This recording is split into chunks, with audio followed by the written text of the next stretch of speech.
I can't believe I believed everything we had was less. So young and naive of me to think she was from your past. Silly of me to dream of one day having your kids. Love is so blind, it feels right when it's wrong. I can't believe I fell for your schemes. I'm smarter than that. Young and naive to believe that with me you're a changed man. Foolish of me to compete when you cheat, when lose within. It took me some time, but now I'm moved on. Because I realize I got myself, and that's all I got in the end. That's what I found out, and it ain't no need to cry. I took about that from now on. I'm gonna be my own best friend. Be myself, and that's all I got in the end. That's what I found out, and it ain't no need to cry. I took about that from now on. I'm gonna be my own best friend. Controlling, and you say that you love me, but you don't. Your family told me one day I would see it on my own. Next thing I know, I'm dealing with your 3 kids in my own. Love is so blind, it feels right when it's wrong. Now that it's over, stop calling me. Come pick up your clothes. Ain't no need to front like you're still with me. All your homies know. Even your very best friend tried to warn me on the low. Took me some time, but now I am strong. Because I realize I got myself, and that's all I got in the end. That's what I found out, and it ain't no need to cry. I took a vow that from now on I'm gonna be my own best friend. Be myself, and that's all I got in the end. That's what I found out, and it ain't no need to cry. I took a vow that from now on I'm gonna be my own best friend. Got me, myself, I know that I will never disappoint myself. All the ladies, if you feel me, help me sing it out. I'm sitting with you. Yeah, you hurt me, but I learned a lot along the way. After all the rain, you see the sun come out again. I know that I will never disappoint myself. I'm crying. All the ladies, if you feel me, help me sing it out. I'm sitting with you. You hurt me, but I learned a lot along the way. After all the rain, you see the sun come out again. Myself, that's all I got in the end. That's what I found out, and it ain't no need to cry. I took a vow that from now on I'm gonna be my own best friend. Be myself, and that's all I got in the end. That's what I found out, and it ain't no need to cry. I took a vow that from now on I'm gonna be my own best friend.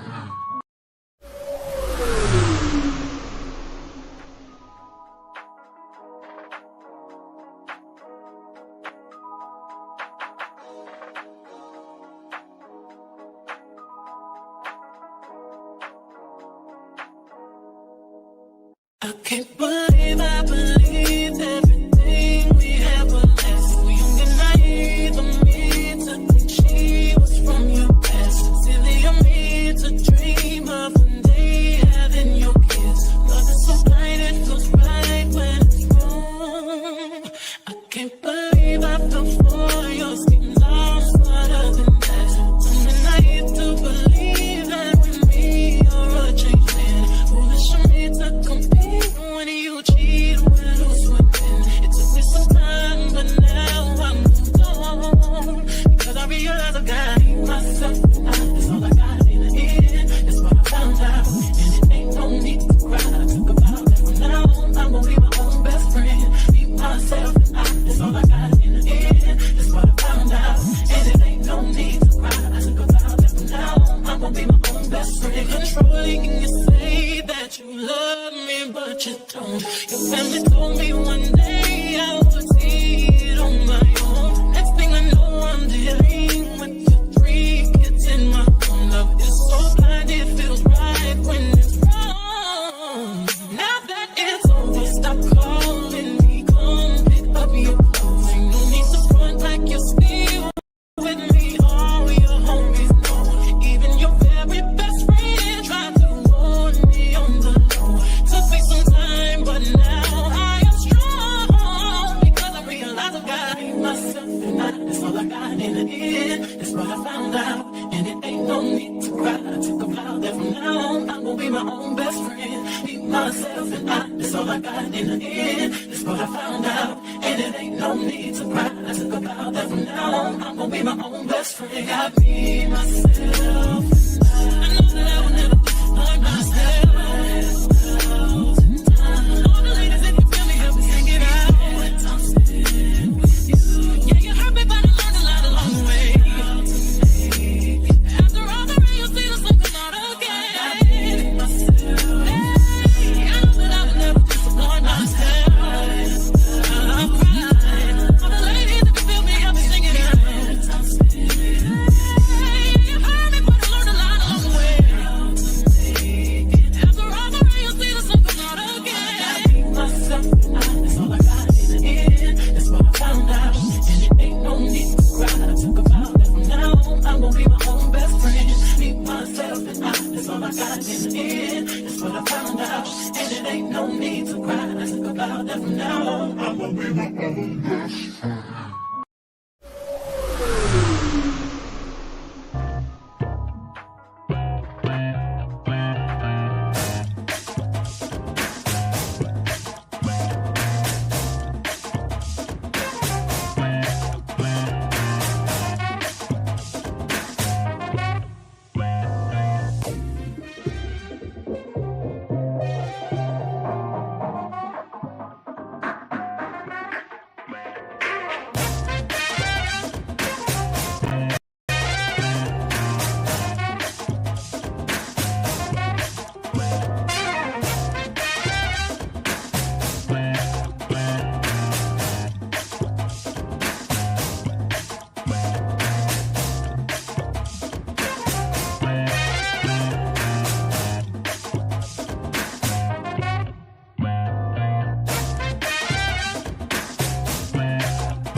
Good morning. Good morning. Can you guys hear me? Somebody let me know if I sound okay. If the music is too loud.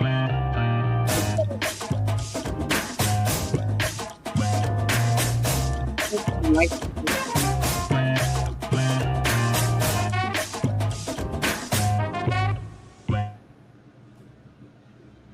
good morning. Good morning. Okay, you should be able to hear me now. Can you guys hear me? Is this better? Strada. Good morning, Strada. He said drop the background a little bit. Is it better now? Is it better now? Okay. Hi, Strada. Good morning. Happy Saturday.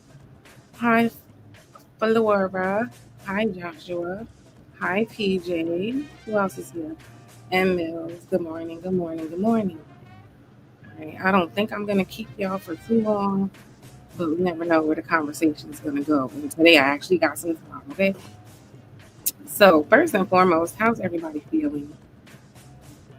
I was trying to, give people a chance to get in here because once I get into the topic, I just want to get into the topic. How's everybody feeling? Do you guys care about, this Charlie Kirk situation and what's going on in the country to any degree? Do y'all care? PJ, you said it's better now, but is it good? Let me check for myself because I can't really hear how I'm coming off unless I listen to it. Hold up.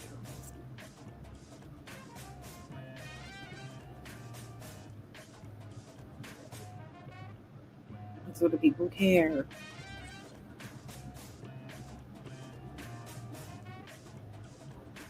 Damn, with more times comes apathy. Strata, that's how you feel? Strata, let me know if you want to come up here at any point. I would love to have you. Okay. I think you have some interesting thoughts. I caught some of your show the other day. That was really good.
Wait, how I didn't know that y'all couldn't hear me this whole time? That's crazy. Yes, I was speaking. Hold on. Can you guys hear me now? Damn. That link was for Strada if and when he wants it, okay? Or PJ if you want to read it. There's certain people I just enjoy speaking to, and certain people I don't. Okay.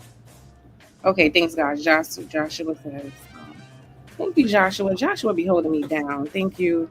And look, he's the white man. Okay. Shout out to my white people that are good in their heart and their soul, and not racist pieces of crap. Okay. Um, Joshua says, make sure to like, share, and smash notification on the way in. Thank you, Joshua. Okay, sorry. So what I was saying was, but we'll get to the Candace Owens piece in a minute. I wanted to know how you guys feel about things at its current state. Do you care? Do you not care? Are you invested? I'm really not invested per se, but the things I've been discovering about the people who were backing Charlie Kirk, it is alarming, and it can have a direct effect on Black people, and that's why I have somewhat of an interest at this point.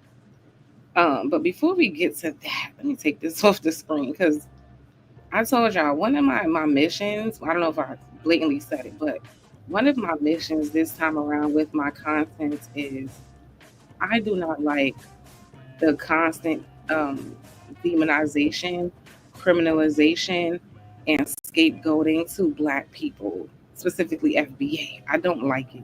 And I especially don't like it when other Black, quote unquote, Black people do it, because we have historically had enough of that shit in this country. And we don't need others looking like us doing the same shit. So one of my intentions is just to like kind of debunk and level the playing field about a lot of things that people love to spew out about us, right?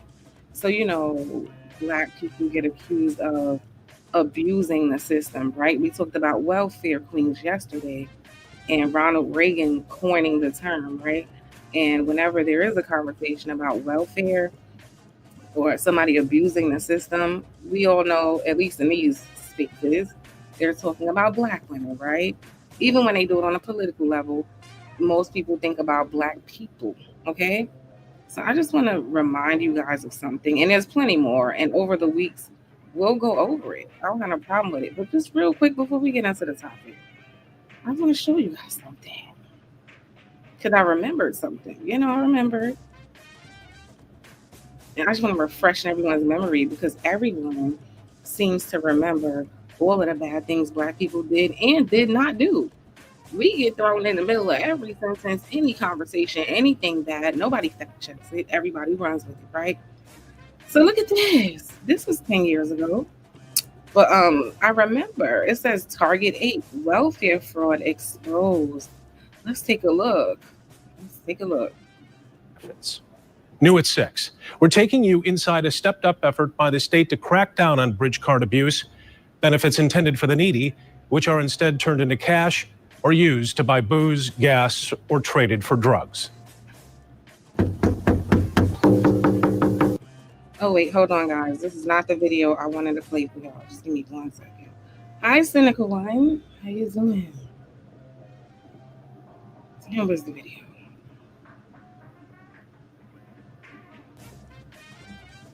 Because there was like a upward toward $2 million. Was it this?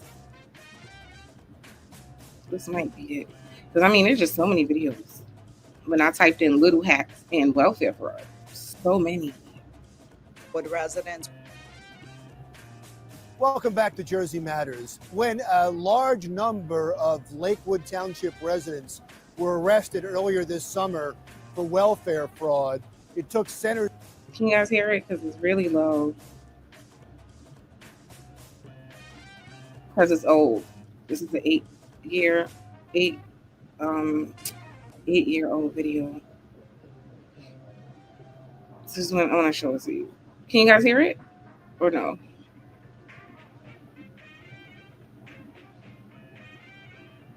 Let's see. Stage in the media. But the residents of that community, which are mostly Jewish Orthodox, weren't prepared for what happened next. Sherry Carabin reports. Thank you, Larry. More than 20 Lakewood residents were arrested on charges of public assistance fraud, but the story didn't end there. The arrest triggered a wave of anti-Semitic incidents that are now being investigated by authorities. Disturbing, and we condemn it, and our communities have condemned it. Outrage from Lakewood resident and community activist Rabbi Avi Schnall after some residents discover anti-Semitic flyers on their car windshields, and a Holocaust memorial is found covered up with this banner. The banner that was placed over the Holocaust memorial left the website to a known alt-right group. The incidents took place days after the arrest of more than a dozen Orthodox Jewish residents charged with Medicaid and other government assistance fraud. Line is, there was an incident that took place in town, and the haters sort of grabbed onto that as an opportunity to spew their hatred, and which is so unfortunate. The first wave of arrests took place in the majority Orthodox Jewish township in late June, when 7 Lakewood couples were taken into custody. Ocean County prosecutor Joseph Coronado says on July 6th, another 6 couples were served with summonses for third-degree theft by deception for allegedly wrongfully collecting benefits worth up to just under $75,000. Wow. Just like 7 couples scamming the government and welfare for $75,000. But you Black people love abusing the system, right? Investigation came in a little over a year ago. Okay, the victim in this case, which is a state controller, contacted our office and also contacted the federal authorities, and this became a joint investigation by my office and the FBI. Other participating agencies include the U.S. Social Security Administration and the New Jersey Department of the Treasury Office of Criminal Investigation.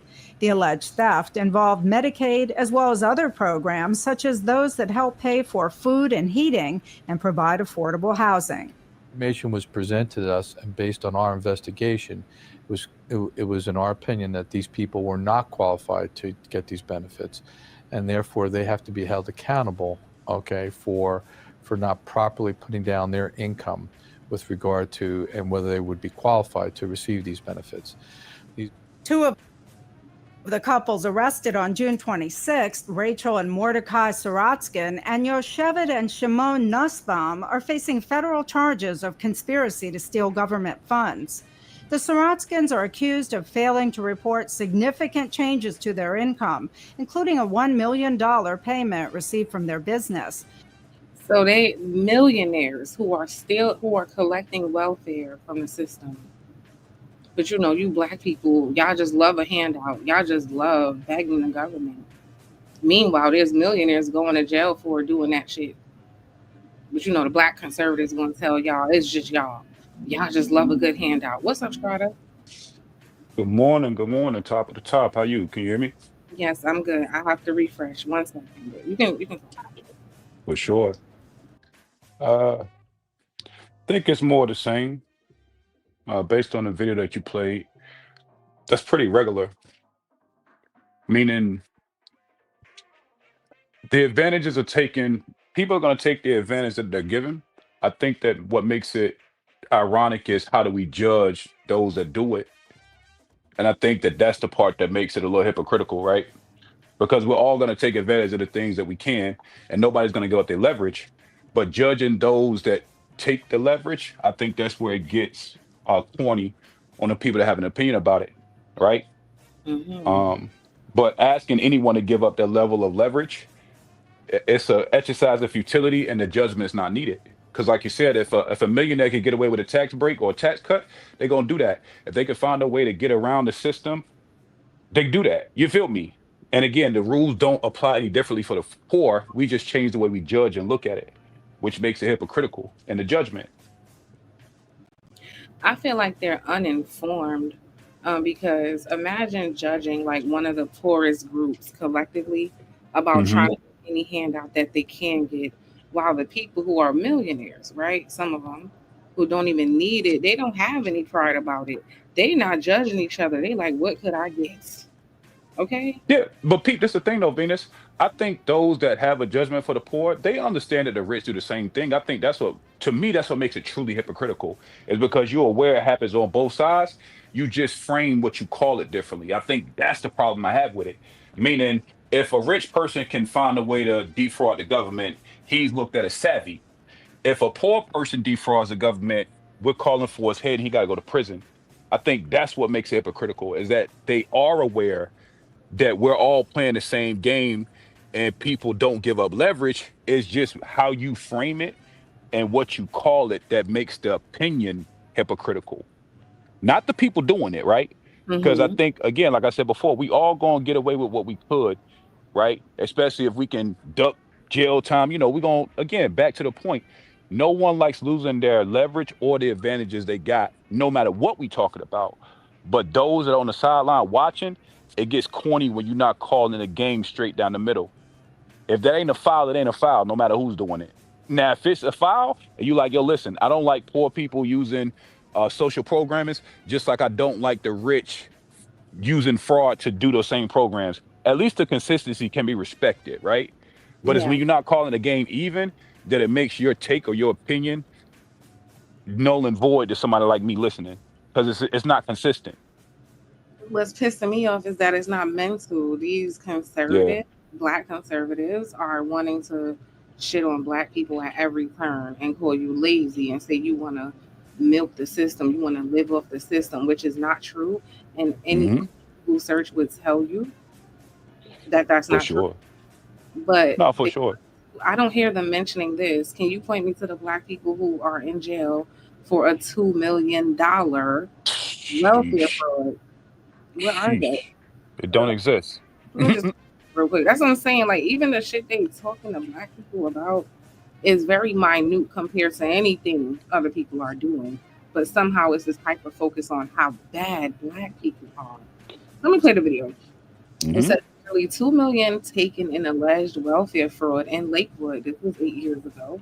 I'm just making a point. I'm gonna start bringing all of these instances up in my show because I'm tired of specifically black people out of all people just lying and slandering and spreading propaganda about black people like they're oh so fucking bad when we ain't even doing it on the level we should be. When I look at this, That part. That part. I gotta read it because it's just words on the screen. But hold on. It says 14 Lakewood residents have been arrested in nearly $2 million illegal benefit scheme.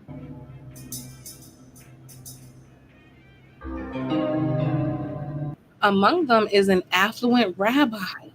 Hear this? Affluent rabbi. That's crazy. Aren't rabbis held at like the highest regard? Isn't that like their preachers or pastors or whatever? Um, For sure. his wife and multiple small business owners. So these are business owners. You hear me?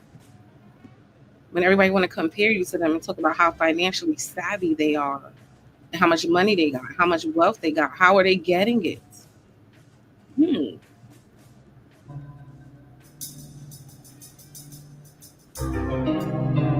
It says much of the funds were collected from Medicaid, SNAP, HUD, and Social Security. $2 million. There shouldn't have been a question about what is considered financial abuse of the programs, officials said.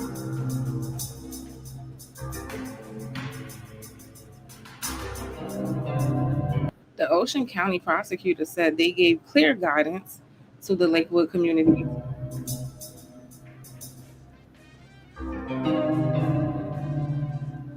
Look at the wife looking crazy. It says some of the couples were released on $100,000 bond, which is nothing if they done stole millions from you. Hello, and then For sure. travel limited to New Jersey, New York, and Pennsylvania. That's a lot of prison.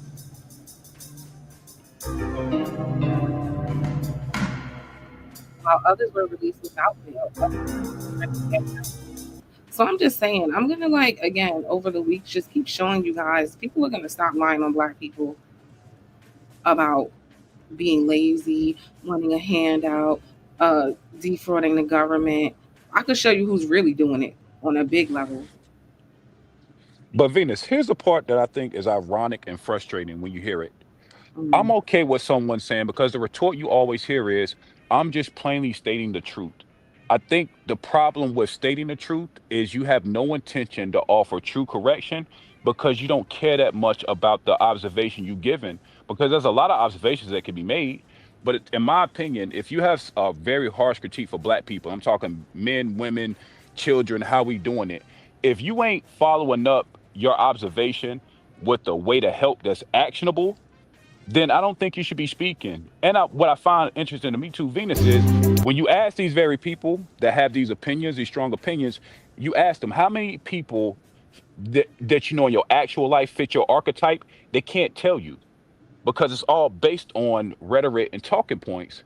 And then when you start getting nuances, you realize most people are very complex in thought and reasoning, right?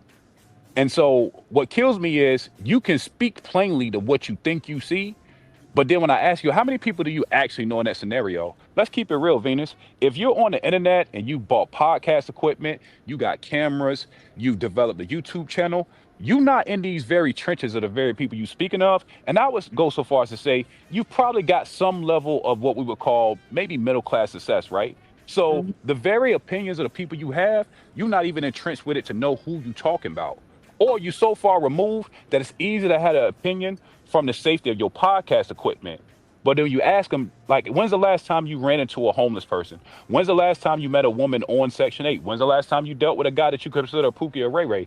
And if you don't even have these conversations and give your opinion to those people, I don't want to hear it because we know how that goes, Venus. You can't bring your opinion to someone that's in need of help and they give a fuck about it. Your opinion means nothing. Your opinion doesn't help it out of the scenario they're in. It does nothing to change anything. And it's just that, a fucking opinion. But again, you can't, in my opinion, Venus, you can't correct what you don't love. And until people that have these staunch ideas of the black community, until you can show me how much you love it, I don't care to hear your opinion about how much you hate it or what you simply observing. Nobody cares. Keep it to yourself because you're not going to do the work. And this is my issue with it is, can you hear me okay? Because my Wi-Fi thing looks low. Oh yeah, for sure. You good. Okay, my issue with it is I'm not even asking for correction. I am simply asking for truth. If you're going to state a truth, then say the truth. If you're going to disparage a community of people, at the very least, do the fucking research and make sure you're stating what is true. Okay? Like right now, if you listen to these little sectors, black women wear the fucking like crown of the most people on welfare and public assistance, which is a fucking lie, right? And when you hear things like welfare queen and people who want to depend on the government and lazy and don't want to do shit, I'm showing you people on a major level. What does this say? How Medicare and Medicaid fraud has become a $100 billion problem in the United States. Does that look like a black person to you? I just showed you some Orthodox Jews that when we talking about millions, people who really get it. You know what I'm saying? But you talk about a black person who getting some food stamps, who got kids. Hey, Pete, Venus, let's take it to the numbers they love, right? So if black people are 13% of the population, right? I would be curious to see how much of the welfare system we actually partake in. And let's say 1-to-1, let's say every black person, let's walk down this hypothetical land. Let's say every black person in America is on welfare. That means we will only account for 13% of the budget because we're only 13% of the population. Even if you remove the 13%, what's 13% of this $1 billion problem? How are you going to account for the other, 70 or 87%? So even if you removed all the black people you complaining about, you still got 87% of the problem on the board statistically. Make it make sense. We still wouldn't account for the big bulk of $1 billion. Even if every black person in here was on welfare, we would still only be 13% of the problem. And what do they say? Oh, y'all hate arguing the minority. But this is literally the minority of the minority because A, we're only 13% of the population. B, only a proportion of that 13% actually use this program. So what the fuck are we talking about in general? It can't be us. In mass, it can't be. Strata, this is why my life's mission at this point with my channel is to debunk the bullshit about black people every chance I get. I'm really tired of it. I am tired of it.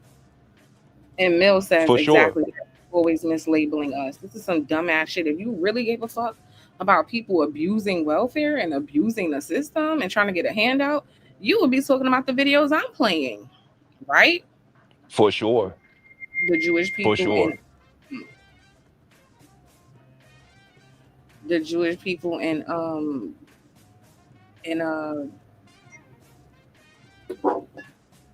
oh shit. Hold on one second. I'll be right back. What's up, Mufasa?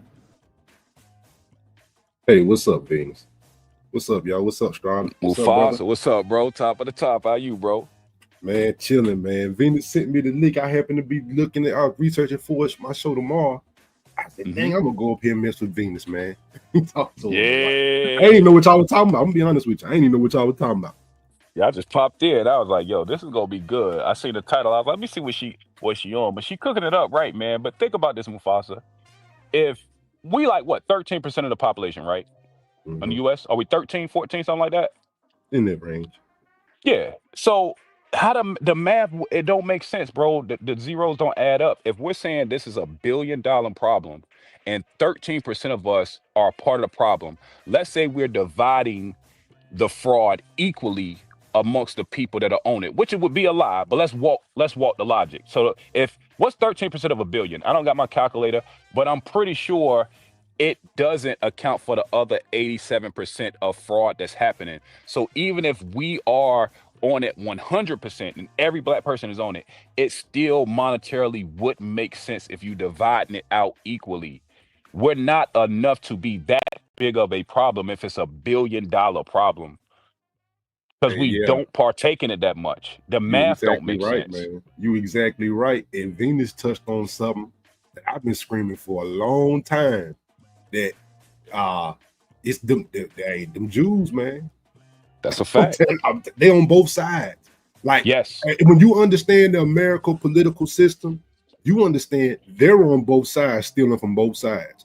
I ain't gonna even say so much stealing, but they manipulate. They got the banking industry, they got the music industry, they got the media. When things happen they don't like, where you think cancel culture come from? I think Venus is touching on a big part in which we don't look at, and that in which we like they try to keep it. Oh, you know, the blacks against the whites. I'm like, the Jews are coming in taking whatever they want on both sides. They're taking money, and that's one thing that we just close our eyes to. And then they say, oh, it's the black. The blacks, they don't even know us to take nothing, and we don't even know how to do it. They know how to work that money on the top level. So I think that we're opening our eyes to say, hey, bro, I've been saying this for a while. It's them, man. They know how to work this money on a big level. Always been them, because let's keep it tall, bro. If you replace this family with a black person, the moment they tried to put that application in to even apply for the $1 million, they'd have been in jail before the ink dried, bro. They wouldn't even have got this far in the scheme. That's another part. Like, because we demonize so much, bro, I don't think people realize that the things they complain about within the systems, you're not allowed to get that shit off. Because it gets stops at the small level, meaning that local official that works at the social services offices, the DSS, all these offices, they not letting you get that application up the chain to even get an approval. You'll get knocked down for fraud before it gets to the next level. Getting the money dispersed, they're gonna be like, hold on, you want what? Make it make sense. Now, to how get much? Up to How this much? level of fraud, come on, bro. You know how this go. You know how this go, Mufasa. But see, think about it. How much do y'all think APEC had to do with this? Come on, bro. The fact that you can't, they're on both sides, you know, you can't criticize nothing that they do. And on top of that, if one of them gets involved in this, APEC gonna say, ho, yeah, don't you tie this to the Jewish lobby. And it's like, hold on, I bet you some of that money went over there. But it's like, you know it did. Not say nothing. You better not say nothing. And that's political people on each side. APEC, I'm thinking like, yo, Venus is pointing out a bigger issue than what we have, you know, because they're gonna just put it, they're gonna make it look like black folks. And I know one side does it more than the other, but my thing is, either side, I think they pulling the wool over our eyes because it's somebody who works both sides. I think I told you this before, Strada. Man, we need to figure out how to work both sides like them Jewish people do. For sure. It don't matter what people in party, they get what they want. And you know what it is? Those people having alliances with themselves first. Meaning we're not even going to fuck drawing a line in the sand because we're going to be on both sides. It don't matter. Y'all call yourselves what you want, but we are ethnicity first before any of it. Game it how you going to game it. But guess what? Another thing that I do think that they do better than us, even if they have these types of gripes, like you said, they'll silence it, but no one's from that ethnicity is openly criticizing the very system that they know is crooked because they understand this is a game we play and it's mum's the word, bro. We're not talking about this. We're not even bringing light to it. We're just going to keep hustling on both sides. That's where black people fuck it up because have your political views, right? So I'm not even going to argue with nobody about how you vote, what you deem important, because most people ain't smart enough to know this political stage anyway. You got one thing you love and you standing on it. Die on that hill by yourself, my nigga. But when you have to disparage what you look like to strengthen your point, it makes your political stance look weak. Yeah. And I understand that. I just want to read y'all this real quick. It's going to help the argument. I just asked ChatGPT, I said, hey, how many black people are on food stamps? And this is how they manipulate stats. Look at this. It says, in the fiscal year 2023, about 26% of SNAP participants identified as African American. So then they'll say 26% of black people are on food stamps instead of that's not what that is. That's not what that means. Every time. But even let's go with it. 26% is not majority of black people. It is. That's 26%.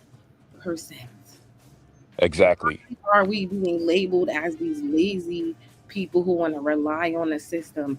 A lot of people in this country, rightfully so, are trying to get access to any resources that can fucking help them because for sure to live here. And that's nothing wrong with doing that. But the people who are scamming, like on the $1 million level, $1 billion level, I don't hear the black people talking about them, but they want to talk about black people because they might have got some Section 8 and they got kids, or they might have got some food stamps. So that's a big problem for you. And now all of the black people are lazy. But hey, Venus, my bad. This shit's fired me up. You know what this is the equivalent of, Venus? All right, so Pete, we all this black and white millionaires who are doing this and going to jail, $1 million level, and I don't see those black people talking about them. Venus, here's the cold part. So much. Here's the cold part. Let's make it real, right? We all business owners. Let's say we on a storefront. We got money in the drawer. You got 4 black people. They come in. They take $1 from you, right? They take $1 a piece. You're like, fuck, I'm missing $4. Another race comes and hit your ass for $1,000. What you look like as a business owner, chastising the foe with the foe. Now we're gonna say it's wrong across the board, right? But this is where the arguments lose me because the theme is not consistent through the argument.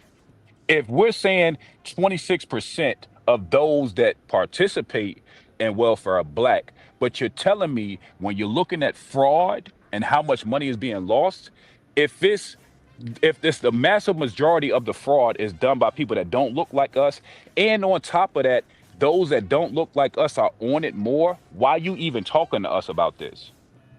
This is about picking up flags and shit that ain't got nothing to do with you, but it goes back to how you identify, because that determines how you look at the whole scenario, right? And this is what I mean by I'm all for understanding the political climate to get the best for what you represent, right? But where you lose me is when you negate everything else that's happening. You can't be a half-ass political, like stop picking up banners, not understanding what that flag represents. And I understand, if you Republican, if you vote that way because it's in your best interest, cool. But we got to get to a point to where your argument is based on the pros of what you representing versus nitpicking the small things that are a wash in the grand scheme of what you actually complaining about. Because to your point, we not the problem. We don't participate. You feel me? Coincidentally, black people, I'm sorry to cut you off, but I just want to strengthen your point. When they want to cherry pick, somehow it's always highlighting what black people are doing. What I've been over the past few days is we are the least of anybody's worries. Black people are the most violent. My people didn't create gas chambers. My people didn't tie to the trees and give them lashes. My people didn't host mandingo fights. My people didn't come up with gator baits. My people, with the way we're being labeled in comparison to the people who are actually the most dangerous, most sick, violent across the board, wherever they go. It makes me sick seeing black people sit up talking about how violent black people are. We're not scratching the surface. One could even say we ain't violent enough because maybe if we That were, part. it'd be where it was. But that's another conversation. That part. But Pete Venus, even if we want to keep this on the political realm, I wouldn't even have a problem if those black people that are right, staunch, vocal conservatives, why ain't your issue with the political party across the board, which is also white people? This goes back to that inherent fear to where your stance is only strengthened by kicking your own. Because if you start Mhm. kicking and playing at that other level, you're gonna get your feelings hurt, and then everybody gonna let you know how much they don't give a fuck about you because you ain't that important. Even in the political realm, you don't hold enough weight to be that important. You're a great token, but let's keep it tall. The fact that we're so lowly represented, even on a political stage, your criticism of the voting people means nothing because they don't look like us. The majority of all this political arena is played by people that don't look like us. So even if you're gonna take the conservative stance, if you on the tops of liberals that you don't fuck with, then keep the conversation where it's supposed to be. But dragging the minority scapegoat in it is just conveniently goofy. That you And know I'm on what, mute. Strada? No, you know what, Strada? But that's one of the reasons I think I came up here. Because I've been making it this my mission because I'll admit to y'all, I'm a conservative in ideology. Right. But Right. at the end of the day, Strada, you've heard me talking. I ain't never putting that shit above my black people. Now, Facts. now I'm gonna say it's a reason. You know, now I have my reasons why I am not, and me personally, I think that we should have less entitlement programs. But see, I have a reason why I think that. I don't think it serves us good, and I think that Right. one thing is we don't realize is that guess what? It's white folks on the left and the right, and that the Yeah. white folks that gave you the entitlement programs, they gave them to you to keep them there, to keep your ass there. You know what I mean? But that's For just sure. that's it. But my thing is, I'll never, this is my point. My thing is, at the end of the day, I'm saying that in terms of I think that we can privatize ourselves and bring us out because I think at one point we didn't have the entitlement programs. At one point Yeah. we did stand with each other. At one point we got it through the churches. At one point we were more community orientated. And I think for us to be closer as a people, that eventually we would lose the grip that they have on us by saying they're gonna always give us something. But I feel that you gotta come from that angle. And don't come from the Mhm. angle of I just want to take something from you. It's like, no, I believe in us more than y'all think I do. You know what I mean? That's why we shouldn't do it. But at the end of the day, I can understand the point where, yeah, you need to, if you're gonna be a conservative, you got to think about your people first. And I have For the sure. argument with conservatives too when they say, well, no, I understand the rising tide raises all boats, but I do feel that at the end of the day that I'd be disrespectful to my ancestors. I know my people. And I'd be That part. disrespectful if I didn't think about them within my conservatism. I say this: my dad has forced me to do that because my dad was he meant it. He was a black power guy, and Mhm. he always said, "Well, son, I know what you think, and me and you might differ, but I need to hear that you're a black man first. I need to hear that you're a black man up in there, regardless That of what part. you think." And I think my dad got me on that shit. Where it's like, all right, look, maybe start thinking deeper. Like this, is why I don't think we should have them, Pop. I think that they're enslaving us from the left. Who owns the media? The leftist Jews. Who owns the music? Get us in these 360 deals. They're currently enslaving us. Big business is just not the right. So this is, I had to think about this more. That okay, look, if you believe in this, understand that guess what? I'm calling out the whites on the left, the ones that Yeah. hold your hand and vote for you and give you these policies to enslave you to them. And So Pete, you know what's dope, Mufasa? The reason why you'll never get pushback from me from that is because it consistently makes sense to the argument you making. And I know, just like you go in that booth and vote once every 4 years on the national stage, once every 2 for the local side. But for the other 363 days, your ass is black. Yep. You just want to change what it looks like being black, but that don't not make you black. And I think that's the part that we miss is that you wake up and your black skin using your podcast equipment to talk about people that look like you that have not been afforded the opportunity to you, and that shit is goofy because we're not even a fucking problem. Even in the political stage, we're not at the point to where it should garner this much criticism, because if we all about face and change the way the person that's arguing would want us to, it still wouldn't fix the fucking problem you complaining about. If 100% of black people got off welfare tomorrow, the fraud would still be fucking high and it would still be messing the budget up. That's why it's a moot argument.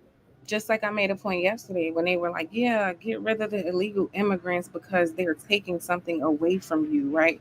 We went over dog whistle politics yesterday and how political parties are all going to say things that are going to entice emotions out of you and make you feel related to it, right? So they'll say, you as the middle class or average tax-paying citizen are being affected by this illegal immigrant. They're taking things away from you, right?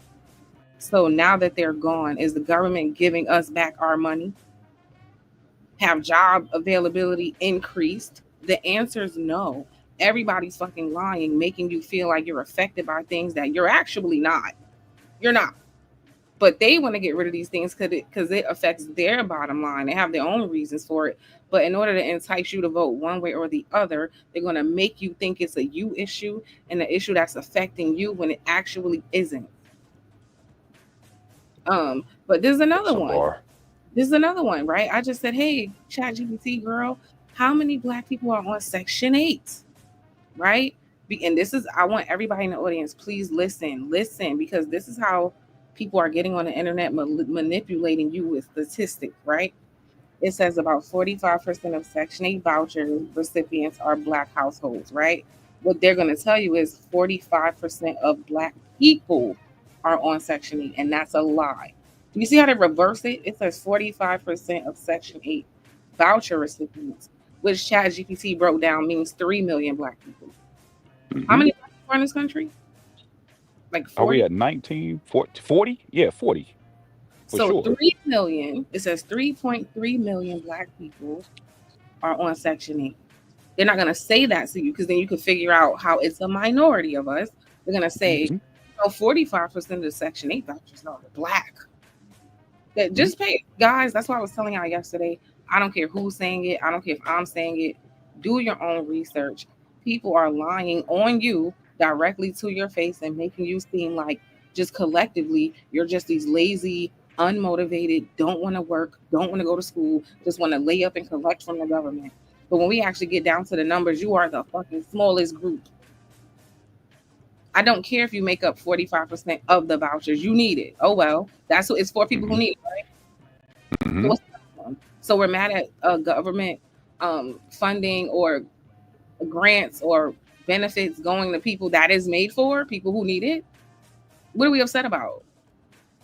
Man, and Venus, I don't know if this is anecdotal, but I know somebody who actually had Section 8 and then had it, it got cut, right?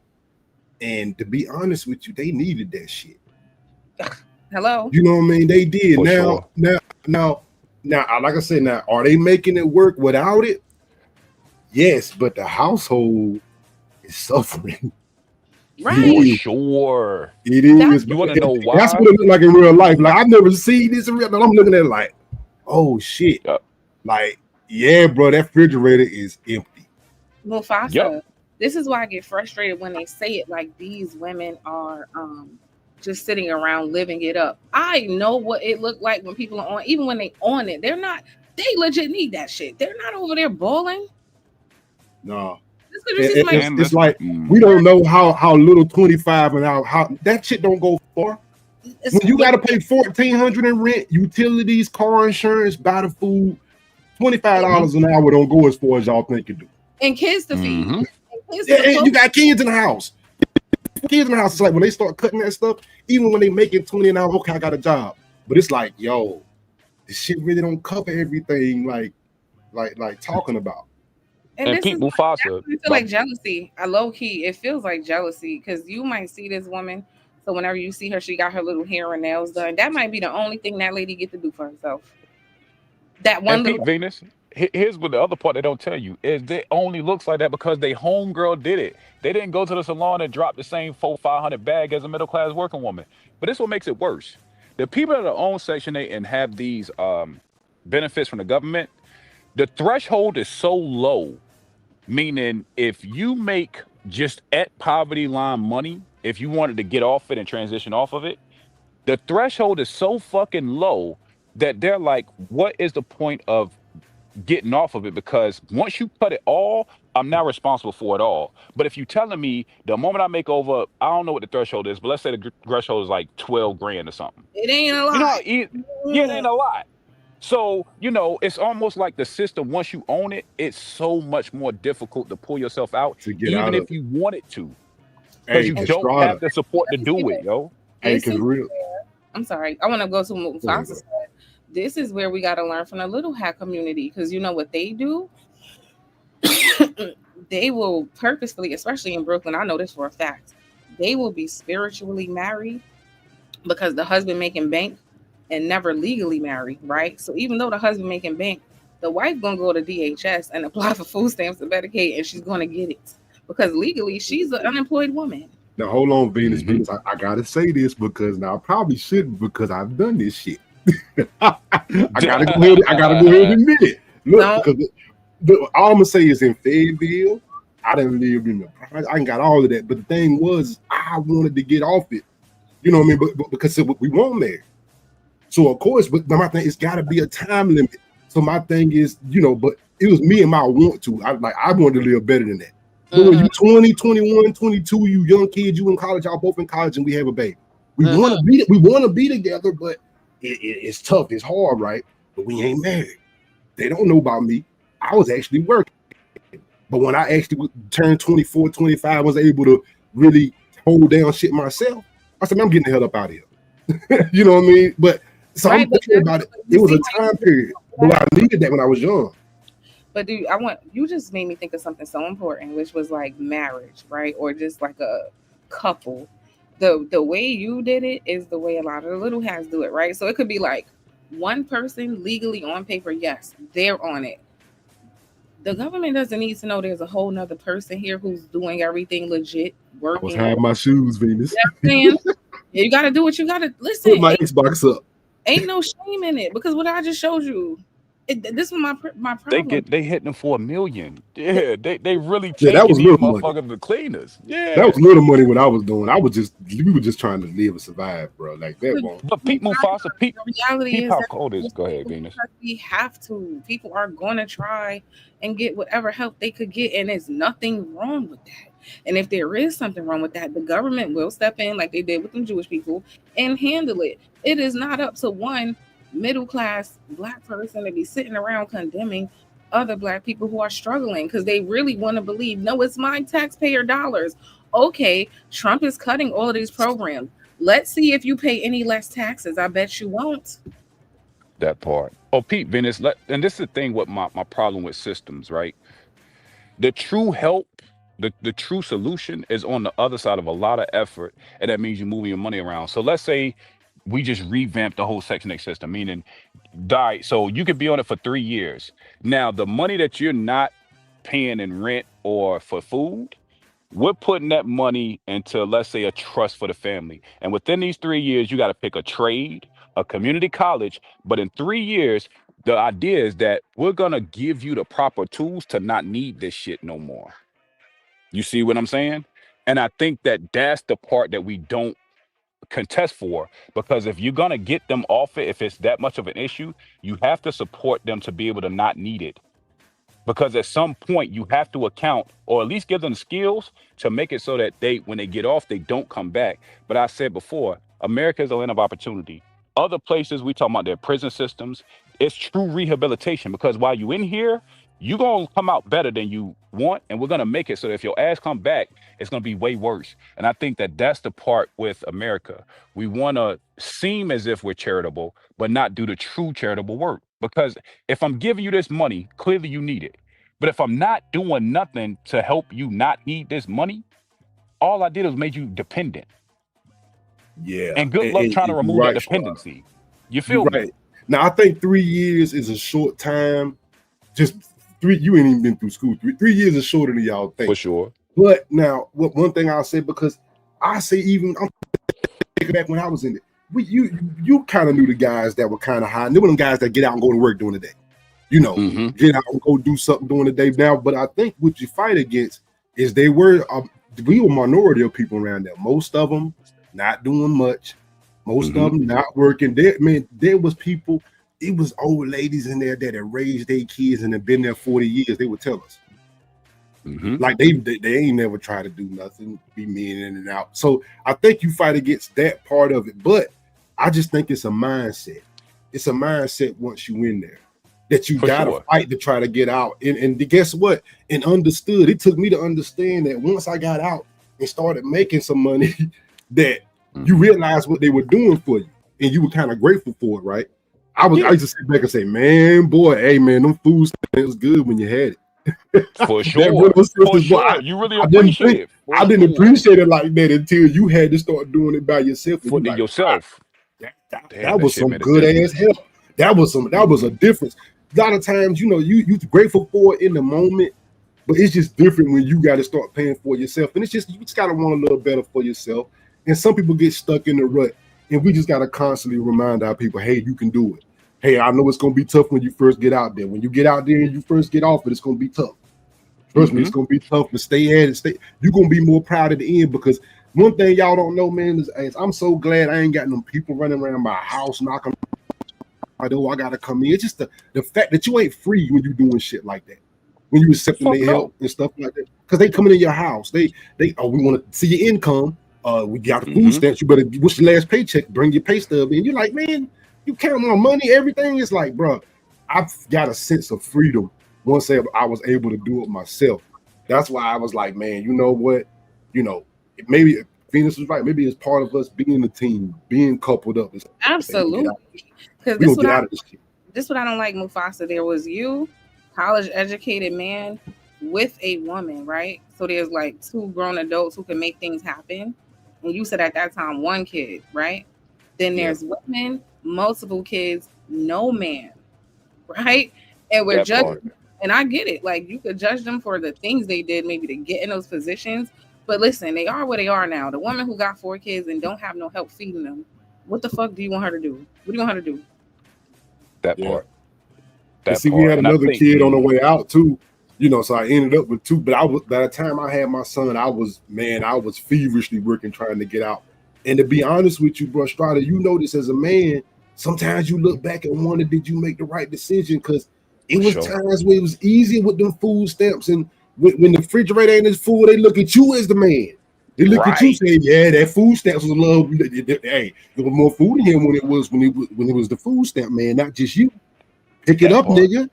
Pick it up. And I'm like, man, pressure, bro.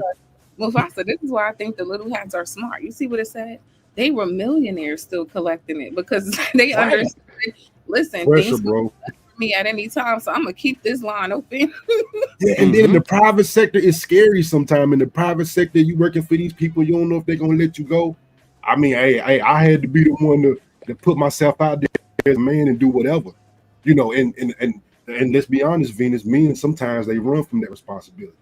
I said, man, you don't want this shit I had to go through in my 20s, boy.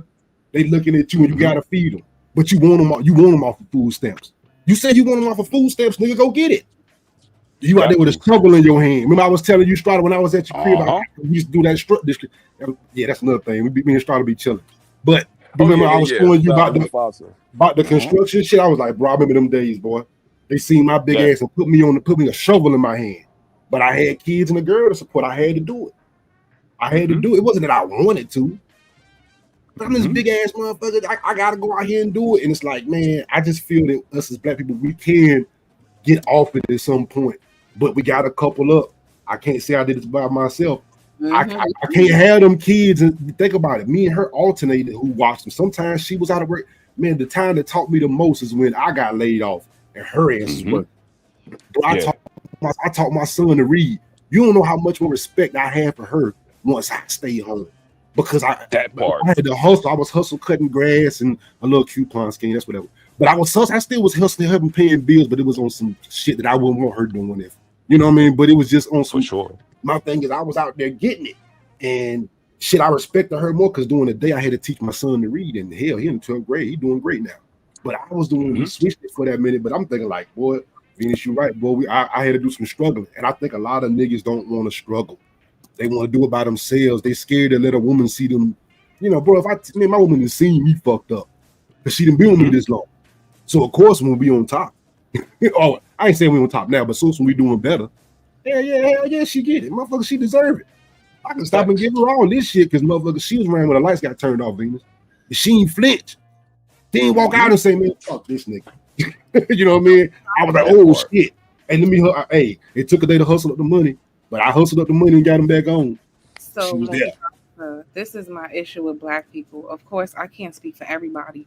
We all don't come from struggle, but I want to say a good majority of us, to some degree, understand how hard it be for Black people out here, especially growing up. Maybe not so much for us, but we might have seen some things as kids with our parents where they were struggling, right? I think most of us have seen it.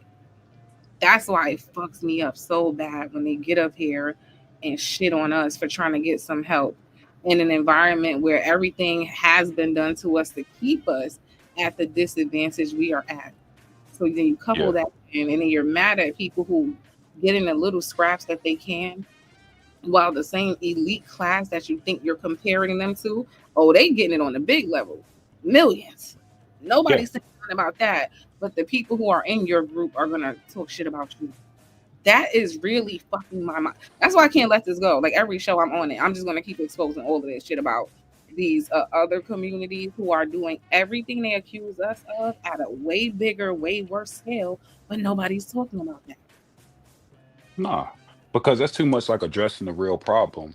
And then the very people that you're trying to suck up to now looking at you crazy because you're criticizing them. And that's why it's so tough to do. But even deeper than that, I think the problem with the critique is they're confusing a want to do something versus enduring your circumstances. So you assume that because they're on it, that's what they want. When a lot of these people, to Mufasa's point, they are government babies, meaning this is 3-4 generations. This is how we done it. My grandma had kids, she was on welfare. My mama had kids on welfare. I got kids, I'm on welfare. And you're enduring what you're in. Not necessarily that you wanted it to be that way, because I guarantee you, if you talk to any Black person that's on welfare, he's like, listen, you got an option here. You can stay here, or I can give you the means to get off this shit. What you want to do? I guarantee you that number of people that's on it would drop significantly if they had a choice that was viable that they could actually do. And that's where it gets funny, because the threshold is so fucking low. I think that's what makes it so tough, because think, Venus, if we wave the magic wand, and this is where the hypocritical shit comes in. If we wave the magic wand and say, everybody that's making under 300,000, y'all all qualify for any government assistance. Everybody in this motherfucker's gonna get it. Me included. You see what I'm saying? So you see how that works? You see what I'm saying? So that's why I don't like that. Like, stop it. But we're gonna get to our topic. I appreciate you guys coming up and adding all of this content. Oh yeah, let's get to it. We sorry, Venus. No, for sure. No, I wanted you guys, if you can, to stay while we get into the Candace and Charlie Kirk. But I just wanted to leave the Black people with this. Remember what I told y'all: 3 million Black people right now, according to ChatGPT, are on Section 3 million. That is a small minority of you. And then 26% have received food stamps, which is also a minority. Stop letting people tell you you're lazy and depending on the government and waiting for a handout and don't do shit. I'm just tired of people lying on Black people. I'm going to talk about that shit every time I get up here at this point. I can't take it no more. Stop fucking lying on us. I don't care if we make up 45% of whatever the hell voucher holders. We need it. Oh, well, it is what it is. Oh, before we got to that, I just had one more, but I could show videos like this all day and night. And it's coming from people who ain't helping, ain't doing nothing for you. They ain't, like, again, Trump going to cut all these programs, and it's not going to reduce the amount of taxes you're paying. It's all a lie. It's not really affecting you. Look at this, how Medicare and Medicaid fraud became a $100 billion problem in the U.S. Does this look like a Black person to you? Let's play it.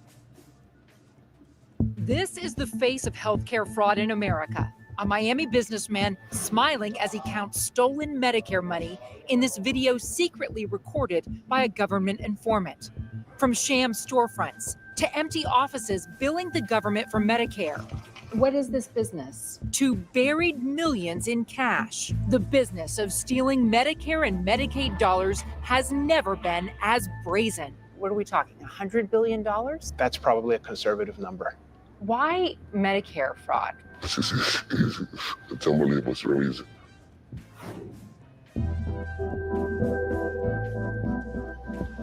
We're in South Florida today at the headquarters of the agents charged with investigating Medicare and Medicaid fraud. And today they're taking us on location to show us how those schemes work. Behind the steering wheel for this rare ride-along is Omar Perez Ibar, Florida's special agent in charge of the investigation. Oh, wow, look at this. A black man with a job actually going after the people frauding the government. How ironic. So, Omar, give me a sense of where you're taking me. So today we're going to head down south portion of Florida. He's one of some 450 special agents nationwide from the Office of Inspector General. PJ said, why is it Florida? Because this is what y'all do, PJ. This is what y'all like to do in Florida. Okay, don't try to separate yourself. This is what y'all be doing, you know, playing with alligators and then frauding the government. That's all y'all do. Who fight a healthcare fraud battle every day. Uh-oh. What do you guys think so far? Because, you know, black people just lazy, want to hand out and just, you know. No, Medicaid fraud is big. I worked for a company that kind of, you know, I was just doing said, that? yeah. I don't want to say, you know, They because all it was doing plenty it. of black people who worked there. But when you start seeing how they was getting the money, how they was billing, you like, hold on, bro. Yep. You know what? We work here, so we ain't gonna say nothing. You know, PJ So, mad yeah. because we figured out Florida is doing all of the scams. Look, Oh, this was 20 years ago, Venus, when I was in school.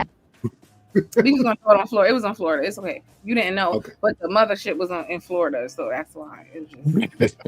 PJ, trying to get out. Estimated Medicare and Medicaid fraud tops $100 billion. Around the world, it's known. So look, y'all, major corporations, medical facilities, medical equipment companies, people who are well off have no problem taking a handout. Well, this is outright stealing from the government. But you know, you ain't Transportation, Venus. They also say, I'm taking grandma to the doctor. They don't take it, but they bill for it. I'm telling you. But you know, you black people are just you're just taking everything from the resources and the government, and you're lazy and you don't do shit. I'm so fucking tired. Known for its postcard perfect beaches.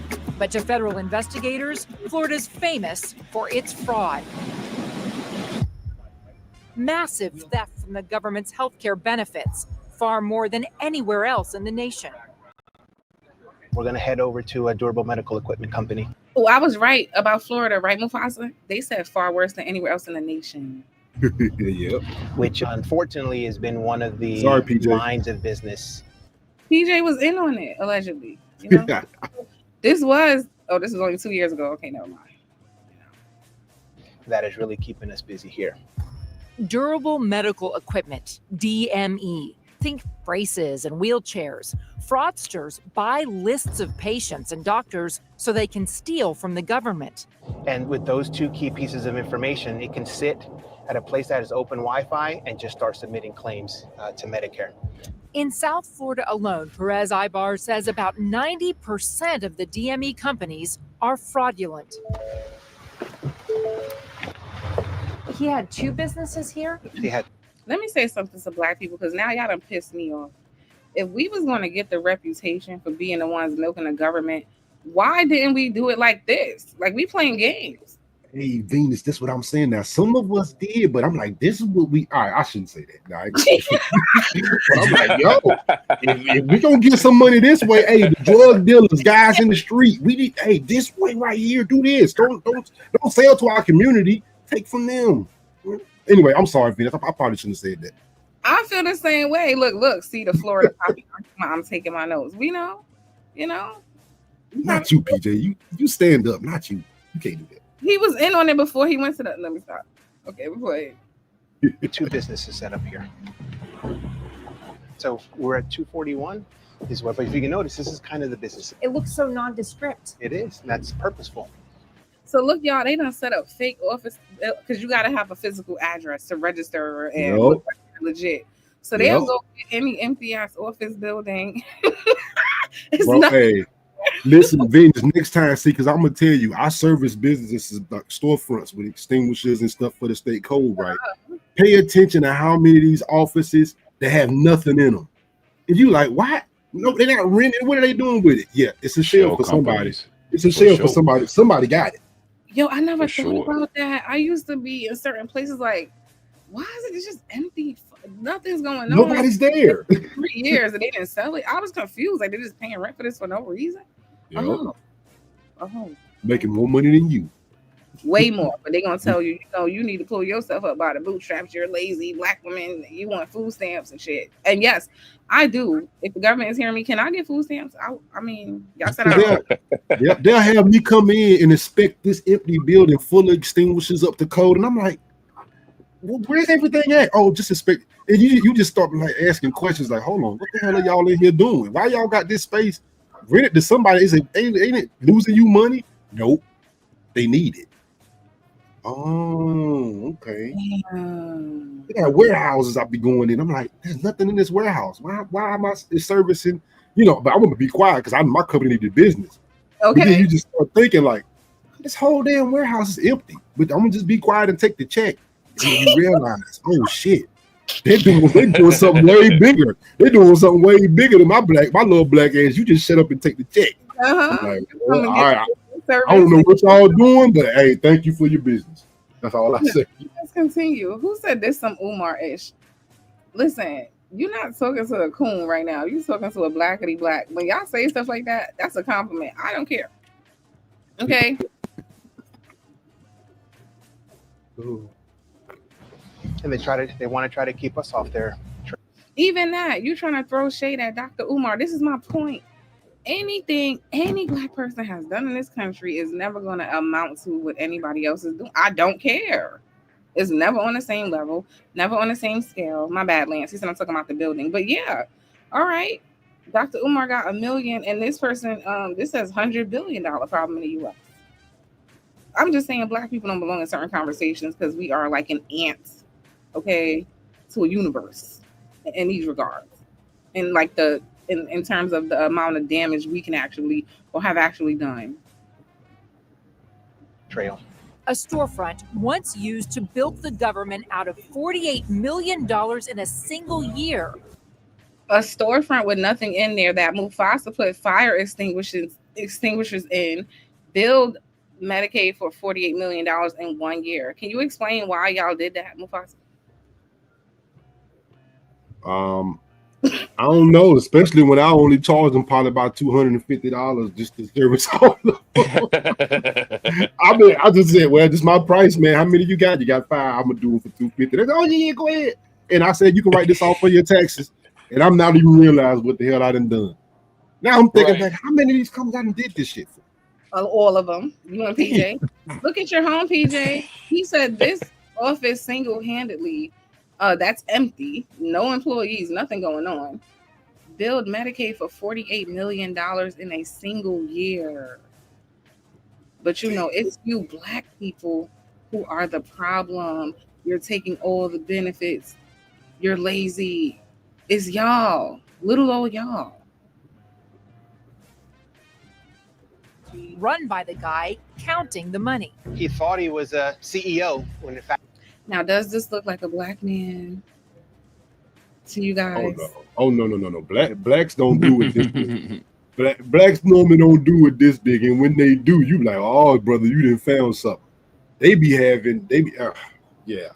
And then when we do catch one of the brothers who was getting it up, we like, damn, you couldn't bring us in. You probably wouldn't have got caught. Yeah. Why was you being selfish? Like, damn. Yep. Why you ain't, you know what I'm saying? You're supposed to create a network. You're supposed to work together. Nah, what they do, what blacks do is when they find licks like this, they don't tell nobody, and then they be caught out there by themselves. See, they know each other doing this, so they can call in favors and be like, hey man, come on, man, know that judge tell them, man, hook me up, man, don't lock or whatever. You know, blacks, man, we find some stuff like this out. We don't tell nobody. We don't tell nobody. We think ain't nobody else involved. You know. Man, That's I've a been living my fact. life the wrong way. Because listen, let's look at this CEO person right here, and he getting to the bag. Single year run by the guy counting the money. He thought he was a CEO when in fact he was just a crook. His name is Jesus Garces. Back on the road, we head to the home where Garces stashed his stolen money. This is where agents, armed with a search warrant, say they made a startling discovery. Garces had hidden some $2.5 million in cash in 12 PVC pipes under his home. And he on some straight cartel stuff, okay? Oh man, genius. $2 million That's under his crazy. cash. How That's did they different, find man. out? Yeah, I don't know how they dug it What's up. the point of us hiding it underground if you could find out? How they found out? That's smart too, man. Oh, you know how this works. Well, I'm gonna put somebody else on another charge, and they're gonna tell me about how illegal the person they work for go, because somebody telling on somebody. Yeah, they're gonna always go at the juice. You know that. And if that stuff is still there buried, man, when I come out, I'm coming to get that. I don't care who stay there. Because they found this $12 million that's at my house, but they ain't find the other $8 million that I already put back in Dominican Republic or wherever I'm from in the ground over there. That's what I would have did. That part. Yeah. I ain't about to put everything in one place just in case y'all come catch me. All right, y'all done found the 12 at my U.S. house, but y'all don't know that back home. You know what I'm saying? In my country, I got 8 million and they're gonna translate it over into my currency. I'm gonna live good for the rest of my life. All right, y'all gonna let me out for 5 years. I'm just gonna go home. Yeah, all right. I'll take this 5. easy 5. You know, what the hell? Federal prison too. You ain't even gonna put me in state. I'm gonna be in federal somewhere. Look at this. What were the pipes? So he had buried them in the foundation of the home. There was a portion of the home that they were remodeling, and so he put the PVC pipes in the ground. Was it just loose cash stuffed into the pipes? They had saran wrapped them or packaged them. They almost looked like bricks of cocaine. Hello? Look at this. Wow. This is some shooting cartel stuff. Meanwhile, somebody criticizing you because you got a little Section 8. You know, you black people, you're horrible for the economy and the benefits that people really need. You guys are taking from the people who need it. You're just so damaging. So hand would go in, a pipe would come out. Hand would go in, a pipe would come out. And it really was, for us, an indication of how brazen this DME fraud is. Garces pled guilty to healthcare and wire fraud and was sentenced to 12 and a half years in prison. How? 12 and a half years, y'all. He ain't gonna do all of it. For the 12.5 million. And he got 20 more back in Santo Domingo or whatever the hell. Punta Cana. You know what I'm saying? Yeah. Back at headquarters, Perez Ibar shows me how bold these healthcare schemes have become. The fraudsters here in South Florida are getting so brazen that even in our own building, they decided to set up a fraudulent DME company. Y'all, they set up a fraudulent DME company in the same building. That's how bold they are. They don't give a damn. So they don't even care that agents in charge of investigating this Medicare fraud are in the same building. They're in our face and we're just as brazen back. Investigators shut down this operation, but the fraud is flourishing. Why do the fraudsters even need to set up a storefront? Okay, bye, Strada. Thank you for coming. Strada said he had to run. All right, Strada. It is Medicare regulations that you have to have a business, right? Especially in this case for durable medical equipment. We're at the Miami Merchandise Mart, which federal agents tell us is a hotbed for these fake companies set up to bill Medicare for products and services they never deliver. In this maze of tiny shops and a kind of indoor flea market, we find exactly what investigators describe. There's a desk Perhaps there's a bit of a curio with 1 or 2 different types of braces. They'll have the manuals that Medicare requires. And usually there's some type of partition if, let's say, we're talking about orthotics, because the patient is supposed to come in and actually get fitted. That's the DME company. Most times we show up, there's nobody there. Or if there is someone there, they have no clue what business they are representing or how it even operates. Agents shut one down and new ones pop up. In this business, which has been billing Medicare for durable medical equipment, we find a young woman sitting alone at a desk. Hi, how are you? I'm Contessa Brewer. I'm with CNBC. What is this business? The woman says it's a medical supply store, but she has nothing to do with the actual business. And the only thing she can show us right now is a brace. She gives us a business card for the owner. I call the number, but it rings at the desk inside. Hi, this is Contessa. Yeah. Now you see, they be having these companies up. That's somebody's daughter in there. I mean, he got to pay her bills anyway, you know, or whatever. Her dad or uncle or somebody didn't set that up. And that's where a lot of these wheelchairs, if you ever go on Craigslist or something, you see all the people selling wheelchairs and back braces. Yeah, that's where they come from. Oh my God. I gotta step away for 2 seconds. Can you hold it down for me, Mufasa? I'll be right back. Please, thank you. You know. Yeah. Hey, I'm telling you, man, look, hey, this fraud stuff. One thing, I don't know how much I want to say, but yeah, this has been a big thing. And I think 20 years ago, I've seen a lot of black people get into it and get out of it. They got into it, got their bread and got out of it. But these people don't get out of it. They stay in it. Like when I say this is huge money, when I say people that made like family fortunes off of this. Like y'all wouldn't believe family fortunes. When I say generational wealth off of this type of scamming Medicaid, that's why when people say things like, I pay attention to, you know, the big beautiful spending bill that Trump put out. I'm like, man, what the hell you mean? Man, you don't know what none of that is. It's a wealth transfer. It's a millions of dollars and billions of dollars of stuff like this that you ain't got no clue what it is. You don't know who behind a lot of that stuff.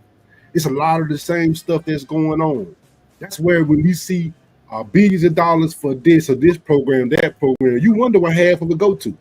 Half of it go to stuff like this. And we don't get nothing, Mufasa. But we are the ones who's living off of the government and scamming the system and lazy and don't want to work and welfare queens and just looking for a handout. It's us. Yep. And that's why I say, man, look, hold on, man. I was talking to Rilla about this. You know, Rilla is one way, I'm the other way. I said this and Rilla said, Mufasa, you know what you right. I said, bruh, we got to find a way to get our hands on some of this money, what they doing with these spending bills. How don't none of us have it? I'm like, we got to see what they spending money on, because it's a different game that we don't know about. They do it at each administration. These big bills when they first come into office, it's like a transfer of wealth. And you be like, who the hell is getting this money? It's these kind of people. And they getting generational wealth, and we wonder how we always behind. I'm like, they playing a game that we don't know about. It's the political game, man. You know. They said look at welfare stats. So I looked up food stamps. We were 26% of Black people, right? We're on food stamps. I looked up Section 8. It was 3.3 million, which is a small minority of Black people on Section 8. So when you say look up welfare, I don't know exactly. What are they asking me to look up? I don't know, but I think you're talking about a different type of welfare which need to be talked about. Because I can agree that less of us might need to be on government programs, but that ain't the real issue. I want food stamps. I'm advocating for me. Yeah, I want food stamps. I can get them. Hey, you know what? I can't sit up here and lie, because as soon as I find somebody, I'm gonna offer them 2 to 1. Every time I catch somebody at the store, oh, hey man, hold on, I'll give you 50 for 100 right now. And see, I'll sit here and be like, oh, we don't need to be on food stamp, but I know when I catch somebody in the hood, I know how I do. Hey, bro, let me get that 50 for the 100. I bought a carton of eggs the other day. That shit was like, how much was it? Like $5? $4.69? Shit. Man, one time I offered a motherfucker 50 and 100 and a bottle. What you get, like the $10 bottle? Yeah, I'll give you 60 for this. Basically 60 for the 100, man. Let me get these things. Listen. I'll be that guy. Right? Isn't it kind of twisted? Robin M said hardworking people deserve food stamps. We should. Aren't we paying? I don't know how it goes. Hey, and see, Cheeky said this shit. Middle class is the worst class to be in. I don't know if he the first person said that, but I'm like, middle class is the worst class to be in. I mean, because you feel like you broke and you poor. Exactly. That's exactly how I feel. He said, look up welfare. But I'm saying welfare is a broad term. That's why I was doing, all right, food stamps. Okay, Section 8. So when you say welfare, I guess I don't really know what you mean by welfare. That's why I was asking. But let me say thank you. I got a couple of super chats. I got excited. I saw Love C. I haven't seen her in a long time. And then we're going to get to the topic. If you got time, Mufasa, I would love for you to stay.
Okay, so real quick, thank you to PJ, my number one supporter. He says, preach Venus, all y'all cooking. Exactly. This feels very nostalgic. I got Mufasa here, PJ's here, Love C is here. I like that. Okay. Love C, thank you for the $4.99. She says, hey, boo, I thought I heard the voice of Venus just pop into the show to show some love. Keep bringing these scammers to the light. Love C, I know you came in the middle, so our goal wasn't even to expose the scammers. I don't even care. My issue was, why are Black people being painted with this negative brush of just wanting to live off the system and looking for a handout? Before you came, I just showed a $2 million scam that the Orthodox Jews got arrested for in New Jersey. $2 million. But they mad at Keisha because she getting food stamps. And they want to paint Black people with a broad brush. But I just went to ChatGPT and it said only 3.3 million Black people are on Section 8, which is a minority. And it said 26% of Black people are getting food stamps, which is a minority. But they're going to say, y'all all just lazy and don't want to work and you're looking for a handout. I'm just tired of the lies, okay? I'm tired. Hey, Venus, man. Hey, you right. And see, one reason, because I was researching my show when I seen your message that said you was going live, right? And tomorrow, mine's going to be a little bit strange, but you just went from a different twist. And I'm going to touch on this part that even though I'm a conservative, I think in ideology, in certain things Charlie Kirk said, I can kind of see this point. But it's one thing I vehemently disagree with him with. And it's the fact that it seemed like every time he talked, he was using Black people as the face of DEI. When it's been debunked that white women are the benefit the most from it. So I don't understand that every time he talked about it, you had to say black. It's like, bro. See, this is where I get a problem. Because you ain't never say Hispanic, you ain't never say white woman. You was in front of a white woman one time. It didn't even say her. Which I'm like, oh, it's just a moronic Black woman, right? You say that to a white woman, like she don't benefit from DEI. Thank you. Right. But, this is the part that people aren't reading into when they want to defend him. Why were all of his examples out of all of the things he could have used negatively, he used you. Yeah, whether it was honest or not, he used you. He used Black, right? He said Black people make up 50% of the prison population. They do not, right? He said, if I see a Black pilot, I'm going to wonder if he's qualified, as if Mufasa, you or I or any Black person could just walk into any airport and get hired because we're black. That's not how DEI operated. And anybody with half a brain cell would know that, and they would not be repeating that. That was to get people who are qualified, but they're not white, an opportunity. They still have to pass aviation school. They still have to meet whatever criteria is required to fly a plane.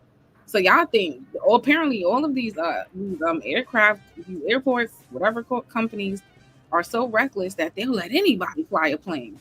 Y'all don't be making sense with the stuff y'all are saying. Yeah, Anything to it's disparage crazy, a man. black person. Anything to disparage a black person. That's why I'm pissed and I'm on this shit now, Mufasa. I just keep thinking no more. No, So you and I understand. And see, and as a conservative, if you want to fight the policy, the first thing you got to debunk is, whoa, stop using us as this is some kind of black policy. You know this ain't. You know this ain't the benefit. This we gonna benefit the least out of this shit. That's my thing. So and say, hold on, that's these white women and people pushing this shit. If you're gonna try to debunk it, come from that aspect. Because let's be honest, don't think they doing something to just benefit all of us or just mostly us. They just gonna put us out front and use us. And that's my thing. Even if so, but that's a policy fight between us. But even if you have that fight, don't just put us at the head of it, like we benefiting from it. And but like I said, that's my thing is even if you have the conservative viewpoint of it, the first thing you do is attack to say, whoa, stop saying black. Stop acting like we gonna benefit the most from us. Stop acting like we at the forefront of this. No, we're not. There's some people behind us that's gonna benefit the most. And all these white women and all these other people of color, they don't single us out and just say, oh, it's gonna be black. No, it's not. They say people of color and minorities. Look up what constitutes a minority. So I just hate when they put us at the forefront of it, and now we get attacked like it's our shit, like we the only ones benefit from it. It's like, bro, no, we're not. And I hate that the fact that DEI, as somebody, I'm gonna assume Charlie Kirk is some level of intelligent from a little bit I know. He knows. This is why I feel like now the more I think about it, I do feel like he is racist, and I do feel like what he was doing was very intentional. Because nobody in their right mind, I'm gonna think you got a job to fly a plane because you're black, but not because you actually are qualified to fly a plane. And then I'm like looking at black people repeating that. Like, do you realize what they're saying about you? Like, so anytime we see one of you, the assumption is you took the spot of a white person. That mentality alone is why DEI was needed, because you guys think that every slot is only for you. 3% of pilots were black, so the other 97%, we care about the smallest, tiniest part. We want to criticize them, but the black people going to tell you he wasn't racist. I don't know. He didn't go around the country targeting the youth, targeting young, impressionable minds, people who just got out of high school, don't know shit about shit. And y'all gave him all this praise like he's some fucking genius because he was able to out-debate teenagers or very young adults who don't know anything. All while misrepresenting your group. You guys don't, this is what pissed me off about black people. They don't be understanding the magnitude of things. Imagine having the power to go from state to state to state to state and then influence the young, impressionable minds. That's power and that's influence. And then the things you're saying to them just so happen to be things that are disparaging certain groups of people. That's not a fucking accident. That's very intentional. Yeah. And to be honest with you, I think, like I said, I don't really necessarily, like I said, as far as him being racist, I think he was worse than a racist. I think he hated people who didn't believe what he believed. And I think that's worse than a racist because that's a bigger group. That's what white Christian nationalists do. Like they hate people who don't, not only do they hate black folks, they hate, so that's why I'm saying I'm not necessarily looking at him like he hate, he hate anybody who think a certain way. Do y'all really understand that's half of America? It's like, even though we don't think the same, we can't hate each other, bro. We got more in common than we got against each other, regardless of the fact. And it's like, bro, you can't believe in something and then hate people who don't believe in it. You know what I mean? Like, even if you gonna sit here and try to, convince, we debate all the time about what we believe and what we don't believe. Like, we can't get to the point we hating each other over that shit. I'm about to tell you some real shit. It's gonna sound like crazy, Mufasa. But this came to me last night. I think right now they trying to do us the way Hitler did the little hats in Germany, because it started with propaganda. Right now, I'm looking at Charlie Kirk as a tool that was used to do the first part, which is spread the propaganda. That's why he wants to go. He didn't go. Why didn't he go debate political experts? Why didn't he go debate political scholars? Why did he go to debate children? It's giving he went on a propaganda tour around the country, talking to young, impressionable minds and putting negative images of Black people all across the country. That's what I'm getting. It's really giving a propaganda run to dehumanize certain groups of people, mainly Black and LGBTQ, and that was phase 1. And then the phase 2 rollout was going to be stripping away the rights, which we also see now, right? Trump is taking down Black historical figures. Trump is removing Black slavery, any type of talks of that from any education. He's threatening to pull funding. He's demonizing it, calling it woke culture. You guys don't see the play. I really feel like he's on some Hitler stuff. Now, that's a different viewpoint. I mean, sending the National Guard to predominantly Black cities. This be my issue with Black people. Y'all gotta understand, these people are calculated, they're smart as hell, and they're intentional. So it's a lot of different things going on at one time, right up under your nose, and Black people sitting up there like, no, I don't think he meant it. Like, meanwhile, people taking action ain't playing with you. Yeah, I mean, now I can understand that because I've heard that. Now, me personally, I tell y'all, I think it's bigger. I think while we sit here and fight each other, it's a ruling class screwing us all. Even the whites, like they've been convinced too. Like it's like I think it's bigger when we talk about Hitler, right? I think it's even bigger because now we can see what he was fighting. You ever heard some of those speeches translating to English what he was fighting? Sound very similar to what we got going on over here today. Who controls our media? Who controls our banks? We talking about things getting into school. I have not, but I agree with you on this. When you say most Americans don't know, white included, I agree. That's why the other day I was talking about Christian nationalists specifically. Because part of what Candace Owens, with the video I'm about to play, we're going to get into, is who was funding Charlie Kirk, yes. Right? Those people, which is like top 10%. Mm-hmm. So it's not even like most white Americans are aware of. No, we're all being fooled. Yep. But it just so happened to be that the people who are at the top are white. You know what I'm saying? It just is what it is, unfortunately. Yeah. Oh, I can understand that part. And but they don't care about them either. This is like, bruh. It's ain't about race because them people, they don't care about them at all. It's the oligarchs. It's the oligarchs that's really pulling these leaders, and they passing money around.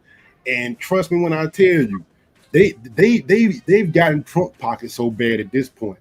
He's not even telegraphing it. Like the whole Jimmy Kimmel firing. But my bad, we're gonna get into but the whole Jimmy Kimmel firing, yeah, that's the oligarchs in there. Start digging deep into it. You'll find out. Is that what you're covering tomorrow? Mm-hmm. The government basically told him to fire. FCC. The commissioner basically said, yeah, he need to go. And all of a sudden he gone. And how do you think? You think that's just Trump? That ain't just Trump. Thank you. Somebody who told Trump to do that. It's somebody, he's beholden to somebody. So it wasn't Trump. How many shows have we seen since Trump been in office that they stay cracking on Trump? They stay talking shit about him. Who's been fired? Nobody. This is not about Trump. I just think Trump is in a position where the people who really in charge, he can't. You know what I'm saying? You're right. Yep. They pull the strings, but he does not get people fired for talking shit. They've been talking shit about him the whole election. Yep. I didn't see nobody lose their job. Ready to... Nope. You about to lose your job. And Trump just not gonna say nothing about it. But trust me, we think he's pulling them strings. I'm looking like this is something bigger, bro. Somebody's in his pocket. Somebody's in his pocket, man. The oligarchs are in his pocket. Say, oh, word? Yeah, Jimmy Kimmel gotta go. And guess what? Now it's supposed to be a $6.2 billion bill on the table, and they need the government's approval. I'm telling y'all, this is a lot bigger than what we're looking at here. Like, oh, so y'all throwing money around, huh? This is bigger than me. If I'm going down, I'm taking everybody with me. That's what I would do if I was Jimmy Kimmel. I was taking everybody down. I'm exposing this shit. You ain't gonna do this because now all of a sudden, right after you get me out, now, oh, well, since you did that, now you're free to buy what was it? Something like 78 more TV stations? Oh, this is the rich getting richer here. What the hell is this? But we ain't got to get into that because what you talking about is very important. Trust me, what I tell you, with the whole Charlie Kirk, Candace Owens had a point. I think I seen a little bit of this. And it could be some foul play going on with this, Charlie Kirk, because Charlie Kirk went against a certain set of oligarchs that we kind of talking about. Oh, Venus is back. So when you say oligarch, I don't know what you mean by that. I mean the people that you don't see, the billionaires that you don't see that's funding politicians and got their hands on policy. Oh, yeah. People with their immense power. And I think this triggered my mind because I was looking up stuff on John D. Rockefeller and Vanderbilt yesterday and see how they did it early, how they controlled early with their money. And I'm like, this got to be the same exact way they doing it now. When you buy politicians, buy their campaign, you just send them, money, make sure they grease their skids, and all of a sudden they just work for you. You ain't worried about nothing. You can just do business unchecked. Oh, you sound like you've been talking to Candace and them because she about to get into a lot of what you just said. Man, look, I'm telling Candace and Charlie eyes were opening. And so when people started saying, hey, this could have came from the right, I started looking it up and say, this might not have been a leftist who did this. This could have been bigger. And I think that because that's the first thing they try to do was like just shift that blame anywhere they could. Like it's the same playbook. Unfortunately, they have the money and the power to get away with, and they've historically done it. Yep. It's just a little bit harder now in the the digital age. There's so many people who can just put information out so quickly. So this is probably the hardest it's ever been for them. But back in the day, they used to be able to easily say anybody did anything. Put a couple things on the news, and that's the end. In the newspaper and shut up. Anybody answering? And to be honest with you, just like my Reed said there now, I mean, the more and more I hear Candace talk these days, I'm like, Candace, you need to be quiet, bro. Yeah, at this point, yeah, she said it. She was like, I don't know how much you need to talk because it's like, yo, they killing people for this shit. But anyway. She was like, oh, my dead body, which can be arranged. I know it can. Like she's like, but she's the way she's going is letting me know that she even thinks one of them took him out and not no random ass person. Yep. That's why she's going so hard. But let's hear this video. Says they are lying about Charlie Kirk. This was 4 days ago, but I just got privy to it. So let's hear from what she's saying. Tell me if you want me to stop it, Mufasa. I will say something that I think brought the world a lot of relief, also, sadness. We were grieving with her, was when his wife, Mrs. Erica Kirk, addressed not just the nation, but the entire world. Her words were very powerful. And we just have a very brief portion of her remarks, which you should pursue in their entirety. But here she is. If you thought that my husband's mission was powerful before, you have no idea. You have no idea what you just have unleashed across this entire country. In this world, you have no idea. You have no idea the fire that you have ignited within this wife. The cries of this widow will echo around the world like a battle cry.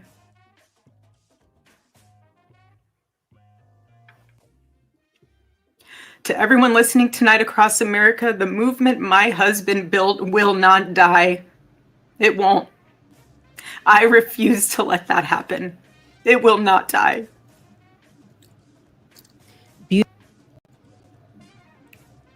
Mufasa, what are your thoughts? Because you know, when a white woman, specifically with blonde, it's something about blonde hair, when they get the crying like that, oh, it's up and it's stuck. Like everybody fine. What do you think about this? That shit don't mean nothing to the people who want what they want. That's a fact. And as you go through this, because I'm gonna let you know, it's all they don't care about none of this. But yeah, just keep on. They don't care about your kids, Miss Kirk. This is for a bigger reason. We're billionaires, okay? People die all the time. People get shot every day, B. I did not mean that.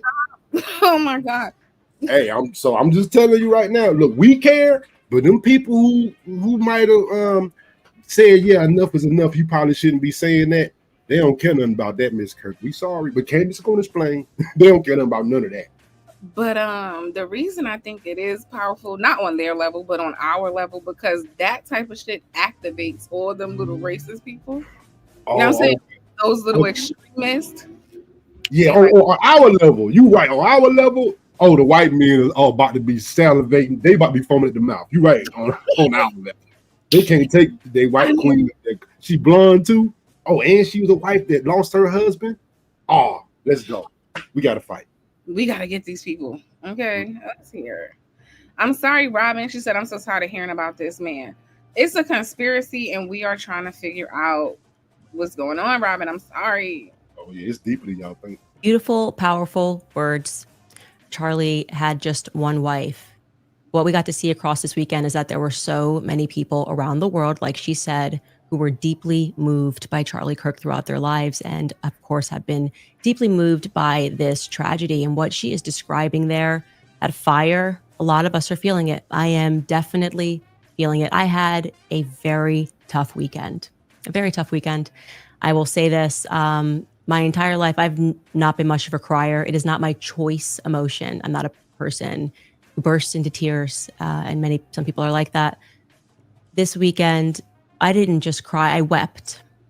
I wept for Charlie. Obviously, I didn't make it through the tribute to him on Friday, and delivered to you. Fair. Yeah, I watched my friend get shot in the neck. Yeah, that's what happened. I just want to say that he was publicly executed again before the world. The question is why, right? You know, when you are in a state of grief, you go through a lot of emotions, and I'm arriving right now at a lot of anger. The audacity of some people. It has taken much restraint. See, I told y'all what happened when a white woman start crying. It's kind of equivalent to when a black woman get mad. Y'all heard what she said? And I'm calling her black for this conversation, okay? She said y'all done pissed her off. What happened, Mufasa? What happened when a black woman get mad? Well, yeah, that is true. That this is one thing I think that Candace uses to her benefit. Black women get, and they can drive your emotion now. They can get you in. They had you thinking like, you know what? You're right. Fuck them. Like black women have that ability to turn you. You know what I mean? Because it's emotion. I don't know what it is. You know. So it's like the white woman cries, but Candace can be on some audacity.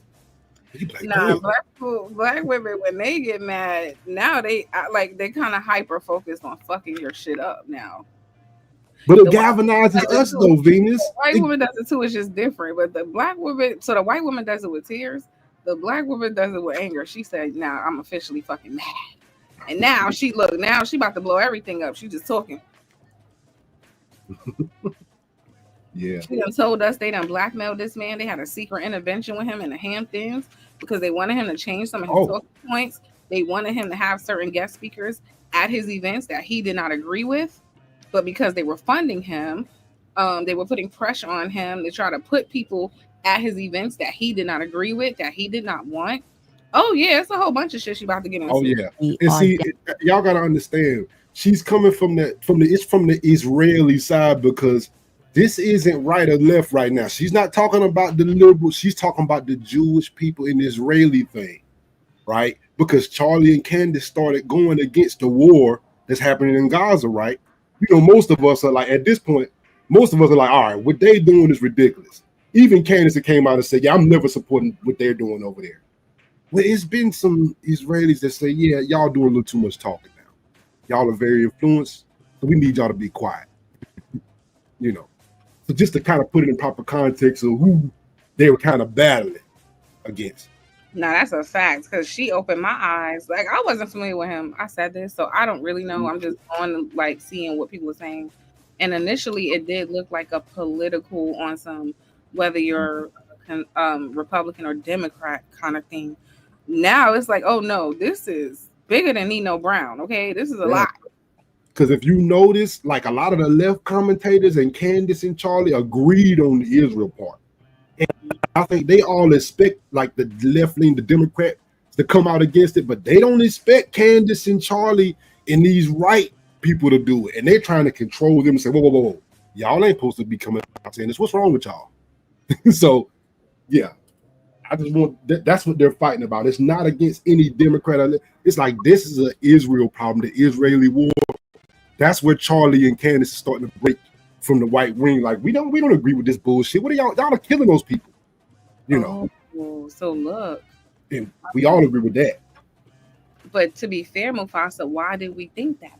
That was the smart thing. The propaganda they immediately did was like what Jimmy Kimmel said, start shifting blame. Oh, the left. Oh, the right. So that's why they got all us down here on the ground, boots on the ground, okay? They got us on the front lines fighting each other when guess what? This ain't got nothing to do with nothing. When you actually realize that Charlie and Candace agreed on this one issue. This is the issue that's the issue they got a problem with what they're doing over there in Israel, the Jewish community. Like Candace is starting to say, what's all this money in politics from these? This is ridiculous. And Bernie Sanders been saying the same thing. They can't afford for people on each side to be saying it and for them to be agreeing. But as you see, you're going to see what Candace is mad about. You can be like, damn, Candace.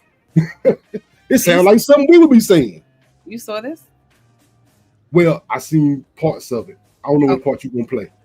I didn't really have timestamps, so I'm just going to see how much we could deal with. I got like an hour left that I could be here. So. Okay. Audacity of some people. It has taken much restraint and prayer, and I had to speak with a priest. I had to go to confession. These emotions that I am having, wanting to respond with Charlie in his own words, really. People that are coming forward and saying this is what he thought and this is how he should be remembered. It just feels really inappropriate to me. I didn't know what to do other than to scroll through messages between me and Charlie, regarding which there are a ton of them. And kept going back and watching the many videos of us dancing to the song Power and his mode, because the song is becoming inside of a matrix, when you just realize everything is dishonest, that everything is performative, that people are dishonest, that they are going to try to stop you from being great. In fact, it's the end of the song, the question that he asks at the end of the song, that's the most important. Ye asks, do you have the power to let power go? Do you have the power to say no to power? Money.com. Sorry, y'all. I don't have time since I'm trying to get to the part where she starts exposing people out here telling y'all stories. They lying. They doing a lot of things. Okay. Charlie was going through a spiritual transformation at the end, and listen up. Charlie was going through a spiritual transformation at the end. All of the usual suspects were really angry that I hinted towards that. What do you mean? You're not allowed to say that. They were attacking me, trying to make me fearful, to speak out and speak about the things that I know. I'm not feeling very fearful right now. I am, like I said, very angry. And I found, So did you guys hear that part? He was going through a spiritual transition, and some people started getting mad about that. Charlie's favorite portion of the song. I'll show you the text between him and I, because this feels very relevant right now. This is, again, lyrics directly from the song Power, but I just needed time alone with my own thoughts, got treasures in my mind, but couldn't open up my own vault. My childlike creativity, purity, and honesty is honestly being crowded by these grown thoughts. Reality is catching up with me. Taking my inner child, I'm fighting for custody with these responsibilities that they entrusted me. That's a moment where he is really speaking about how hard it is. Like when you're saying, no, this is what I believe. And they say, you're not allowed to believe that. You feel like you are fighting for custody of yourself. And I want to be very clear that I believe, in fact, I know that towards the end, Charlie was fighting for custody of himself. I want to say that. I want to say that plainly. And there are lies that are being told and they need to be slapped down right now. There's one person who's been out there acting like he is a widow, you know, just saying the absolute most, tweeting first about what happened to Charlie, following it minute to minute, you know, and doing hits in a foreign country, right? Like making time to do hits on Fox News, 2 of them. Beep. Good morning, Freezy. How you doing? Freezy says, Candace is the one that might be going through a spiritual transformation, I think. I kind of, if I think I understand you well, I think he's saying like she's starting to see that things are not what she thought. You know what I mean? Like a lot of the stuff she's subscribing to is unfolding in front of her face. Like, yeah, these are not good people. These are not. Well, foreign country. She is. You know, she is, but Charlie did also. And this is why I'm telling y'all, this is not right or left. Candace is no less conservative than she's always has been. This is why I'm saying this: the oligarchs, the Jewish part of it, the Israel part of it. This is, like I said, I know what she means by this because she started railing against the same thing. Like they're saying they're doing this in the name of God. This ain't. What is this? Yeah. Okay. Let's see what she's saying. So she about to get into the Prime Minister of Israel in a minute. This is who she's about to talk about. Where she's like, there's people acting like they're so close to him, and they're not. Yeah.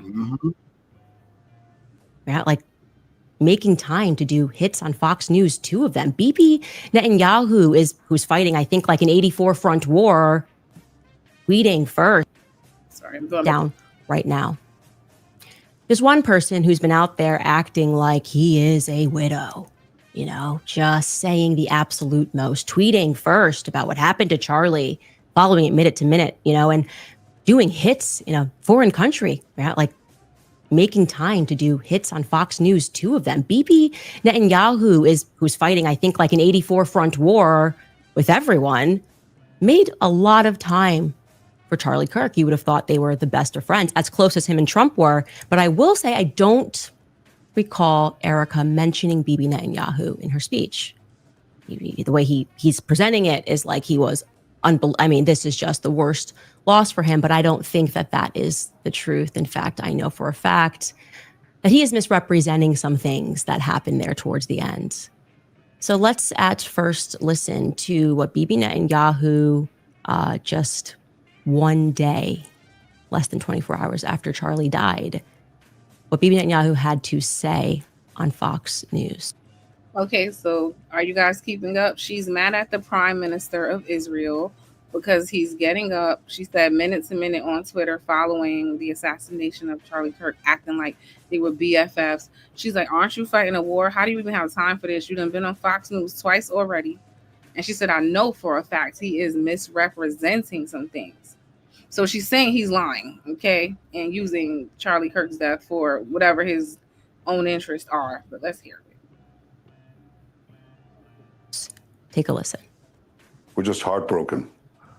Myself, my wife, my family, my son, actually, on his 2019 visit to Israel, had lunch with him and his wife, Erica.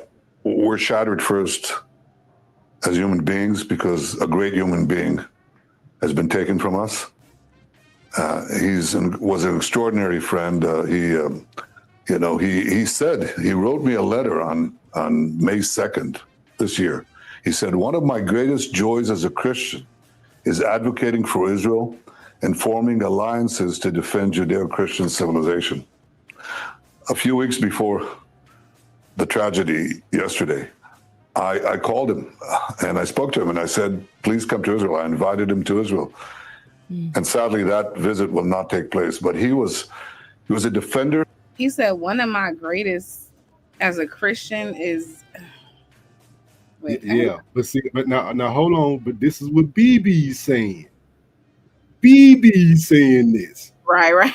You know what I mean? Oh, really? Is that what Charlie said? Because if you know any recent of his commentary on Israel lately, he's been calling them murderers. He's been saying y'all genocide. He's been calling for you to be jailed, sir. And matter of fact, when he started saying that, you had to make a phone call and a meeting to him. I don't want to get ahead of Candace, because you see how he talking right now. Candace gonna say bullshit. That's why she feels so disgusting. You see her face? Like, what? I know she mad as hell about him. Yep. Because this was actually her friend, so she knows. You know what I'm saying? She knows things. So it's like you getting up on national TV in the middle of a war in a whole nother country, being the first one to want to speak on this man and make it seem like his most the most important thing to him was fighting for Israel. Yeah, what? His wife ain't mentioned you or Israel. Yeah, really? What? So yeah. Jeez. And what does that say about Fox News? Right? Who's running? Exactly. Who's running? About them? Listen, you know what, Mufasa? They just need to pay me and you, and we could crack any case. You know what I'm saying? I just open our own. Because I'm like, hold on, what's going on, man? Y'all all in on it. You be thinking like, oh yeah, Fox News for Charlie Kirk, and it's like, well, hold on. Yeah, all the way until he walk in the room, not Yahoo and Israel walk in the room, and now all of a sudden it's fuck Charlie Kirk. Charlie who? Oh yeah, you was his best. We know. That's why I say it. It's factions, man. Some new people came in. What's up, Truth? What's going on? American Tradesman, Robin. Hey, Ray Midnight, Miss Jilly. I think I caught everybody. Me and Mufasa on the case, y'all. Y'all gotta listen, man. Listen. I called him and I spoke to him and I said, please come to Israel. I invited him to Israel. And sadly, that visit will not take place. But he was a defender of our common Judeo-Christian civilization. He was unbelievably excited to walk in the footsteps of Jesus here. He valued our bond, the bond between America and Israel. He did so many things to defend free speech. He had his truth. He stood up for it. But he said, you can come and debate me. He invited that debate. He certainly didn't invite the violence, the horrible violence that tried to silence him. And, this is a worldwide problem. The people on the extremes, the Islamists, the radical Islamists, and their union with the ultra progressives, they often speak about human rights. They speak about free speech, but they use violence to try to take down their enemies, whether it's President Trump, who's been almost assassinated twice, or, they try to kill me here too. But they got Charlie Kirk, and it's just heartbreaking. So Israel doesn't use violence? Okay, let me play. Who is they, BB? Who is they? Who is they? Who got Charlie Kirk? We don't have to actually speak conspiracies. I'm just wondering, because you said a lot there, but it really sounded like it was about BB trying to establish a narrative that we saw reinforced by a lot of people that, Charlie kind of made it almost sound like he died for Israel. I mean, Trump's account even tweeted out a photo of Charlie and an American flag and also an Israeli flag, a bit of AI used, like this is just who Charlie was. He says Judeo-Christian values. He spoke to him 2 weeks ago. Again, you would think he was busy fighting this 97,000 front war, but no, he's letting you know that he just randomly picks up the phone and calls Charlie Kirk and invites him to Israel. Oh my God. And why is Trump posting out a picture of him with the American flag and the Israeli flag? So exactly. Is Trump Trump in on this? Is he in on this? Hold on, Trump. I mean, you start asking questions like, ho, why would Trump do that? So now, hold on, Trump, are you in on this narrative too? But hey, as she keep going, and then like I said, if I've kind of been on this Israeli thing for about a few months now. And I'm like, nah, bro, look, hey, I'm skeptical of everything y'all doing. Everything. Hi, DB. Yeah, because why would out of all the people he's connected to, what was the name of his organization? Charlie Kirk. Talking Points USA. Talking Point USA,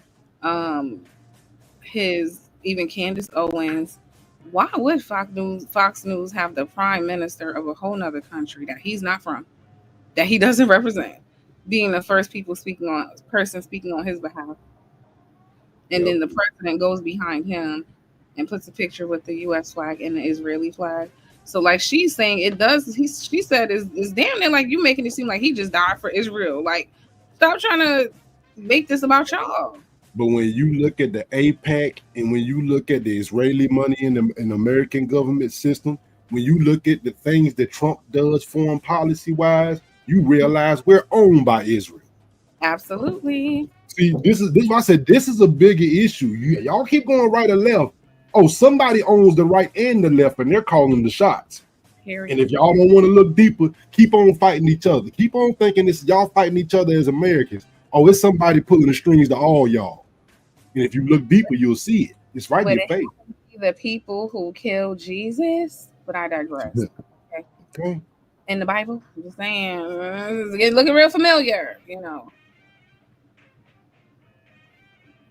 Charlie was. He says Judeo-Christian values. He spoke to him 2 weeks ago. Again, you would think he was busy fighting this 97,000 front war, but no, he's letting you know that he just randomly picks up the phone and calls Charlie Kirk and invites him to Israel. How would Bibi do that? It seems like maybe there's a little more to the story. No, there definitely is a little bit more to the story. First and foremost, that letter he is holding up, he is severely misrepresenting. Those sentences are real, but I am calling upon Bibi Netanyahu, the dear friend to Charlie Kirk, to publish the letter's entire contents. Like, don't start with just 2 sentences. Publish the entire thing. You're holding it. I'm saying you're severely misrepresenting the contents, that in May, Charlie was concerned about Israel and their influence on American politics and how they were pushing things that he felt were in conflict with his beliefs, free speech here in America. Bibi's holding it up like Charlie just in May said, hey, you know what? I just want to write a love letter to Israel. That's how it was presented. Would you guys agree? That's not how it happened. Now, said that's not how it happened. Homeboy picking, like how they be doing with the Bible, you know what I'm saying? He picked the 2 little nice sentences out the letter and read it and didn't give you no context, no detail. She said, hey, just publish the whole thing. Bet he won't. Mm-hmm. Yeah, Charlie was on Israel ass. I'm trying to tell y'all. He was on their ass. So the plot thickens, Mufasa. Regarding that phone call and that invite, that also needs to be contextualized. And I'm going to do that. But first, Skylar, can we bring in a clip of Charlie from a month ago speaking about the kind of pressure that he was under? Because I think that will also help to further contextualize this. Take a listen. I'm an American citizen. Yes, I want Israel to win. Yes, I'm a Christian. But some of the mess, and you've seen how I've been treated, Megan, by some, not all, by some. No, it's very irritating. It's been almost so as if unfair. They were coming after you after Turning Point for, among other things, that you had Dave Smith there. Dave Smith is allowed to criticize Israel. You had both sides. The Israeli side was overrepresented. No, you're not allowed to. It's even worse than that. Again, heard what he said? You're not allowed to criticize Israel. That's what he said. Mm-hmm. And I liked how something about the way he emphasized American. That tells me everything I need to know. He started saying, I'm an American citizen. Like, he was making a distinction. Like, don't get it twisted. Now, and Venus, and y'all will say, oh, man, he racist. Now, at the end of the day, we Americans. And y'all scared to even say Jew on YouTube. Why is that? Because they will shut your shit down in a millisecond. You will wake up tomorrow demonetized. Exactly. So we understand what he's talking about right now, right? Let's act like we don't understand it. It's something bigger. Even the ones we don't like, the ones we hate, they going through the same mess too. It's a bigger puppet master at work. Let's see. All right. I just want to repeat for the 5th time, I love Israel. I want Israel to win. But my moral character is now being put into question, Megan. Not my decisions, not like, hey, are you doing this? Is it smart or is it dumb? But no, I am a bad person if I do this. And I could go, I mean, you saw it, Megan. It was trending on Twitter, thousands of tweets and text messages. And if I were to be charitable and generous, I will say the people that are attacking me are in a hyper paranoid state because they're at war, and war tends to make things black and white, and you're a hammer looking for a nail. So I'm trying to be charitable, Megan. Literally, I'm trying to cut as much slack as I can, right? Like, okay, what would it be like if all of a sudden I'm starting to see a pattern of behavior similar to what my grandparents saw in 1930s Germany online? How would I behave? So that's like my charitable kind of overcompensation spirit. At the same time, I'm like, but it's not defensible to be dumb. If you or your loved Lord. So I guess the people in Israel already started getting upset with him once he started voicing his opinion about because something. he's comparing genocide to genocide. He looking like, I'm looking at what happened in 38, and I'm looking at what y'all over there doing now. I'm starting to see some similarities. So if I call y'all out, like, this is some bullshit what y'all over there doing. This is genocide. This is what my parents saw. I call Netanyahu the H word, Hitler. Oh, yeah. Time for you to get shut down. Be quiet. Good morning, Dimples. Sherry Berry. Hi, Sharon. What are you talking about, Sharon? Right? No, it's not defensible to be dumb, and he was under an increasing amount of pressure, not just people telling him, oh, well, you know, I'm upset with who you're inviting, but flat out telling him that he was not allowed to invite certain people to his events. See what happens? You see how earlier you and Strada was saying that when you take handouts, quote unquote, from people, they control you? Mm-hmm. What did she just say? They started getting upset about things he's talking about, people he has on, and then flat out trying to tell him who to have speaking at his events. Why were they doing that? Because they're funding him and they feel like they can. Mm-hmm. If you start taking money, this is what happens. And that's messed up. Compared to build your own. Because if you support me, then support me. Don't support me so you could use my platform, the 4 million, whatever the hell I got, to start pushing your Israel message. What? To be dumb, and he was under an increasing amount of pressure, not just people telling him, oh, well, you know, I'm upset with who you're inviting, but flat out telling him that he was not allowed to invite certain people.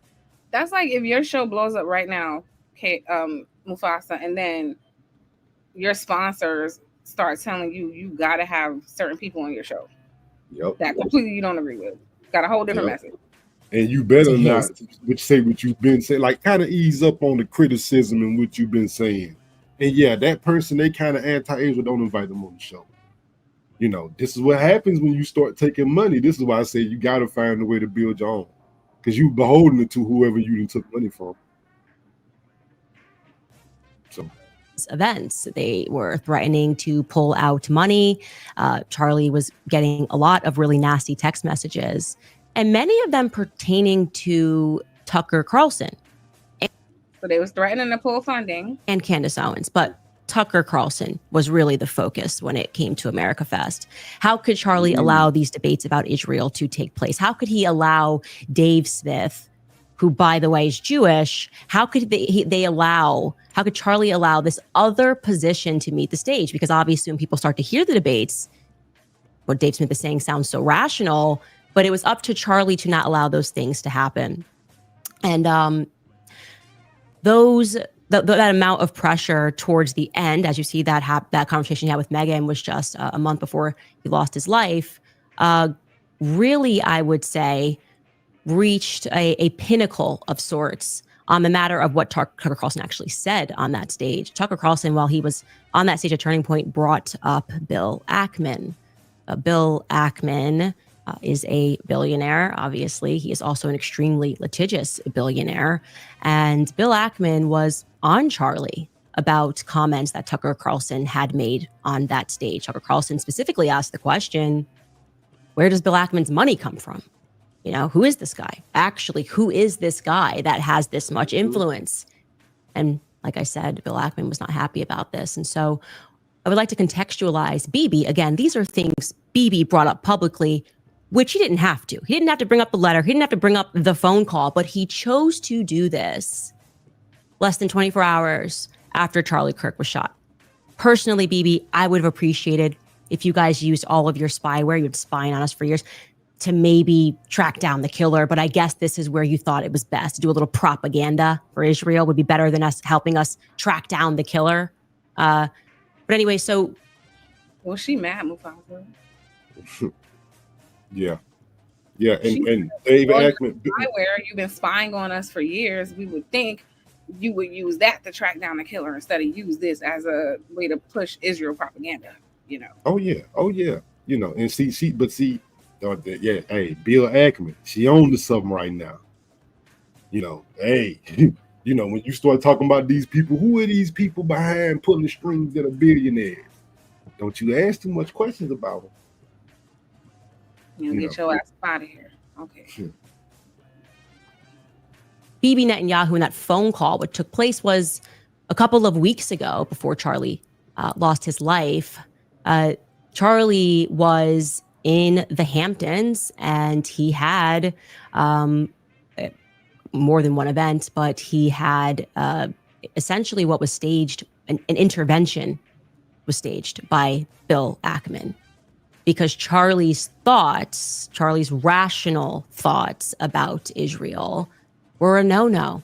This is not the route that you should be going on. And Charlie was surrounded by his friends, his quote-unquote friends. Bill Ackman was very upset, and threats were made. That is what I am. Ooh, you heard that? Yeah. Now, I mean, this is Candace, you know, but this is why I say, Candace, girl, you playing. All right. This is what you say. Playing with fire. Yeah.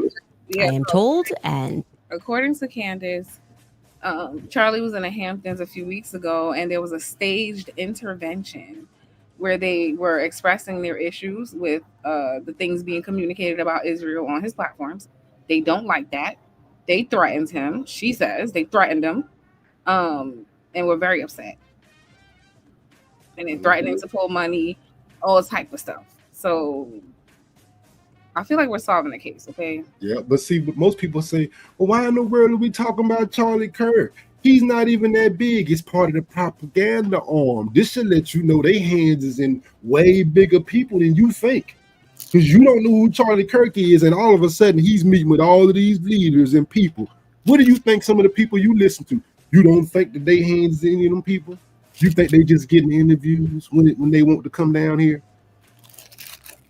No, I don't care. I didn't know who he was, but I know now, and now and now I'm understanding this is a way bigger issue than him, like you said. This just should go to show you guys that people that get lifted up here and get huge platforms, huge support, sometimes like they came out of nowhere. You gotta listen to what they're saying and who they're saying it to, and who will be most benefited from the things that they're saying. It is a lot of times a lot deeper. I said this the other day. I said, yo, I've never seen a political debater, YouTuber, whatever he is, podcaster, get the type of like sending off that he has received from the government. Yep. Never. That's when I knew something wasn't right. And this was deeper than rap. Okay, this is deeper than rap, you know? Yeah. And I always say, pay attention. Now with us, pay attention to our syndicated people. Our people, they kind of run out here every 4 years. Them the ones with us that's tied in. You better open your eyes. I'm telling you. Listen. We cracking the case for y'all. My channel is real dry. Support the channel, guys. Okay? I'm gonna be off in 20 minutes. I ain't about to tap dance for Master all day and they ain't support me, you know? Let me play a little more. I will tell you that I am very happy for Bill Ackman to dispute this narrative. In fact, he was asked to dispute this narrative Max Blumenthal went out to him today, and Bill Ackman came back and said, I have receipts I can show you. And he did not provide the receipts. This is not how it went down. I know it went down this way. I'm waiting for one of them to go on record and to say that it didn't go down this way. It was at this time that Bibi Netanyahu was called and Charlie was invited to Israel. This was an under duress situation, I would say, because I've been in these situations before. When I started asking very sensible questions about Israel, as someone who had dedicated her political life to supporting Israel, many times alongside Charlie Kirk, I was met with the very same pressure. And just like Charlie was being invited to Israel, I was invited somewhere else. And when this arrived to me, it felt like a threat. You know, I got to tell you that. It felt like a threat, like not like, hey, come here and we can educate you because you're my friend. More like, this is your last chance. That's how it felt to me. I can't speak to how it felt to Charlie. And I just want to address something real quick, because this is why I'm saying my people need to wake up. Mills, are you talking about us when you say we need to get off of YouTube windmilling for someone that didn't even respect you? Are you talking about us? Because I don't personally, like we're saying, this is much bigger than him at this point. This is can be used as a case study just for us to understand what be going on. Oh, I see what you're saying. That just confused me a little bit. Know that Charlie was offered a ton of money in this moment. A ton of money. Bibi would fund it, you know, spend tons of money. And Turning Point, I guess, if it needed to go to a higher level, would have gone to an even higher level than it already was at. And I know for a fact that Charlie denied that funding. That Charlie denied, and what Bibi didn't include there, he declined to go to Israel for, I would describe this as like, you know, re-education camp. You know, we've seen it.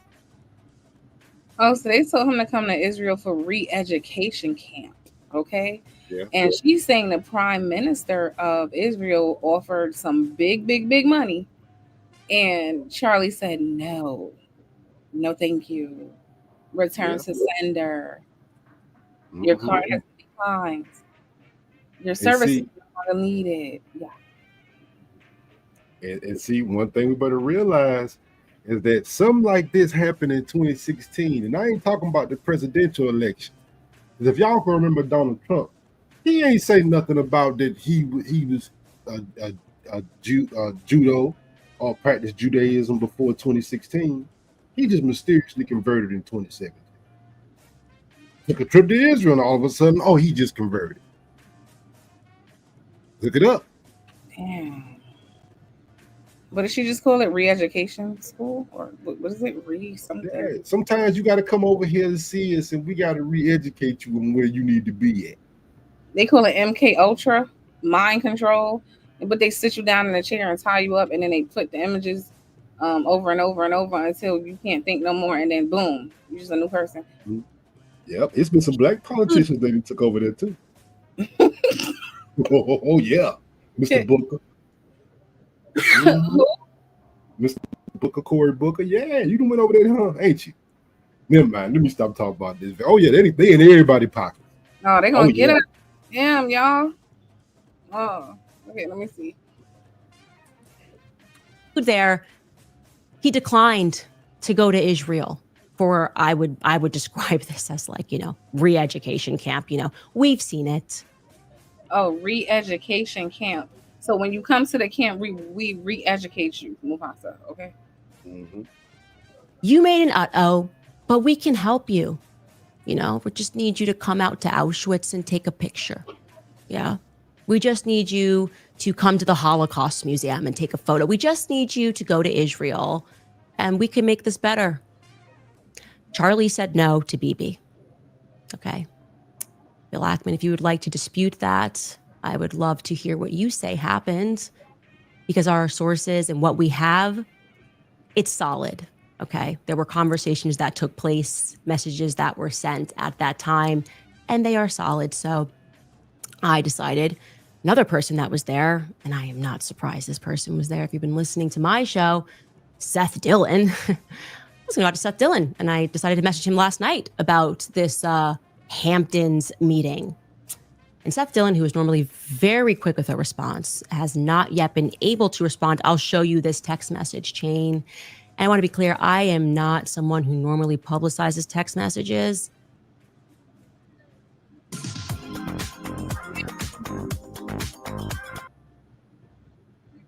What's going on, Mufasa? She's calling out hedge fund people, millionaires, and it's all making sense. Because I said that, where was all this money coming from? Yep, With this guy? it's all tied in. It's all tied in, and we fighting each other. We've missed the entire point. That it's all tied in, man. And these people, man, they got their hands and pulling levers and doing stuff that we don't know. We sitting there like, how in the world? How they know them? Sure. Okay. They invested in these media and the propaganda arm and what people are telling you. That's what I'm saying. Like, even people getting fired over him, the same people who didn't even get fired over Trump. Yeah. I knew that's when the big dogs, the people who got the real money and power, it's something that they don't like. Yeah. That's going on. It is not about Trump. I don't believe that. I've seen a lot of late night talk show hosts make jokes about him since his first presidency to now. They ain't never let him off his neck. He'll just go complain. He'll talk shit about them. He'll throw shade. When he get his turn, he'll be like, yeah, you know, like those people up. They do that little back and forth stuff. But when did you see somebody get terminated for a joke about Trump on TV? Am I missing something? I haven't seen it. And I'm gonna tell you, they get us to fighting because what? The same person that fired Kimmel is the same person that fired Roseanne Barr. This ain't got no side. Somebody's telling them to do this shit. All right, y'all keep on missing the point. They don't care which side. Oh, hold on. You say what? Oh yeah. See, no. They get you out of here. Yeah, we get you on Why that. that boy out of here allegedly? You know what I'm saying? They don't care. Yep. Anybody can get it. Anybody. But my friend was shot in the neck, and I'm just not really in the state right now to be polite when it comes to the answers that I am demanding, okay? This is me out to Seth Dillon last night. I sent him Bill Ackman's tweet because, you know, he tweeted, I feel incredibly privileged to have spent a day and shared a meal with Charlie Kirk this summer. He was a giant of a man. I said, any comment on this one, Seth? He didn't answer last night. This morning I said, need a comment ASAP, please. He didn't answer. Then I followed that up and I said, trying again here, you were present when Ackman lost his mind on Charlie and when Bibi invited him to Israel and Charlie refused. Text messages immediately following this meeting are circulating. I find Ackman's statement, as though the meeting was somehow cordial, to be incredibly disturbing. Are you at all disturbed by that tweet? Do you feel, as I do, that this tweet significantly betrays the defined purpose and mood of his, and I presume your, final meeting with Charlie Kirk? ? He was unable to speak to me, but he did place some frantic calls to Turning Point USA. Yeah. You see, I went out to Seth, but I also went out to two other people who were at this meeting, and nobody is willing to go on record. They're all messaging each other, trying to figure out a coordinated response to say that, no, this was all quite cordial, but no one wants to go on record and describe it as cordial because they know someone's leaking, because someone's got a guilty conscience about what happened at the Hamptons. So I will again put it out there, Seth, Bill Ackman, and to the other individuals who I have not yet named, but who are going to be named later this week, were at the Hamptons when Charlie was put under pressure. Oh, she threatening people. You see that? Well, says, I was not put 'em threatening. on notice. I didn't name all of y'all yet, but I'm going to later this week. So there was a bunch of you. One of you lost your mind on Charlie. Y'all blackmailed him and y'all threatened him, and he refused to go to Israel. And that's all we know. And now he's shot. I'm just saying. Yep. And y'all quiet. Y'all ain't saying nothing. Yeah, everybody quiet. Oh, we love Charlie. She's like, what? Hold on. Y'all just had a meeting. You know, I'm talking about a billionaire and a leader of a country And y'all having meetings, and all of a sudden, y'all running down on them, and then something happened to them, and we just posted. She said an intervention, an ambush, if you will. Okay. When Bibi Netanyahu called him and invited him to Israel, again, in a move that when it happened to me, and it wasn't Bibi Netanyahu, felt to me like a laced threat. I am inviting you guys, I will give you my platform, actually, to come clear matters up, to tell us what really happened. Because, I think Charlie was definitely on the brink of changing some of his perspectives. And I can tell you factually, Charlie was praying the rosary. Charlie was going to mass. One of my last conversations with Charlie was me joking with him saying, just make the last step, okay? You are, I said specifically, you're too smart to be a Protestant. Just take the last step, Charlie. And he says, ha ha. Speaking about Mary. And typically when those steps start taking place, you stop referring to yourself, as I did, as a Judeo-Christian. Mm-hmm. Again, it is mystifying why, Bibi. Okay, if there's one AI site builder you need to meet, it's this dope tech from Wix. Now, if you know, that's one tenet on the right. That's one tenet on the conservative side. People Judeo-Christian values, and I think Americans hear it so much they don't even understand what they're hearing. It's like y'all Judeo-Christian, even the white folks. You be like, y'all Judeo-Christian. I see y'all in the church. Where did Judeo-Christian stuff come from? Right. And you see how she emphasized he was praying to the rosary. He was talking about Mary. Those are Catholic things, right? So she basically just said he was basically doing away with what he used to believe and transitioning into something else. Yep. And they know that. You know what I'm saying? I'm going to play it again. I want to make sure people understood what she just said. So what really was happening, and now would make sense why the prime minister, little hat person, is so invested in trying to make it seem like he was also for Israel, right? Mm-hmm. We can't. I'm just saying. And see, I don't know how much. Oh yeah, so you still got some more. We got to go. Okay. Yeah. No, go ahead. I got like 10 more minutes. Oh no. We're gonna get through it because she might mention it. Okay, I went back a little bit. Yeah. Steps start taking place. You stop referring to yourself, as I did. Oh, she said, as I did. Everybody did it too. Charlie was praying the rosary. Oh, they let go of the Judeo-Christian stuff. Then I felt to me like a laced threat. Yep. I am inviting you guys. I will give you my platform, actually, to come clear matters up. Perspectives. And I can tell you factually, Charlie was praying the rosary. Charlie was going to mass. One of my last conversations with Charlie was me joking with him saying, just make the last step, okay? You are, I said specifically, you're too smart to be a Protestant. Just take the last step, Charlie. And he says, ha ha.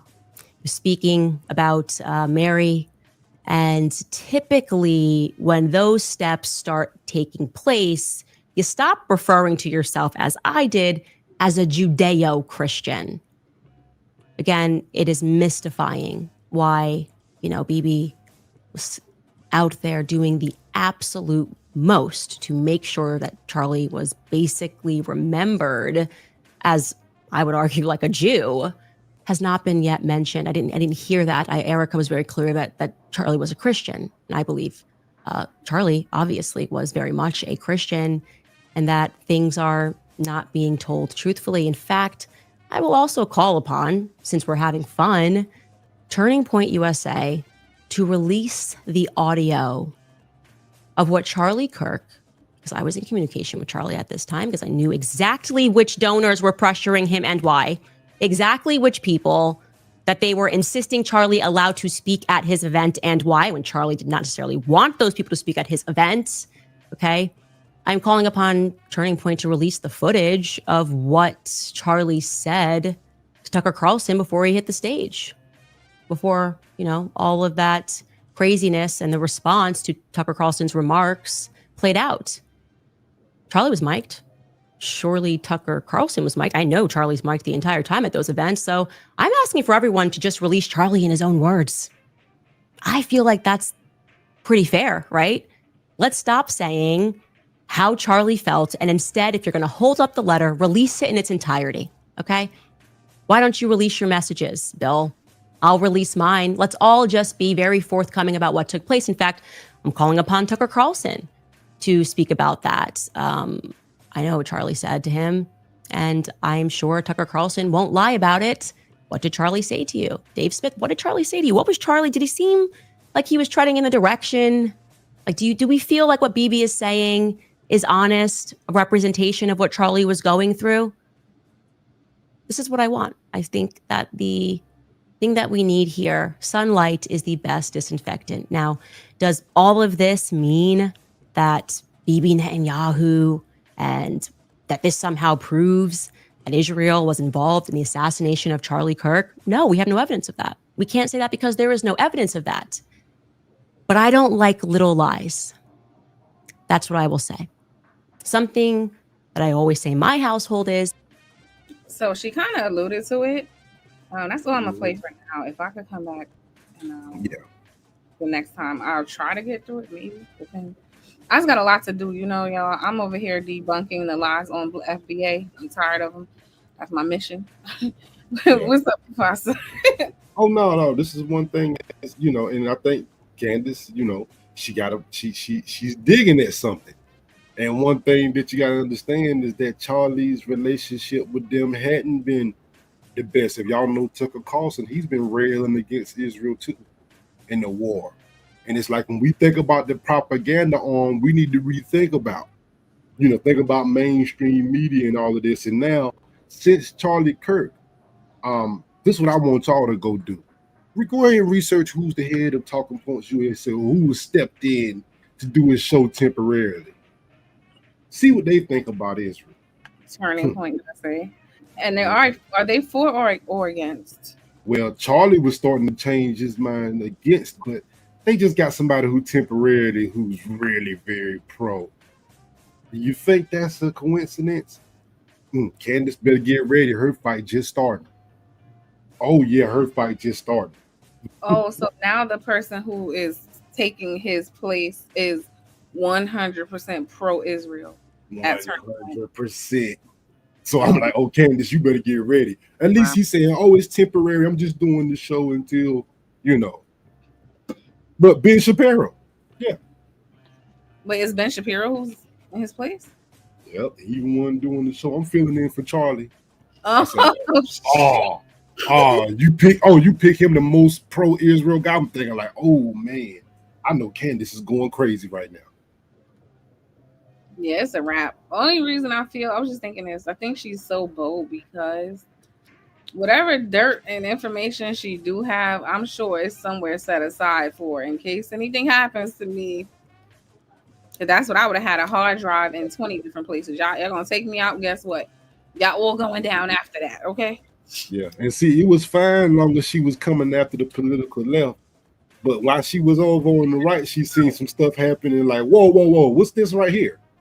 And see, the powers that be said, whoa, see, you ain't supposed to be looking right here, Candace. You supposed to be looking over there. And she tapped Charlie and Tucker Carlson on them and said, hold on, do you see this is BS? You see this right here? And all of them started saying, yeah, we don't like this part. And now we need y'all to be quiet.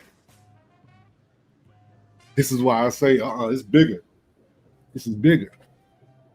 And why do you? Oh, I was gonna say, why do you think that when it comes to the Middle East, it seems like Democrat nor Republican, either administration can get out? Just got to be at war. Why y'all think that is? Because the people who took Jesus up out of here, I ain't letting that go. That's how you call them. People. That's what I call them, the people who got rid of Jesus. So listen, that's all I need to know. Yep. Going back to 9/11, why y'all think all this stuff? We just involved in everything over there, spending billions of dollars. Why y'all think that is? You better not say you not. You think they ain't in everybody's back pockets. And Candace kind of opened her eyes, and now she's starting to see some stuff, and they saying, yeah, you need to stop. You need to calm down. Charlie, yeah, you was doing a little too much. Oh my goodness. Allegedly. I think M. Mills just cracked the case with us. Look, Yeah. Mufasa. They Once already had it. Right. Once they already knew, they was like, all right, we about to just put Ben Shapiro because he's not doing what it's giving. He's not doing it. They needed him because he's a lot younger than Ben Shapiro. He can appeal to the younger audience. He can travel around to colleges and still kind of be somewhat relatable. Nobody want to talk to Ben Shapiro, which I think Ben Shapiro is very, very intelligent. But for people that much younger than him, that's not appealing. They're not going to want to sit there and really be, I don't think. You know, and Ben Shapiro said he's not gonna stop his college tours, and I was thinking like, dang, you ain't scared, bro. Like you're not gonna, like you just seen somebody just snipe somebody, you ain't the least bit worried. Because my first thought was like, all right, y'all cancel these for a while. Ben Shapiro said, nope, I'm not gonna stop anything. I'm thinking like, damn, bro. Does he know he protected? That's He weird. said, what? I ain't worried about nothing. That's exactly what he said. I'm like, he ain't worried about nothing. Like, okay, I mean, I'm just saying. So that's why I'm like, Candace might want to be quiet. I'm like, Candace, I think that, you know, I think they probably got Kirk first because they know they can't do that. They can't, even though they probably feel that most black people don't mess with her or whatever. They were like, look, we can kill you and they ain't gonna care. You know, but that's why I'm like, bro, you might want to sit down on this part. But she's sniffing around some people, man. She's sniffing around something that, yeah. These were the big dogs play. Even Trump and them get beholden to these people. Damn, these people just look evil. I just looking at this video of Ben Shapiro, and just his face. It just gives me like demon. I don't know. That's what I see. But why are they talking about? I'm looking at a video of Ben Shapiro. It says Kirk Shooter had trans boyfriends. See what I'm saying? They put y'all down here to confuse everybody. It's confusing stuff. To point people in different directions. They don't even belong looking in because it ain't got nothing to do with nothing. Ain't got nothing to do with nothing. You be like, see, yeah. Why in the world? See, y'all ain't talking about billionaires meeting with them and certain people doing this and policy and Trump knew them and half-man staff. And we like, hold on, man. We didn't think Charlie was this big. What in the world is going on here? All of y'all knew him though, didn't you? All of y'all were talking to him though, didn't you? Okay. You know the crazy thing is, I was gonna say they've been doing this. Hi, JJ Carver. They've been doing this for so long. They got a little too comfortable. And I guess when you got that much money, power, and status, you don't really have to care too much. But they're starting to get a little sloppy, Mufasa. No, you're right. And that's why I was saying earlier when I said the men who built America, from Rockefeller to Carnegie to Vanderbilt, they did it. This is how comfortable these people are. They were doing it. So it's at this point now, they don't think they can be stopped. And when they see a politician come up, they just start throwing money at them to say, look, okay, we know that you feel that way, but look, you need this money to win, right? So, just take this money and do our bid. Nah, it was effective before, but it was more effective because even the people like a Candace who was around, who might know some tea, when you came into the public and spoke, they will make you look insane in a millisecond. They'll have all the news stations on one accord, having you look crazy. Like they threatened to do Dave Chappelle when he left the country. Remember they told him? Make you think different about Kanye, don't it? All right. Now, Kanye could be crazy, but they could be feeding you a narrative, because who do we go after? Oh, snap. Who's Kanye go after? Kanye go after them Jews in the top of that industry more than anything. He does. Hold on one second. Yeah. So, like I said, I want you to think. You can start thinking about, like, who is he attacking most of the time? The people at the top. Them Jews with them that do not like that. So. So this is what I was saying. So it was a lot easier back then. But the problem now is that there's too many cell phones that have videos and too many different people who can put information out and kind of debunk.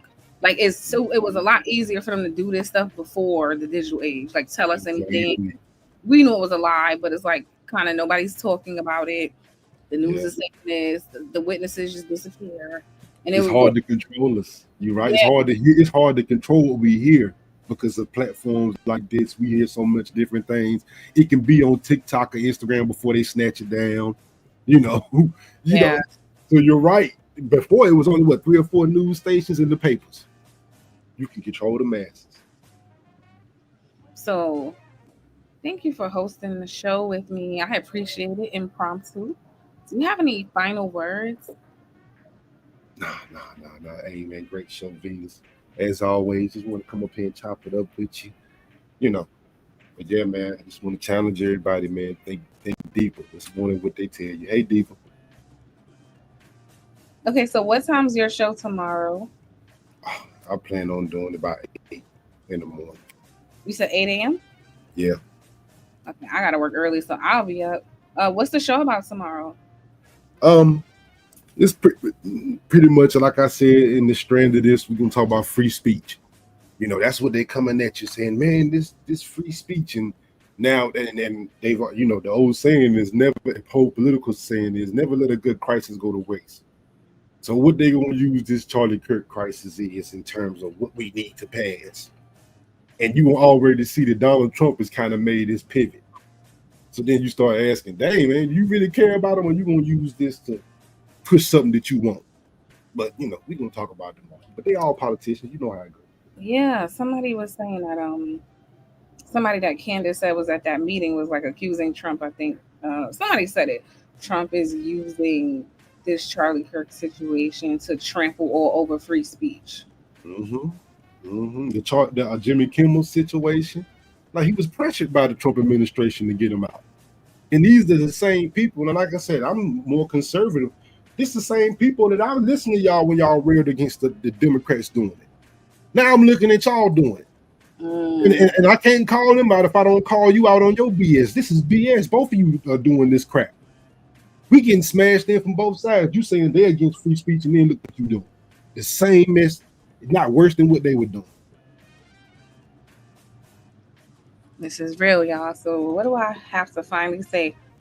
Like I told y'all, Black people, y'all gotta stop being surface level thinkers, because everybody, y'all the only ones doing it. Everybody around, there's so much stuff going on around you that you guys are so oblivious to, like completely oblivious, but also extra confident when you want to jump up and condemn certain groups of people for bullshit and try to paint people out to be things that they're not, all in the name of this white man who does not anything for you, your family, your friends, your loved ones, provide you any job opportunity, does absolutely nothing for y'all. That's the thing I can't understand, is like this worshiping of these white people, for me, is my main issue at the end of the day.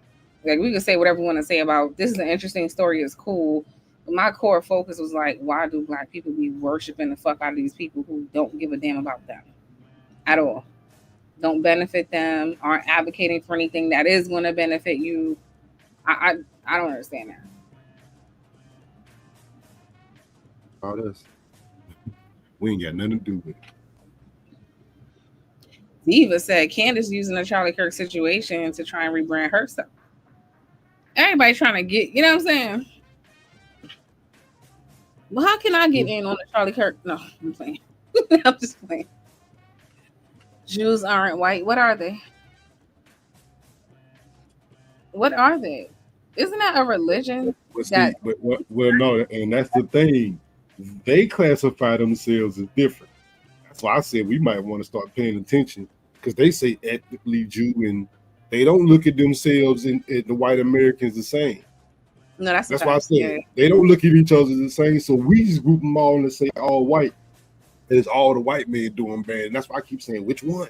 You got to differentiate one, because it's another one over there that's going to be, let's shake your hand. Oh, I'm going to give you a job. I'm going to do everything, all this, that, and the third for you. And it's like, nah, he on bullshit too. You on bullshit too. Okay, so I got to put Jew and white. It's still enough of each for me to group them all up. Yeah, I mean, because I group them all too, but it's just like y'all look at each other as different. You know? Yeah, it's true. Because there'll be white people who will call them out in a millisecond. They don't care. Like Charlie Kirk. Charlie Kirk was white. Yeah. Listen, I'm still not Team Charlie Kirk because I got my own issues, but I am no. committed to the investigation that me and Mufasa have started. Okay. Hell no, matter of fact, I don't want to say I dislike. It's just like the people that think different. You don't want to hate them, but it's just like, nah, yeah, you had your BS with you too. Yeah. But I'm thinking like, nah, but what got you killed ain't got nothing to do with us. Uh-huh. So y'all can leave us out of that because we got. Well, I ain't gonna just automatically say with that, but I'm thinking like, I'm looking at what got you off, brother. Yeah, we shouldn't be nowhere near this conversation. Leave us out. We just gonna look from the outside like, damn. He said, what? Damn, you met with who? It got nothing to do with us. I ain't no black people in the room with us. Yeah. Right. We need to discuss it. It is what it is. I was just getting annoyed with like people like treating him like like he's their Lord and Savior, That's crazy. I'm sorry, I am a little bit, I don't know, whatever you want to call me.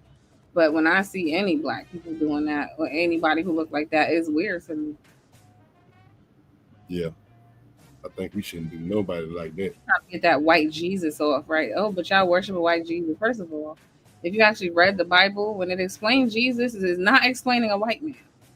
Nope. Again, y'all don't read nothing, so y'all don't know nothing. Okay? That's another story. Nope. DB, you know black? You Dominican? Oh, please. I think I'm not black. Don't make me not black. Oh, I see what she's saying. She's saying even I can say I'm not black, it doesn't mean that I'm not black. So she's saying like when the little hats are saying they're not white, it doesn't mean they're not white. They are just kind of delusional, like. Yeah. I know what DB said. She's like, nah, they all white. But I'm thinking like, man, they be saying they different from each other. I thought they was all white too until you get them in the room and say, I ain't no Jew. I ain't no white man. I'm like, oh, so y'all say y'all different. Maybe I need to think about this different. Yeah. Y'all be fighting each other. Y'all don't like each other. It's like the tellers. They used to be like, I'm not black. Yeah. So now they mad at us because we finally accepted it. We said, okay, cool. You not. You got it, baby. You're not. Now they mad. Yeah. Oh, let me back in. No. We had enough, like 2 decades of y'all telling us me no black. So when we get on board and say, okay, cool, you not, everybody crying. Absolutely not. Mm-hmm. No. That's like a white person come up to you saying, hey man, you and this Nigerian, y'all the same. You be like, yeah, no. I mean, they cool, they just diaspora and everything, but some nuances there, man. Me no Okay, me no black. There's some nuances there, of course, I ain't gonna down my people, nothing, my brothers or nothing, but there's some nuances there. Y'all might not know. You might not, So they messed that up. I don't feel sorry for no tellers because FBA used to be overly damn near worshiping Africa at a point. We really did. A lot of us grew up really feeling connected and really feeling like that's our core home. Like we all, and I still want to go, right? Like we all want to see that. A little too much, in my opinion, Venus. A little too much. We was ODing with that shit at one point. Worshiping that place. We really felt connection to it. It's disappointing when you come into contact with these people and you realize how they don't look at you like that at all. They only want to be called the same thing as you. So we all grew up and seen enough of that shit and said, oh, okay, no problem. Let's delineate. So I'm just trying to understand now that we finally playing on the same, everybody's mad at us. Yeah. That sure make no sense.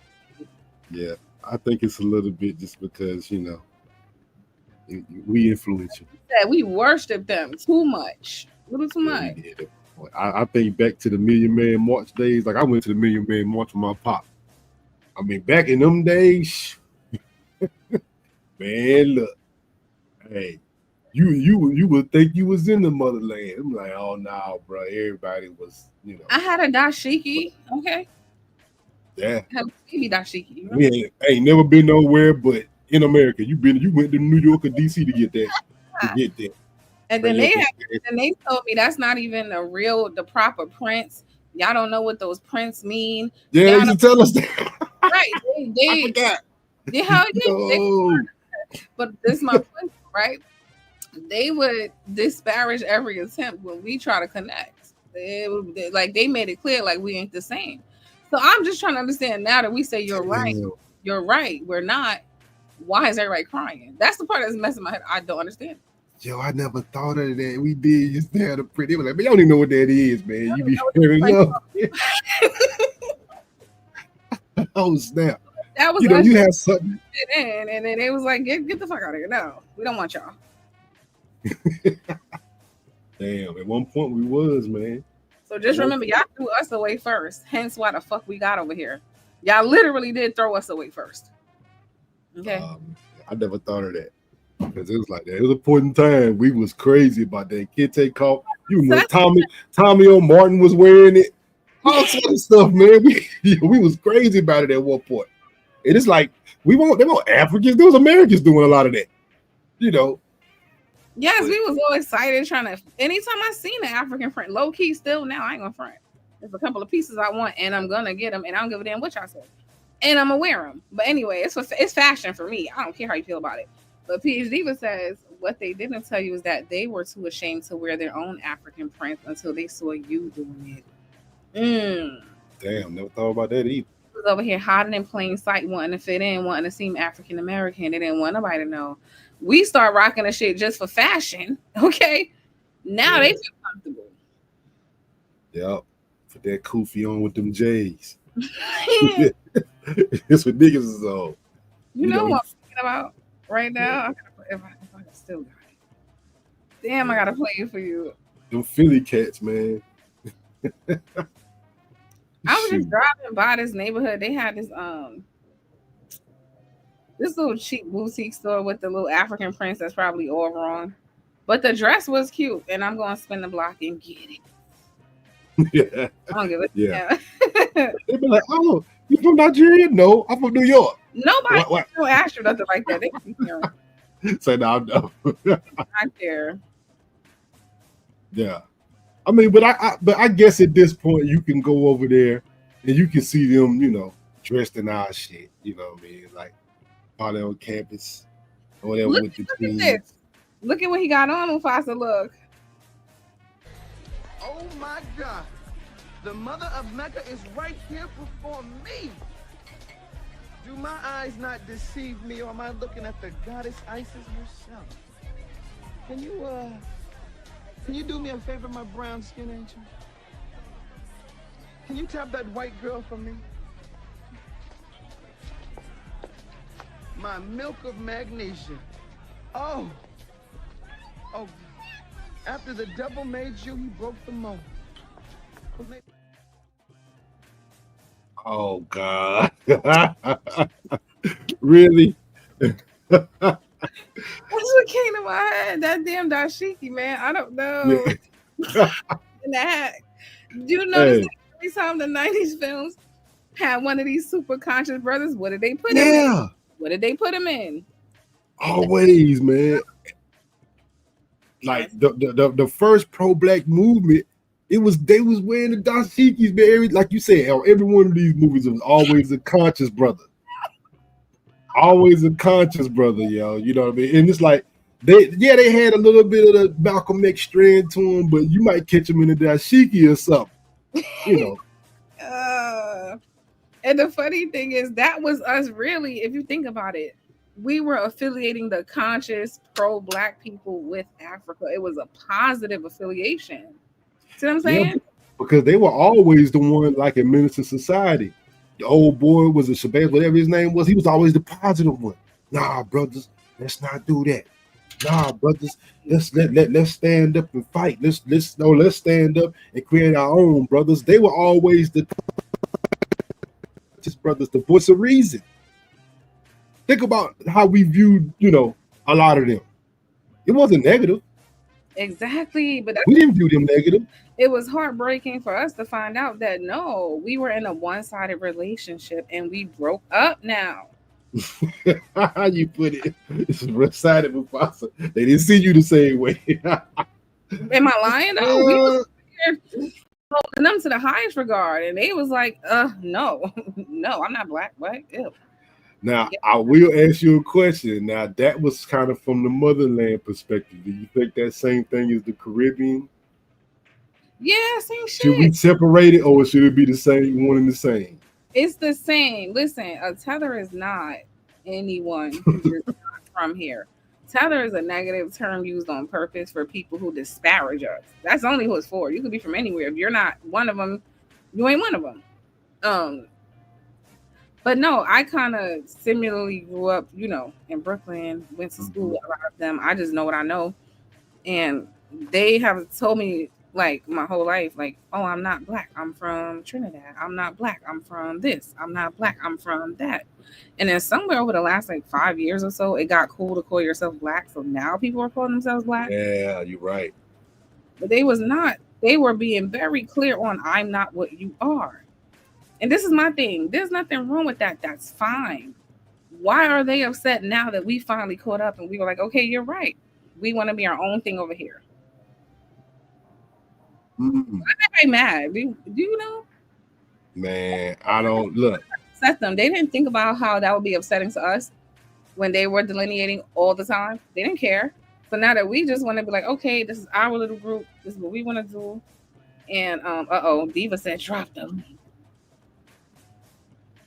Why are they mad Matter about of fact, hey, hey, can you see that video in the back? All right, I don't know why. Yeah, 1 second. Because it goes on to this point. Okay, I talked about this. Okay, I gotta refresh. Okay. This computer.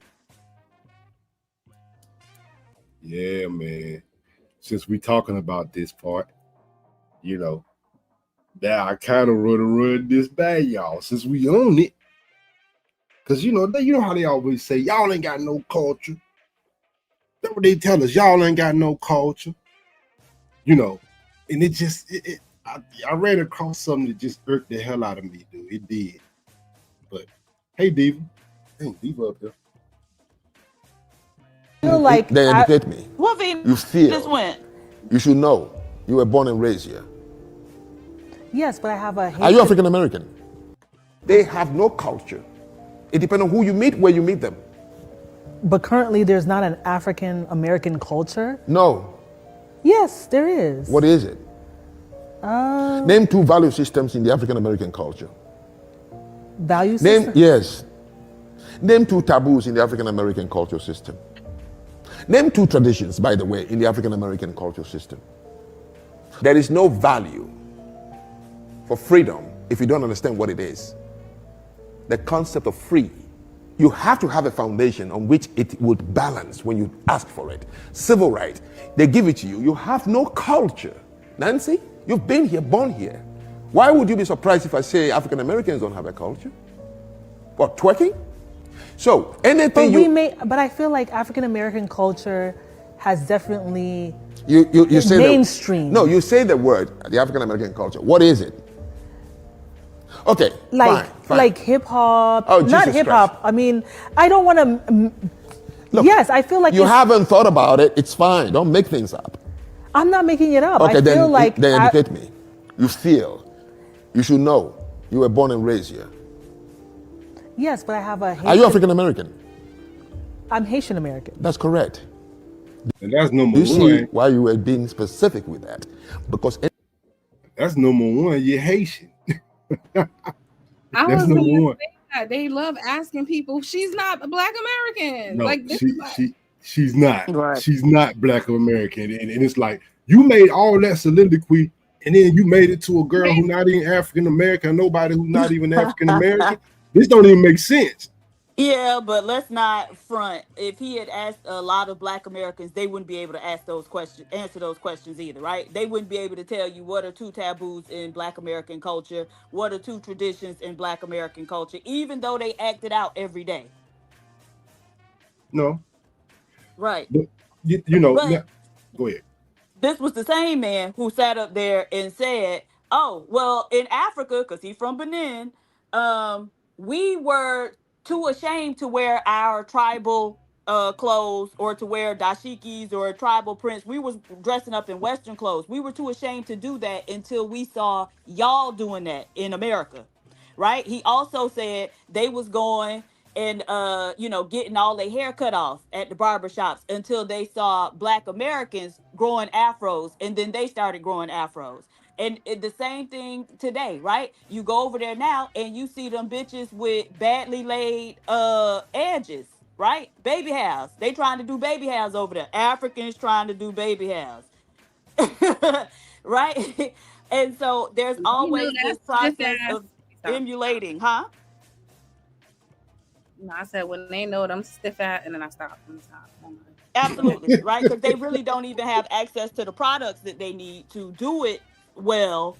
But again, the point is that they always are in a process of just emulating. Even Fela Kuti, who created Afrobeat, in his autobiography, he talked about how when he went to New York and met up with Black Americans, it was then that he started getting pride in being African. And he said something to the effect of, you know, Black Americans think that they get that, like that we think we get some type of African consciousness from Africa, but no, it's actually them getting it from us.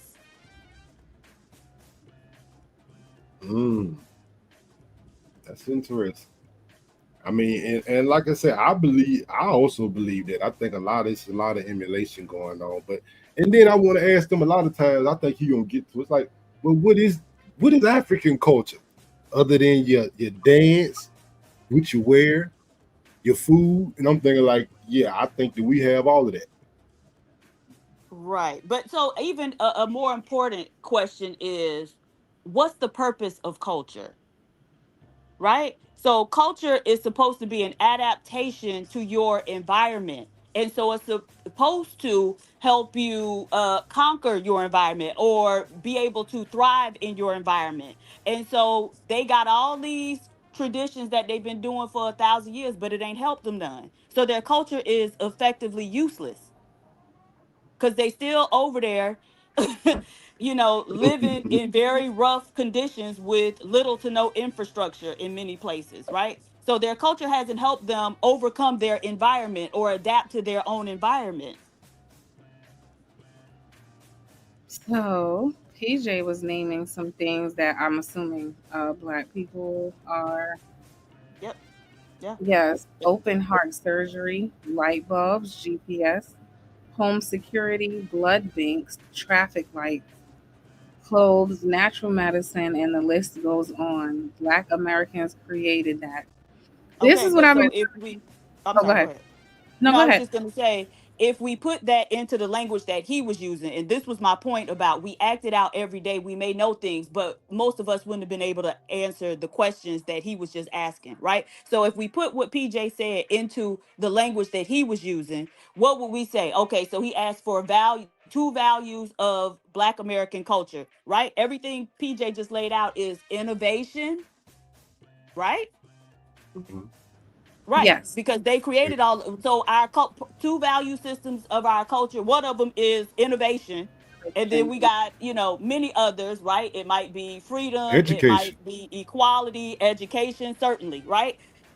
And so it's just a matter of us not thinking in terms of the language that he was using. But many of us know these things, right? What's two traditions? The family reunion, right? Call and response, Jumping a line dancing. Jumping a Right. broom, I think. Yes, Yeah. jumping the broom, all of that. Right.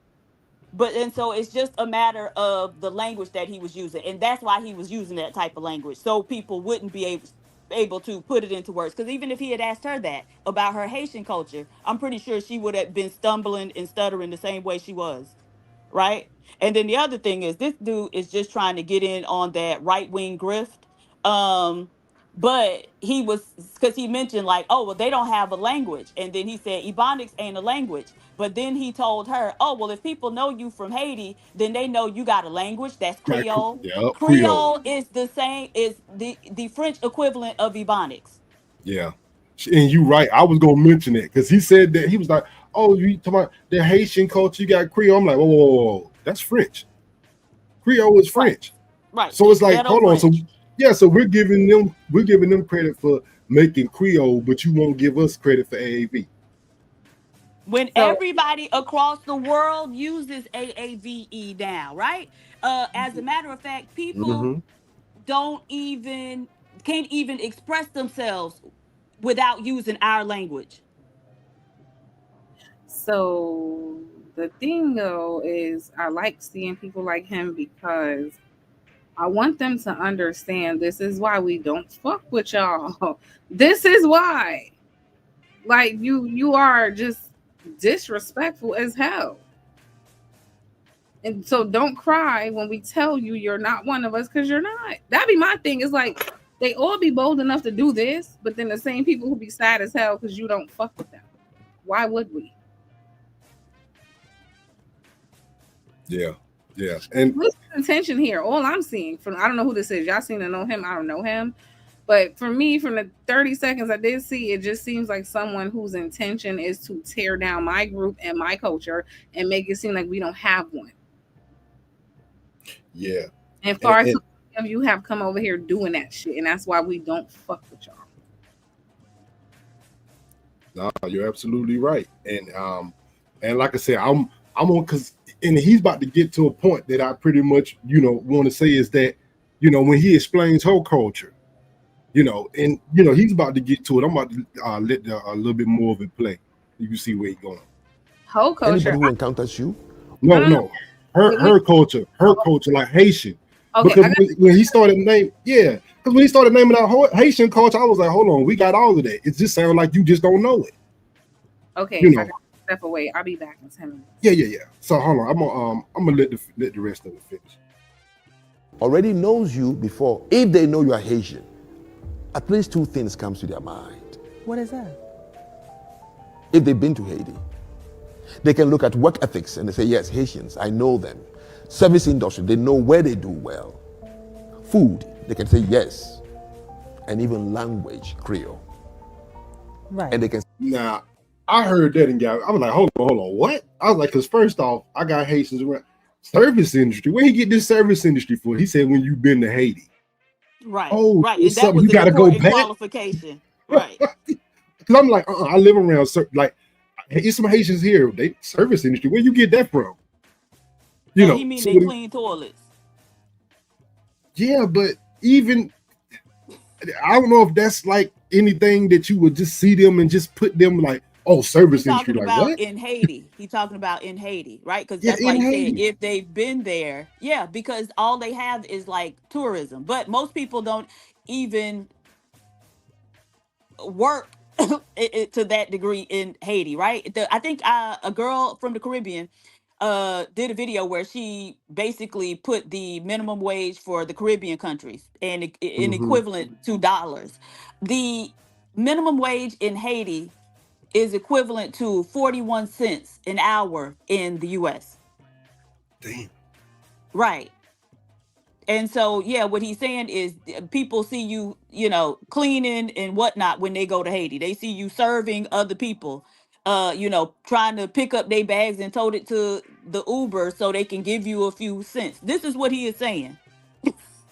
Yeah, and then he said, oh, well, then the food. I'm thinking like, okay, y'all got some variations of food, so do we. Right. You know what I mean? And then he said the language, he said Creole, and I'm like, well, Creole's French. It's a variation of French.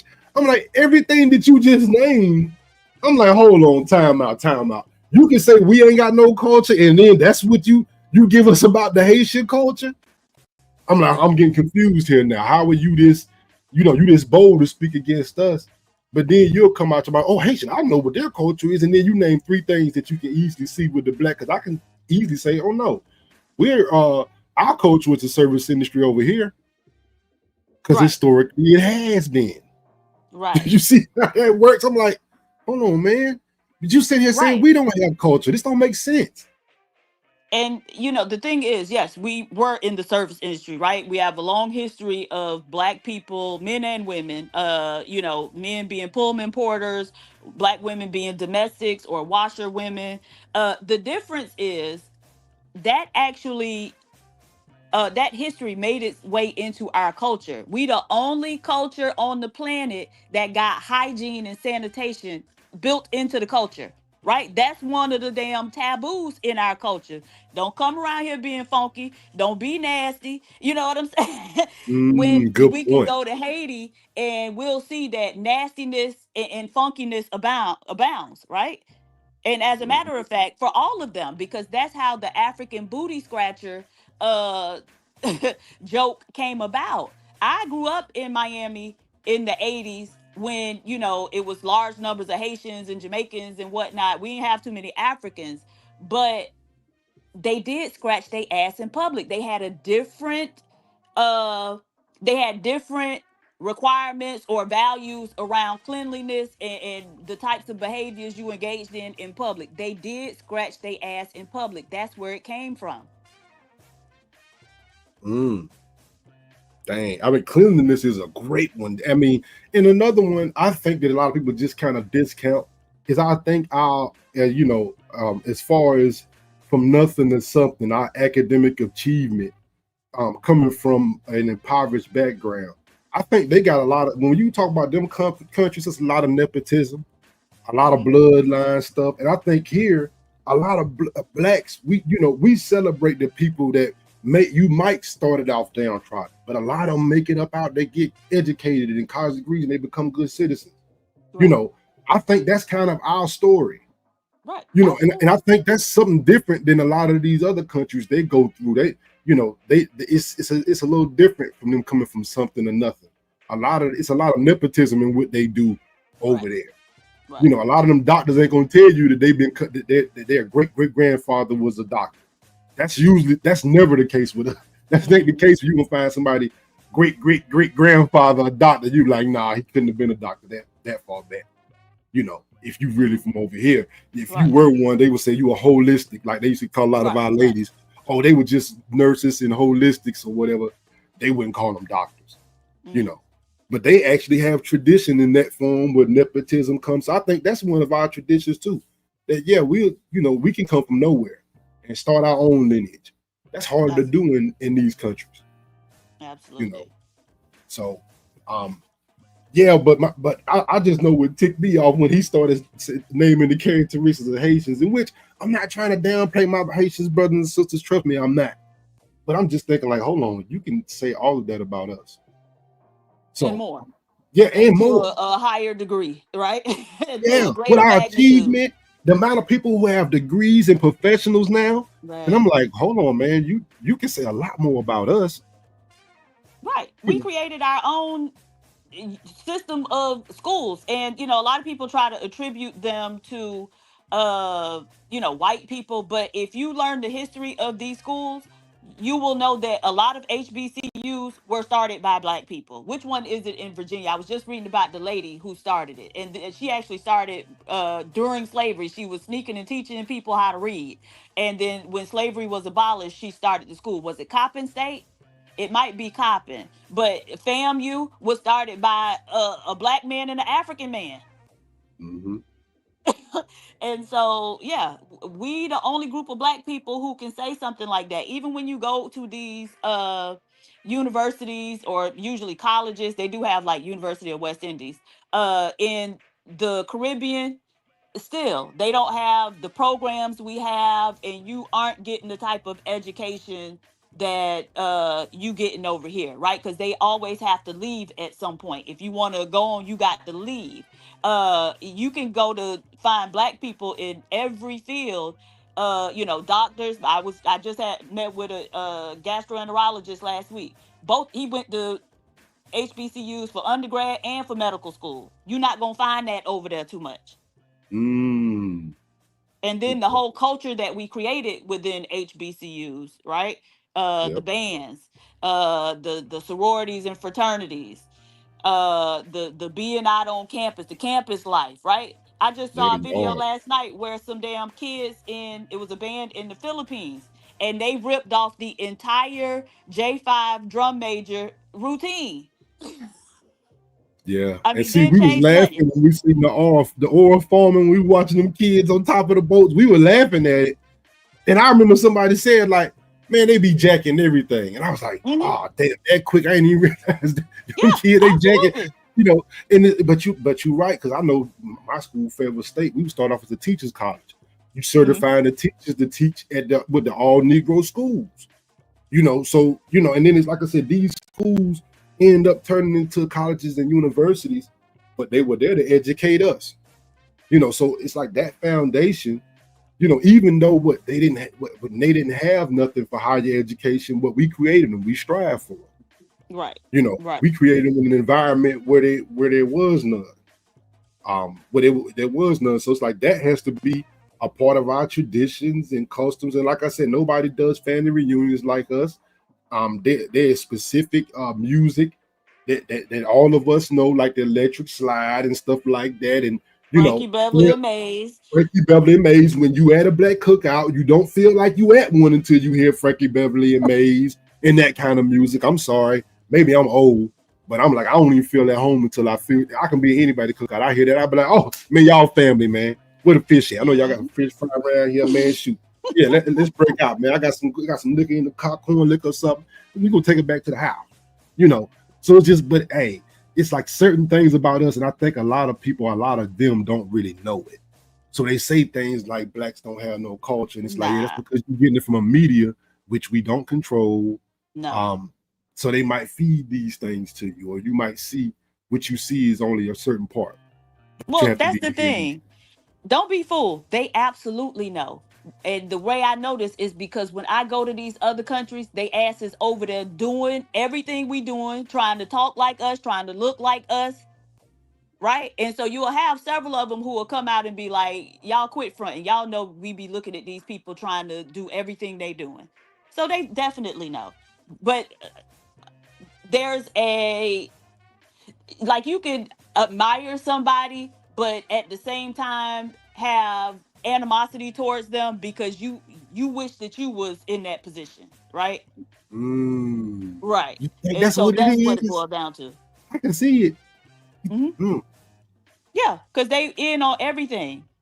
Because when these sororities and fraternities go to these other countries, they not looking down their nose saying, that's Black American culture. We don't want no parts of it. They asses running to join up.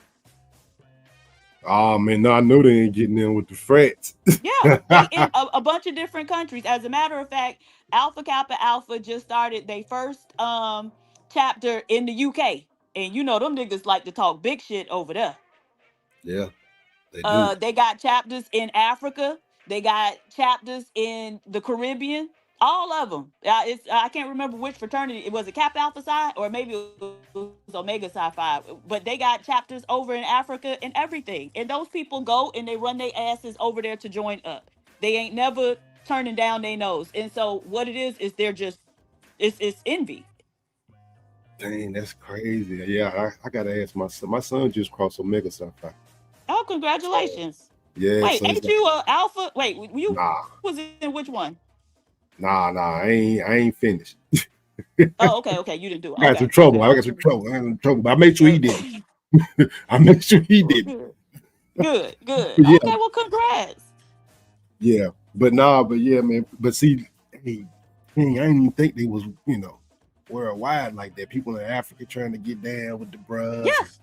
Yeah. Everything that we do, they want to be down with over there. We started doing hookahs, which can we stop the hookah stuff? But anyways, you go over there now, they trying to have hookah. They'll be in a little rinky dink ass building, but they trying to bring out the hookahs. Oh man, yeah. It's crazy when you go over there and see this stuff up close. It really is. Dang. Yeah. I mean, but like I said, but then they'll tell us, oh, we ain't got no culture. I'm thinking like, come on, man. This don't even make sense, especially what you saying with y'all culture. It's like, okay, explain y'all culture. Then they start explaining like, yeah, we got all of that. What y'all talking about? We got all of that. And then I heard somebody say, oh, but you didn't make the instruments. It's like, bro, y'all serious, man? You talking about the instruments? I'm like, most of the instruments, yeah, we did. But it's just like, bro, y'all gonna go back. And then on top of that, to me, it's people who come from a country who are like 1,000 years old. Understand that we really only 300 years old, 400 years old as America itself. Well, that's the thing. Those countries aren't even that old. And so what they would like to tell you, so the first thing we have to understand is many of them don't know their history, right?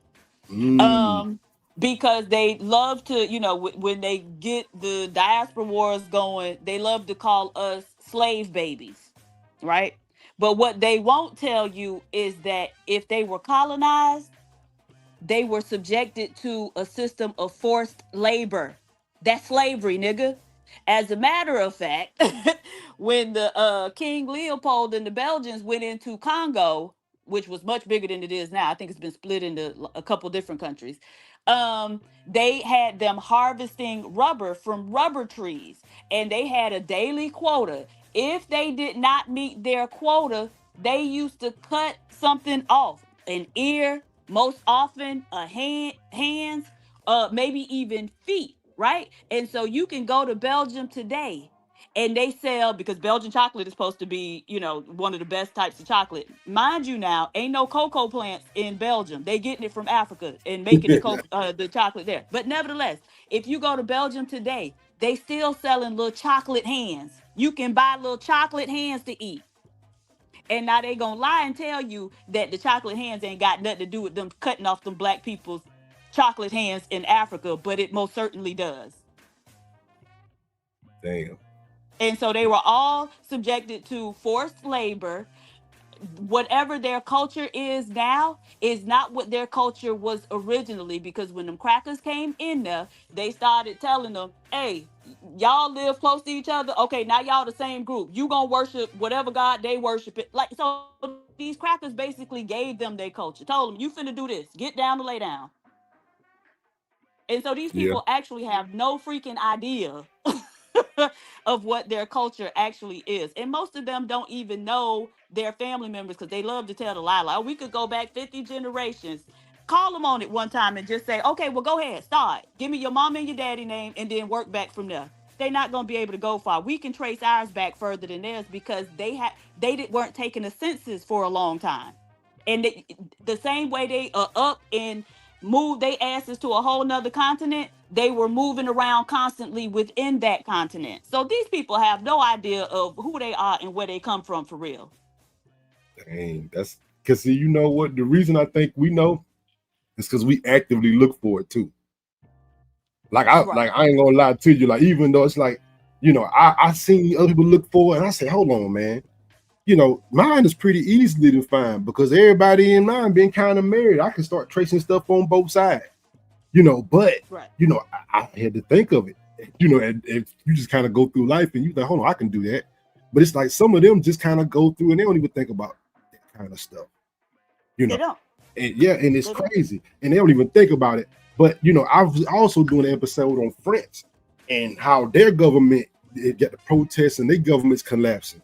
And the more and more I did, I found out that is it the Congo or somebody cut off their mineral rights to France or something like that. Some deal they had recently did. Mm-hmm. Yeah, for centuries they had this deal, and they said, "Well, look, we cutting this off." And because French don't really have the authority of the UN to use any army to go in there and do it, then the funds are just cut off. Right. They go in there and make them do it. So it's like now they're going bankrupt. They got riots in the streets. Their deficits are unprecedented. And they said, and they was like, the news won't saying why. But when you dig, you say, oh, he just cut off like 80 billion a year to them. Yeah. And now they can't even balance their books. And I'm like, so this whole region has been feeding off Africa. It's the reason why they can provide that free health care, these crazy transit systems. It looks so much better in America. Everything's nice and clean around there. I remember Fatty was showing Portugal, and I'm like, man, it's clean as hell around there. And it's like they've been able to fund this stuff off the back of their African mineral rights. Right. I'm like, you got to be kidding me. So how Europe is like this because of all this money Africa didn't give them. Africa would have cut it off. They couldn't go to war with Africa without America. They couldn't do it. So I'm just thinking, like, man, they funded Europe. The reason Europe looks the way it looks is because Africa has funded it. Right. But look at this. Okay, so Europe being propped up off African minerals. Mm-hmm. It's 1.4 billion Africans on that continent.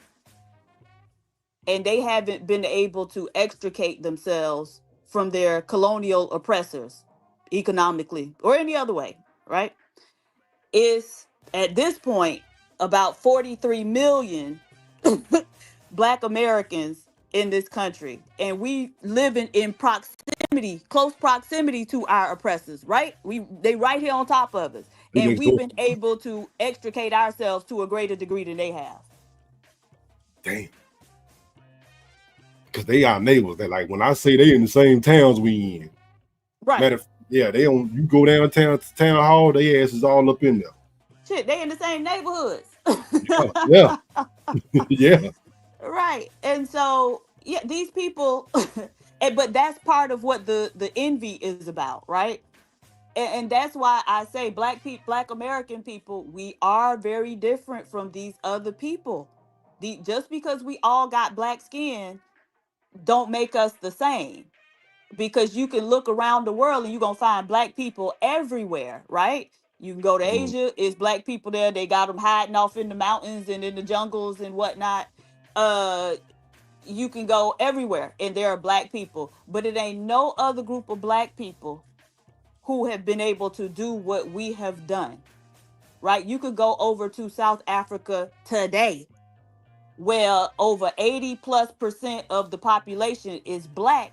Only about 8% of the population is white people, but them white people own over like 90% of the land, right? They still over there actively punking them niggas. When I was there, no, I'm serious. When I was there, and this was the very end of 2019. Actually, I'm lying. It was the end of 2018, beginning of 2019. We went in December for Afropunk, I think it was. Anyways, we were in Cape Town and we were supposed to go to the beach one day. And now Cape Town is gorgeous. And so I was excited about going to the beach because I always like to go to the beach in countries that I visit. We couldn't even go to the beach that day because there was some type of unrest on the beach because some Black South Africans had showed up to the beach and them crackers told them, y'all ain't coming on the beach. Turn around, niggas. And so, yeah, in response, they left and then they showed up with more Black South Africans with a goat and they slaughtered the goat on the beach. Now, what the fuck that's supposed to do, I do not know. Right? Because y'all still wasn't able to take y'all asses on that beach and enjoy it for the day. And so these white people still actively over there punking them. No, but not that ain't the propaganda these days. The propaganda saying, oh, but Elon Musk over here saying the whites are being subjugated in South Africa. Okay, this happened recently. They have something called the Reed Festival. And I think it's Zulu, the Zulu tribe. But anyways, they have these Reed maidens and they young women, unmarried or whatever. And during the festival, they wear the skirts, their, traditional skirts or whatever, but they topless, right? So it be like hundreds of girls and they all in these different, colors, but they same type of skirt and they all topless. And so they, it had something to do with the Zulu King and blah, blah, blah, blah, blah. Anyways, they were, in their little formations, going from one place to another, walking and singing their traditional songs and doing their traditional dance. It was a white woman driving down and she didn't like what they was doing. She stopped and asked, why are these girls topless? Now she lived there, so she know what the fuck they do this shit every year or every couple years. Anyway, she got upset and ran over one of the girls. She hit her with the car and then stopped and, talked shit to him and then ran the girl over with her car and went on. Right? Now it's hundreds of these motherfuckers there. They let this one old white bitch kill one of their girls and allowed her to drive off.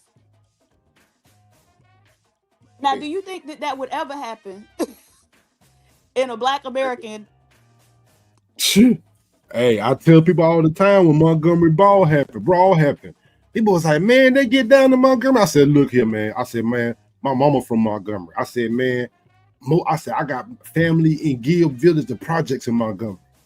Them white folks on the outskirts, they don't have to be in that city acting like that. I said, that boardwalk down there is mostly Negroes. You see the ones who was on that boat? I said, oh, yeah. I said, I don't know what they thought they was getting off, but you knew it was going to pop off like that. So I'm like, you right. I doubt. Matter of fact, I know that can't happen over here like that. Right. Especially if we outnumbered. Oh, please. Right. Right. It's gonna be on like popcorn. But yes, that we really have to continue to commemorate that day because it was great. When them niggas came skipping down the boardwalk with no shirts on and dragged their asses off that boat. Man, people don't know. I said, man, that's Montgomery, bro. I was looking at the video to see if I see one of my cousins. I'm like, bro, all them niggas got gold teeth. Half of them got dreads, wick shit. I'm like, oh, them some country kind of. Them niggas is country, but they city. I'm like, no, bro, half of them, if you go to the parking lot, got big rims on crazy cars that it shouldn't have on them. You tell them to smile, all of them got gold teeth. You know, I'm like, bro, listen to me. Nigga, all right, you go down there playing that, they kind of on guard for that kind of stuff because they know how they do outside the city. I'm like, yeah, you ain't getting that off in Montgomery, bro. Montgomery or Birmingham, and probably Mobile. Them the three cities that you just not getting that off of in Alabama. Now, anywhere else, you might got a shot at getting it off. Yeah, and let me shout out my city since everybody done adopted our culture, huh? Because it used to be a time when you saw gold teeth, dreads, especially wigs, you knew exactly where they came from. Nope, stop it. Nope, absolutely the not. whole South, they kind of adopted it.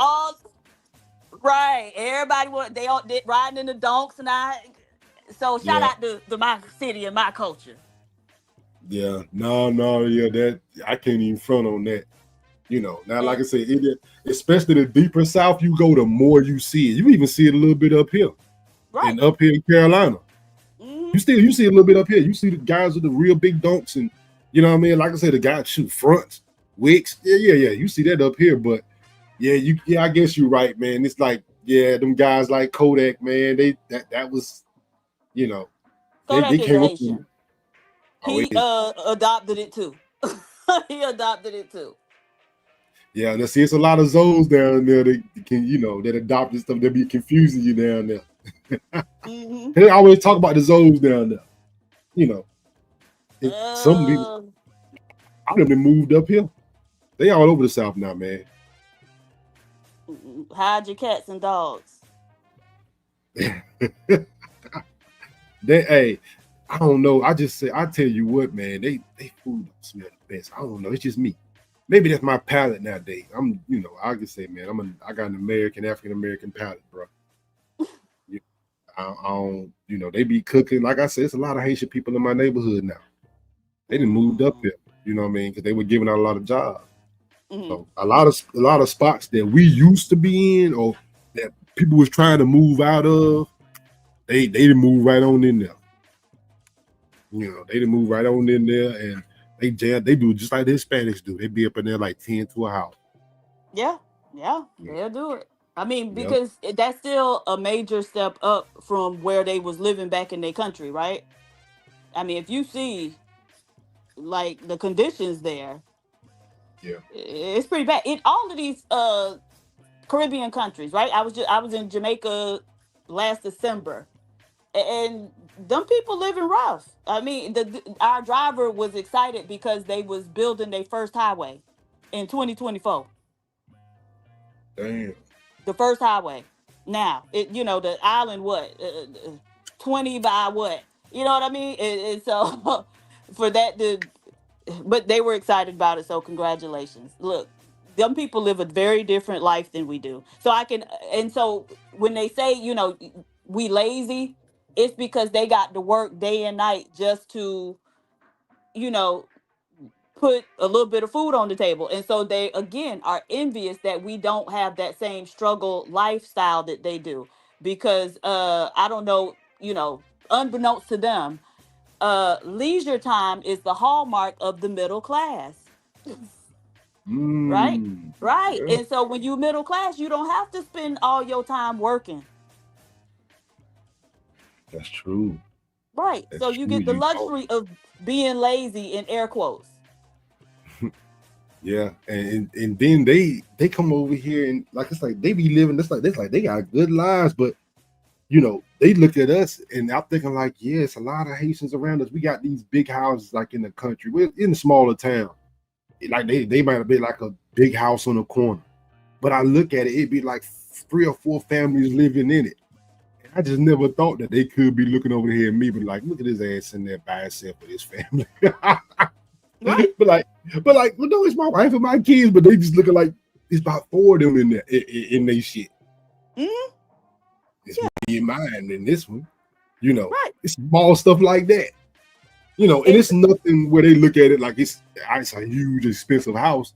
They just bigger country house, you know what I mean? But still, they got a pack in that. Right.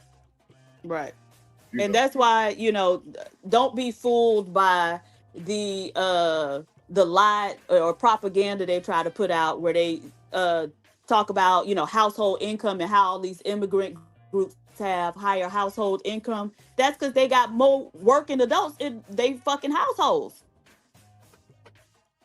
Oh, even Asian people who people tout as, just being so successful. And certain subgroups of them are, right? We know the East Indians tend to be the most successful.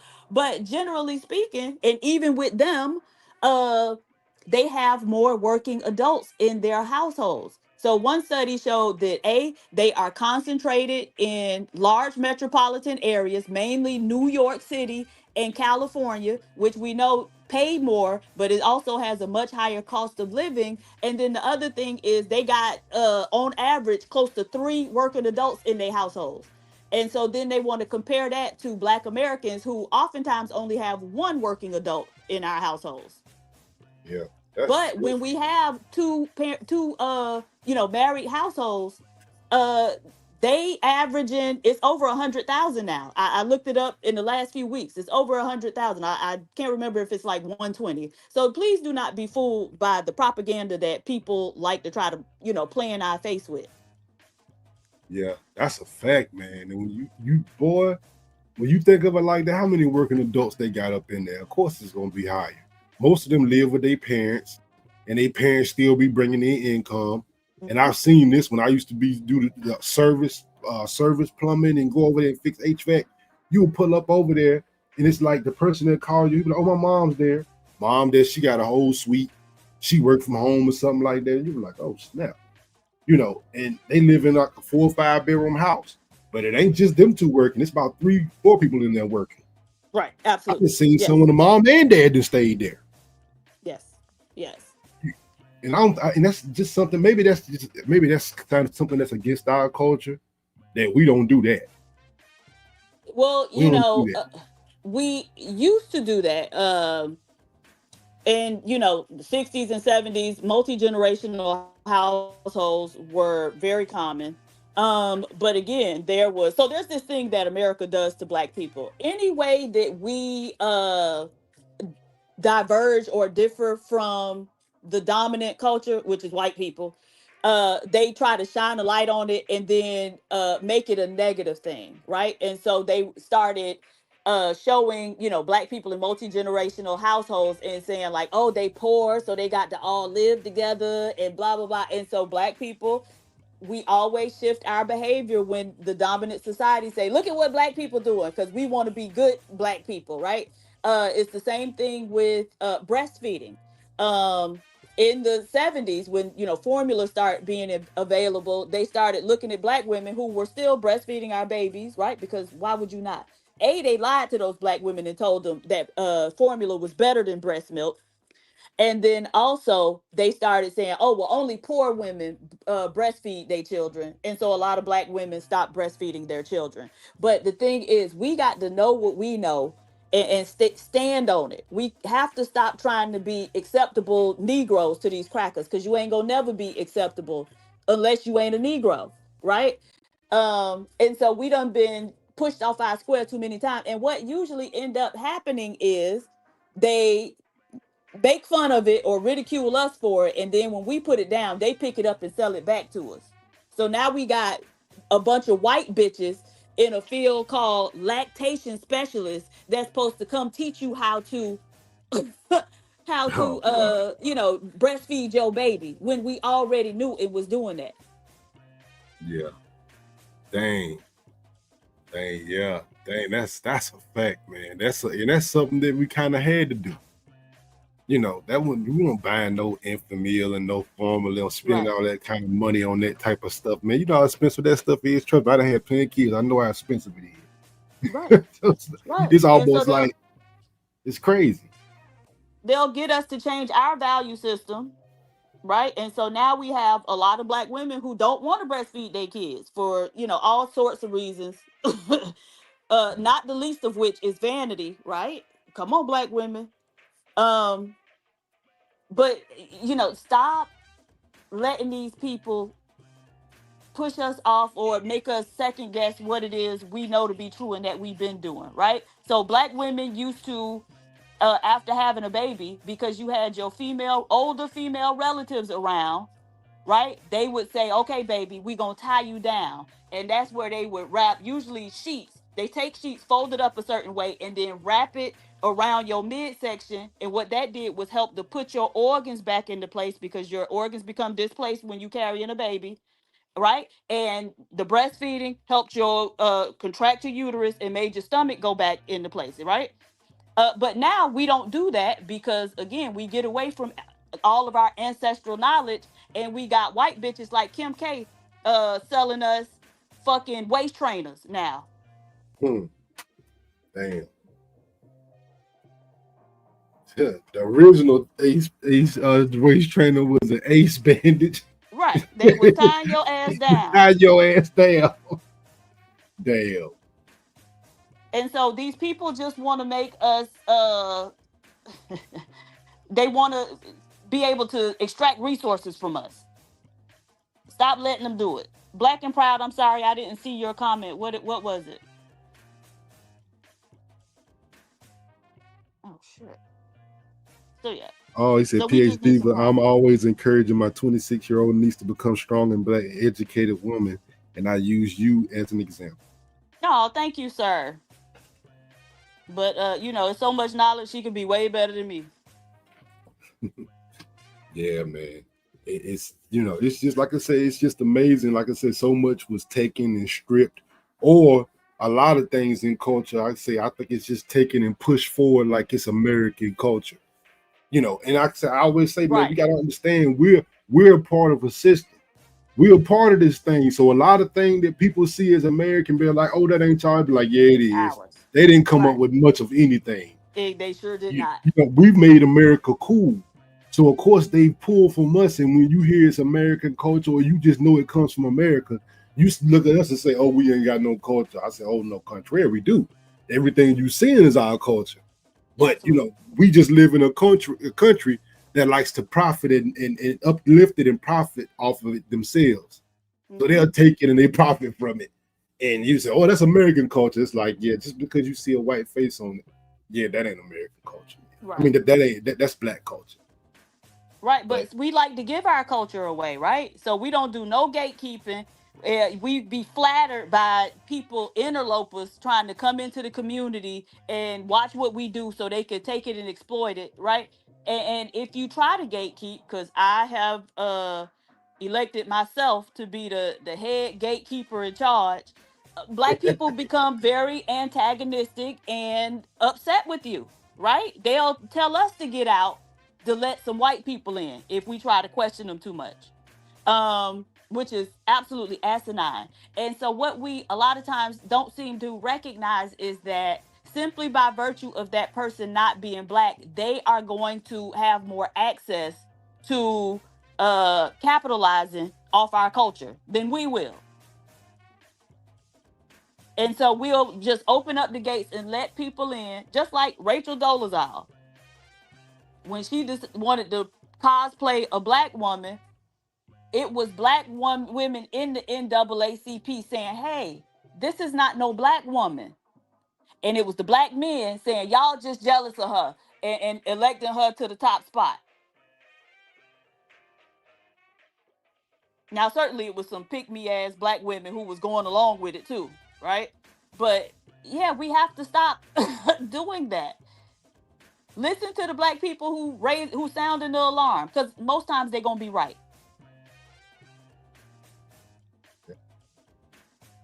Yep. So yeah, can't keep letting them in, but Yeah, man, it's just amazing to me how sometimes they can say we ain't got no culture, man. I'm thinking like I look all around it.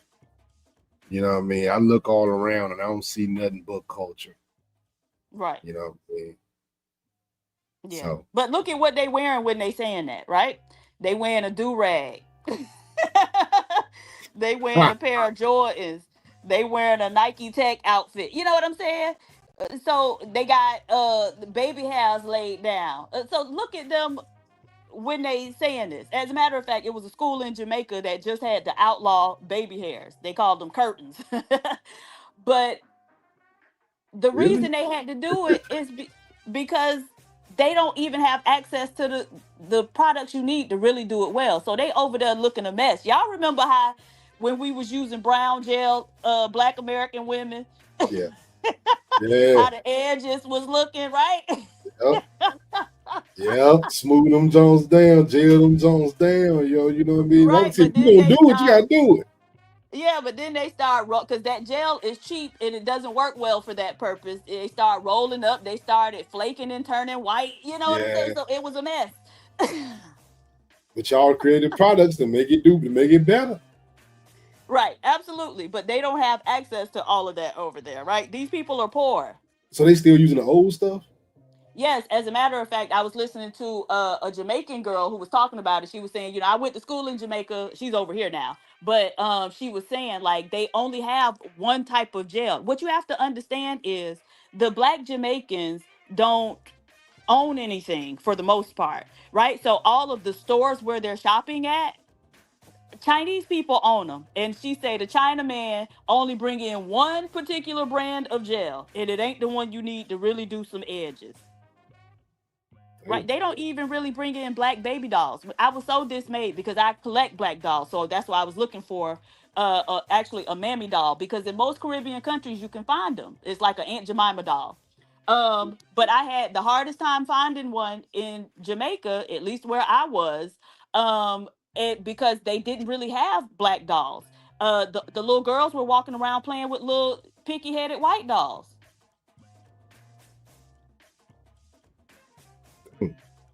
Yeah. So the blacks there don't really own much shit. A couple years ago, they was complaining because whites have been buying up more of that beachfront property and won't let their asses out there. They can't even go to their own beaches. Dang, that's. I mean, but then we think they have, like, the Asians got. We're like, hold on, I know you can get more than one kind of gel in there. Y'all got to hook up on that shit. They do not care. Right? Take this shit, nigga, and get you buy now. You pay now and get the hell out of here. Yeah, because they can easily just come thinking like you going to our beauty where they over here, they got all different kind of gels and all this stuff over here. And now you can't call one of your people in America to get more than one kind of gel. Kind of crap. But like you said, you buy now. You buy now. Absolutely. But they have a very downtrodden mentality. It was sad. Honestly, it's sad to witness because the environment actually is very beautiful, right? They living in paradise. And I was telling, because we were in St. Mary's Parish.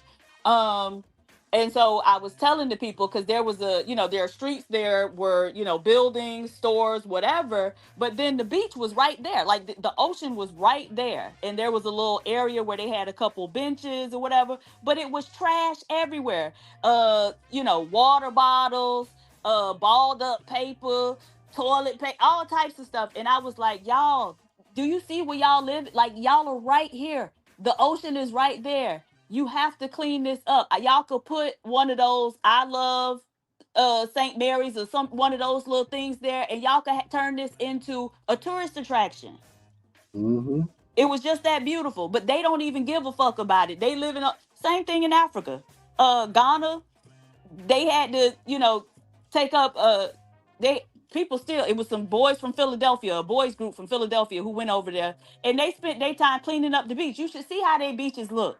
As a matter of fact, the UN had to give the government of Ghana millions of dollars to enact a campaign telling the Ghanaian people the beach is not a toilet.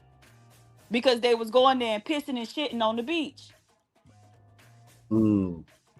Right. They practice what's called open defecation, which means you shit out in public. Yeah, tearing up the ecosystem, man. I know that ecosystem by the beach. Tearing that shit to pieces, you shitting all on the beach, man. And, Right. but like you said, they didn't even realize that can be a tourist destination. You can have a lot of money, and this could be, you know, this could be something that can bring y'all some money in here. You know, because this could be any beach. You know, any beach that they come in, like you said, they can be out there sitting, chilling on the beach. Tourist area bring more money. And I'm sure they're gonna have vendors out there and right carts and stuff like that.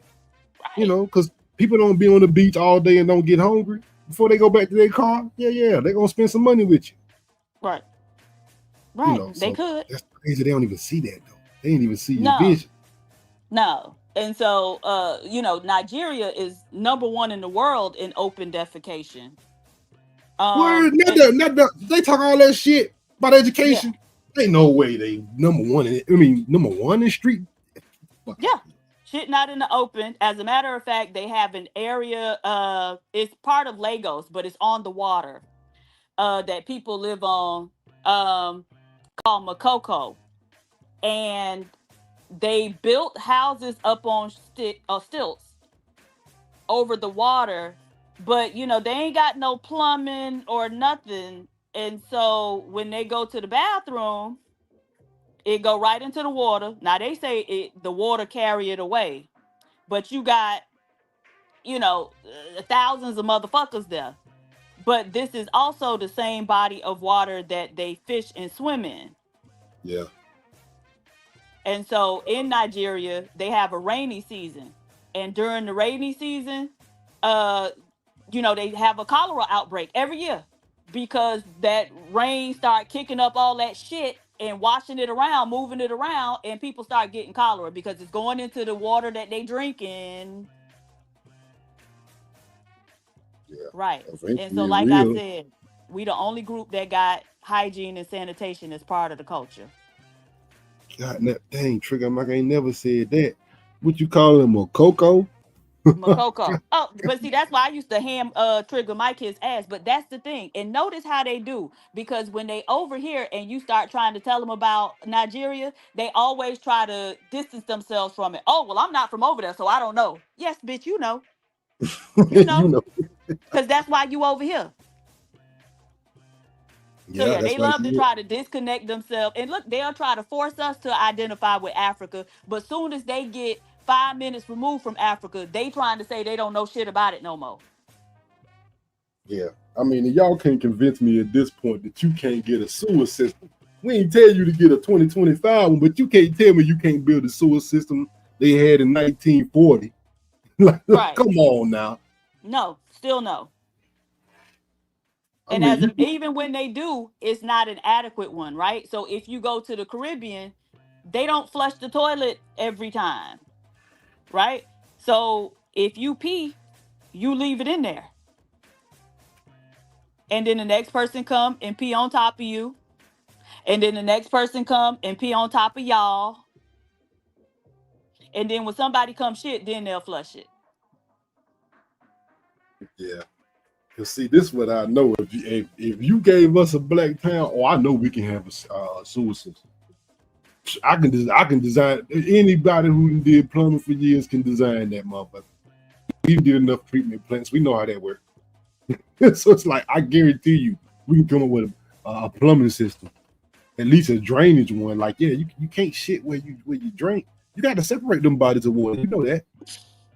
You can't do that. No. That's impossible. You can't do Marcus trying to come up. I don't see you, Marcus. Sorry. Marcus who? Marcus White. Marcus White. He was in the back, but I don't know if he's still there. I don't know how long Marcus. Been. Oh. That was a while ago. But yeah, man. I didn't know, but I just got a phone call. I was like, oh my God, I didn't know. My bad. Come back. Oh no, shoot, man, where you at? What you doing? You just left us up here. I was gonna end the show, but when PhD became, y'all started cooking. I was like, I don't want to, ruin that. I got to let that happen. Me and Dave up here talking. I'm like, where did Venus go? I thought Venus I'm gonna be back in 5-10 minutes. I'm like, oh shit. Me and Dave just up here just talking. I was trying to. What happened was I tried to run to the store real quick around the corner, and somebody took my parking spot in 5 seconds. So I had to just do a lot just now. I was running around trying to find a parking spot, fighting for my life. So I finally got one. Like, yeah, you in New York trying to park. Look, I thought y'all walk every damn well for that reason. I heard people talking about they park in New York and don't move for a week. So, yeah. I wasn't trying to hold you up, Venus. Man, I can't stand this tether on this screen. They gonna Who is? Oh, This Lord. this Skull Island Nestle Crunch face ass nigga. How dare him put our name in his Makoko living in mouth. It's a damn shame. A damn shame, I tell you. How all y'all know him but me? I don't know this dude. Damn, well, I'm kind of happy I don't know. We be talking shit, man. Where is He's he? Is he in the relatively new, U.S.? though. Yeah, he over here. Of course, they love to talk shit from the comfort of the U.S. EBA. EBA. Everywhere but Africa with their voice and mind thinking about everything that ain't about them. And I'd be fighting with their ass all day. I ain't gonna hold you. Yeah, I ain't gonna hold you. I just ain't understand how in the world you gonna say they ain't got no culture, and then you explain Haitian culture, and I'm like, we got all of that. And then you say, oh, you got to go back to Haiti where you see service industry. I'm like, man, I ain't never heard no shit like Haitian service industry. I ain't trying to shit on my Haitian brothers and sisters, but I ain't never heard that until he just said it. Right, and the thing is, he said, if they've been to Haiti, they'll know about the culture. People who ain't even been here know about us and our culture. Good damn point. I think he just mad because, like, globally, we are black. Like, when somebody think about black, they think about us. And they silly mind, instead of making Nigeria pop, they think they could just assume black and try and co-opt it. And that's a dumbass plan. Like, just make Nigeria pop, bro. You was Nigerian in Nigeria, be Nigerian and make that pop if you can. You're not going to be able to infiltrate blackness and then say, you know, they got podcasts saying they the new blacks and all this whole extra shit. That's a great example. That's a great point. That basically, when you say black on the globe, you think about us. They don't like that. I heard them make the argument. It's a podcast called Your Aunties Could Never. You seen that, PhD? I done been on there before. Oh Lord, I gotta go find it. I gotta go find it. Now. Hold on. What you went on the show? Yeah, I was. They had where you could call in, so I hit the link and went up there. Yeah. I know you cooked them. They dropped you, didn't they? Well, now they don't block me, so. Yeah, I didn't I even figured. cook them because we were talking about. I can't remember what we were talking about, but I was basically just talking about my experience growing up in Miami with people from the Caribbean. Mm-hmm. So yeah. So I heard them and a whole lot of other people explain it. So I may be getting it wrong, but this is what I took from it. They grew up in whatever country they was from, idolizing Black American because our culture got exported.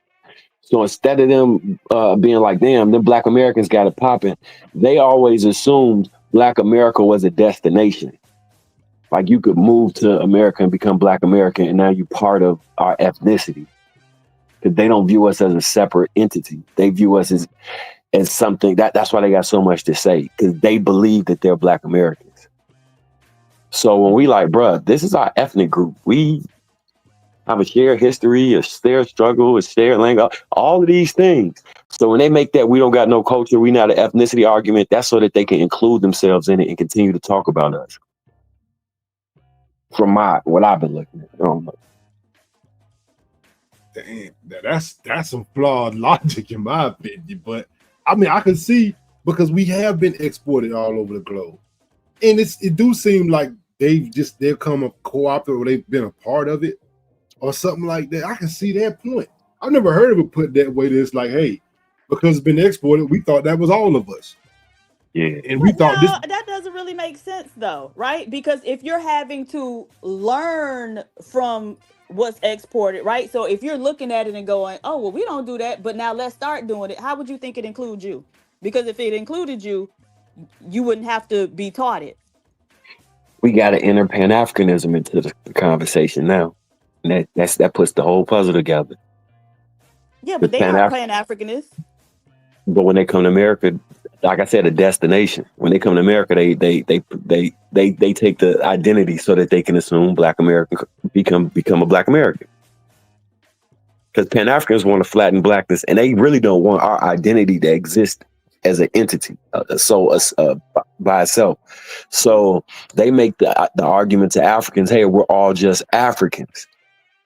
And the Africans like, okay, well, it's beneficial for me in America or anybody with dark skin. So yeah, I agree. We all just that's why they call us divisive. We be like, bro, we our own ethnicity. What are you talking about? They literally feel like we taking something away from them when we tell them that. Yeah, they do. But they don't believe in Pan-Africanism because they don't believe that they one or the same with the Africans sitting right next to them. They don't even refer to themselves as Africans, right? That's something that they'll do over here. But when they actually back in Africa, they're not referring to themselves as African. They referring to themselves as whatever tribe they are. And so they don't even see any oneness between themselves and the tribe in the same country as them. You're right. There's 54 countries. Well, 56, 58 includes some other smaller new established things, right? And they have, I think it's 48 armed conflicts currently going on. So you're right. Pan-Africanism don't exist there, except for the African Union. That's the vast minority, like 3 or 4 states. So I get it. But remember, I say they think Black American is a destination that you make it to. Because as soon as they leave out of Africa, they no longer primarily identify as African or Nigerian. At that point, they assume the Black British or Black American, because they think it's a location that you make it to. I don't think they that stupid. Like, I think that they just be trying to co-opt, right? They want to try justify to their exploit bullshit. it. No, it's malicious, but I also believe they believe this to some degree. I don't know how much of the degree, but I do believe they believe this because they all got the same story, unless they all just got on code with they lie. Right. They'll get on code with the lie. Because it really doesn't even make sense. Like, you know that America is a place, and you know that there are Black people in America. So how would Black America be a destination? Because they view us as an extension of Africa. So as an African, when you make it to America, you're automatically a Black American. I know. They do not. I'm saying what they think. That's a lie, is what I'm telling. Because as soon as you go over there, it ain't no extension. It's hey, Obroni, hey, we like the rich cousin in their mind. We like the rich cousin in their mind that they can't stand and want to take advantage of. But if you don't want to fuck with them, it's an issue. I don't think so. Just because when I've been there, they'll call us the same name they call a white person. You don't call your cousin the same thing you call a white person. Which name? Obroni. Damn, what was the one that they do in Nigeria? He is shit, I can't remember. And then it's something else. As a matter of fact, what do they call him in East Africa? Because it actually means no, that's what they call Black people. No, what they call white people in East Africa, but it means man of God, which is crazy. You saying it's like a respectful title or a talking shit about his title? They might just, you know how you white people. But do they call us the same thing they call white people? In like the Obroni one just mean like outsider, but it's usually a white person, but they'll call us that too. Like that's in Ghana. Over in East Africa, what the fuck do they call those white people? But no, they're not calling us that. But do they call it? Do they call it? Do they call it? I think I heard that name before. Do they call the people who moved back that lived in America and then moved back to Ghana the same name? Sometimes they might, but they'll usually just tell them, "Oh, you Americanized." Yeah, the people I've been experiencing having this like fighting with ain't even no conversation because it's really been like leave us alone, and they fighting not to leave us alone. But that's what I pull from this shit. I do agree that it's malicious as hell. They fire up an FBA string every shit. It's probably 15 FBA strings on TikTok right now. Well, yeah, but they also know that like we get the attention, right? And so that's how to get views and ultimately money. There are several channels on YouTube with people who ain't never left Africa, and all they do is make videos about Black Americans, what Black Americans doing on TikTok or on social media, because they know they'll get a lot of views and be able to get some money off of it. Yeah, that money gonna cost them. If I was an African, I would be so mad at the Africans that came to America for fucking up the play. Because at one point, we kind of was receptive to pan-Africanism culturally until we got to dealing with them. Now everybody like, hell no. Matter of fact, I did my genealogy and I can't find nobody African in it. Very few of us will find somebody African in it. But, you know, you have to look at these people because, you know, now that there are, I guess, more Black Americans acknowledging their Indian ancestry, you know, now they call them like pretendians. They'll refer to Black Americans as That's so pretendians. disrespectful. Yeah. It is, but why are they so invested in our identity? Because what I said, I know you don't believe me, PhD, but I've been studying this shit, like really studying these people. It's like you taking something from them. By us not, so they be fighting with the other Africans, right? The West and Central Africans fight with the Horners. The South Africans fight with the Zimbabwe and the Nigerians. The Ghanaians fight with the Nigerians. They all be fighting this shit. Even in East Africa, they got their own little skirmishes. What the Bantu supremacists or the West African and Central Africans do is say that we are their children, and they use our accomplishments to throw in the face of the other Africans that they better than them. They use our slang. They use our slang. They use culturally. They use in their arguments to the other Africans. They use who we are as a chip to make them more superior to those Africans and tell them they not Black. So they tethering. Yeah, hell yeah. The East Africans call them skinwalkers. I never heard that shit. Skinwalkers. I'm like a skinwalker and tether. That shit bad though. I like really took my time and sat down and studied this shit because I was confused. At one point, I was like, "Hey, we all just Black. Fuck it." Then eventually, I realized, like, "Oh hell no!" It's a lot of anti-us sentiment. And a lot of this shit these people be doing. Then I start paying attention. Like, you know what? We be operating out of a sense of camaraderie that promote low ethnic self-esteem. Because we be letting people say a whole lot of backwards ass shit, and we just be like, all right, whatever. Yeah, it's a stereotype. They don't know no better. We need to check every last comment that come out of motherfucking mouth. Yeah, I agree. But at the same time, like I always say, I can't be offended by people who sit in darkness for 14 to 48 hours at a time when it was one of my ancestors who created the mechanism for turning electricity into light. Mm-hmm. Yeah. So how they gonna offend me? They not even important enough to offend me. Well, maybe not offend, but definitely check them. Yeah. Definitely check them. But I'm just saying, like, there's no way you could offend me, and y'all over there can't even manage to have straight, consistent electricity. I think I was more so the nerve of these motherfuckers, and I wouldn't have done that to you. Now it's just I'm checking your ass off the rip. I'm not playing with none of their ass.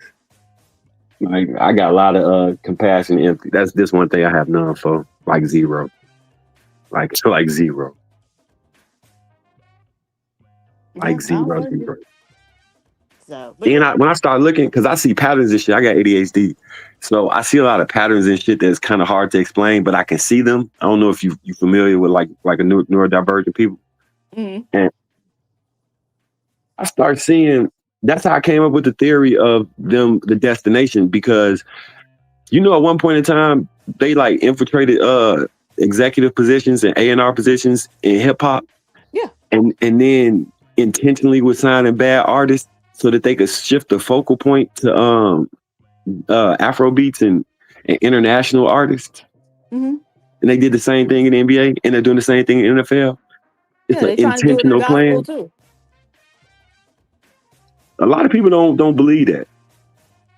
Well, it was just an African man who he's in the gospel industry somehow, and he was just talking about how he signing different artists because gospel music, we need to stop all that hooting and hollering, and basically what gospel music has always been. Now he's saying we need to change it to something different. But again, a lot of Black people don't like the gatekeep. They just anybody, like, we be flattered by the fact that people want to come in and exploit us.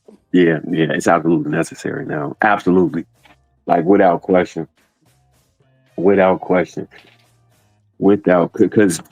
the way it's going, they'll be identifying as Black Americans solely, and for you, like Joy Reid to be talking about our history through slavery and all this other shit, like she was here, like that shit affected her. Right. And that shit crazy. Yeah, what they call it, destiny swapping. They trying to Destiny swapping. Yeah. What was the moment you realized that how bad this shit was? I could tell you the exact moment, but let me know. Probably in 2016 when Trump got elected, because I have I'm from Miami, so I have people in the Bahamas that I'm real cool with. I had a very good friend, and I had been there several times, so I knew people from there. But we were on Facebook, and I saw them talking shit about Black Americans, like, oh, Black Americans let Trump get elected, and just talking shit. And I had to go in there and clear the place out. Everybody blocked me, but I let their asses know, absolutely not. When every time I go over to the Bahamas, y'all motherfuckers doing everything we doing, or at least you trying to. So, you talking about like the ratchet shit? No, anything that we do. Yeah. Because I got an argument about the degeneracy that Luke brought in that wasn't really here prior to them. No, again, I'm from Miami, and so no, Luke was not responsible for that. Luke wasn't even the first one. Like, everybody from Miami know Luke ripped people off. That wasn't Luke. Well, he sued to get it, like whatchamacallit, right? Well, yeah, the freedom of speech thing, yes, but he Because didn't before create that, it wasn't. It not created. I'm saying he brought it in culturally into the mainstream. He didn't create it. I'm not saying he created it. I know he ain't create shit. I'm saying it was isolated to certain areas, and then it got mainstream pushed, and that became part of our like Baddies East and Baddie, all of that shit. When these people bring this behavior, this and platform it, they just attach it to us. They say this is our culture. A lot of the stereotypes we fighting ain't even from us. If you gonna fight them, I don't give a fuck. But if you're gonna fight them, they're not even us most of the time. Well, so that's the thing. That type of music had been around for a very long time. What's the lady name? Millie Jackson. If you listen to her, I heard her song. Yeah, right. And so again, Luke was the one, or Two Live Crew actually was the one that took the issue to the Supreme Court on the basis of freedom of speech. But outside of that, they didn't really do. It already existed. It had been existing. Yeah, I'm not saying they created it. That wasn't my argument. Right. But even just going to the Supreme Court, like, it wasn't localized to some specific areas, right? Millie Jackson was from New York or something like that. Like, she wasn't from I thought she was from down south. She wasn't from Miami. Or she might have been from down south, but she wasn't a part of our culture, right? And she wasn't the only one. And you could cite plenty of people for many, many years, right? You could go back to the 20s and find people who was here making that type of music. So yeah, I'm not saying they created it. I'm saying that they wide scale pushed it as culturally mainstream. The degenerate they portion. just went and made it to where they couldn't get arrested for doing it. Now it was up to everybody else if they wanted to join in on that type of thing. Fair enough. You from Miami, so I give you that. But That, you know, I say I can understand the pattern. I might not be able to describe what I'm really trying to say about it. This one of the moments, because I also tie it to our after the, like, you know how they always list that stat about us being the most married and the most together and all of that shit prior to the Civil Rights Act. Mm-hmm. The other thing that happened around that time is another influx of people came in that identified as us. Yeah. So I tie all of those things together, but I can't really pinpoint it to explain what I'm seeing, if that makes sense. I mean, no, I get what you're saying, because you know when people make the point about what like those platforms like the Shade Room and World Star Hip Yeah, Hop, you know, kind of yeah. That's included too. shining Yep. a light. Yep. Yeah, and Yeah, I yeah, yeah, totally agree with that. I totally yeah, agree. Yes, they do that, yeah, yeah. and so Because they but I wouldn't dare think do it today. right. I'm sorry. No, go ahead. So like Candace Owens was talking about how I guess she got both sides, Black American and Caribbean, but she intentionally wouldn't discuss anything that's shown a negative light on the Caribbean because she had too much respect for them. But when it comes to us, she'd drag us for film. Right. And that's how a lot of these people operate, because they have plausible deniability that they're not actually us when they feel like it. Right. I'm sick of that shit. I'm so sick of that shit. I think it's important to you know, delineate or, you know, have boundaries, but at Yeah. the same time, I just think Black American people have to, you know, it should be an internal pride thing, because we here, and I understand that we face a lot of denigration, but like growing up, we were always just focused on, you know, Black history, Black culture, Yeah. and it was always a wonderful thing in our household. Yeah. So for a very long time, it was other Black people telling me I was weird or I hated white people, right? And so we have to stop trying to identify with these white folks I'm 100% with you. and have more 100. self-esteem, like internal self-esteem, you know, race, you know, I don't know. Ethnic self-esteem. Yeah, I Yeah, call it. absolutely. But I believe that where pan-Africanism exists, low ethnic self-esteem thrives.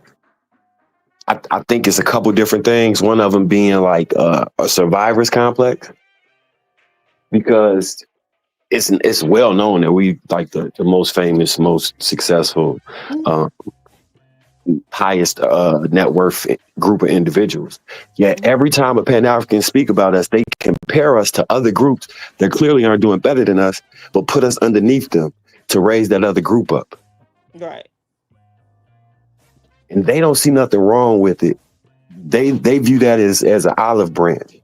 Like, I'm gonna talk bad about Black Americans, they extend an olive branch so that they can know that we all together. It's sad. In the game. It's sad, Joe. That shit's so sad. That shit's so sad. Well, hopefully, you know, now that everybody done put their cards on the table, we can conduct ourselves accordingly. Facts. No. You know, it's a lot of Pan-Africans crashing out. There's Black Americans fighting us about this. Yeah, I know. Yeah. Yeah. Right. But they be Pan-Africanists fighting us from America, right? If you so Pan-Africanist, take your ass over there. They ain't going. Right. They never they ain't do. going. Even the person they credit as being the father of Pan-Africanism, Never which went. he really wasn't. His Never ass went. never went. He went to go lay up underneath them crackers over in the UK before he'll take his ass over to Africa. So, and you know he brought his kids to America and not to Africa. And partnered with the Klan. Yeah. Well, yeah. It's a scam. Well, he was convicted of scamming, but yeah, they've been playing in our face. This shit, we done let a lot of shit slide. Yeah, but that's the thing. And so for our part, Black American people, we are very, like, we do want to come together as a group, even, you know, just within Black Americans, and, you know, do things as a group and progress as a group. But a lot of people use that as a way to, you know, not only play in our face, but to exploit us, right? So I was just watching something about Jay Morrison and his Tulsa Fund, right?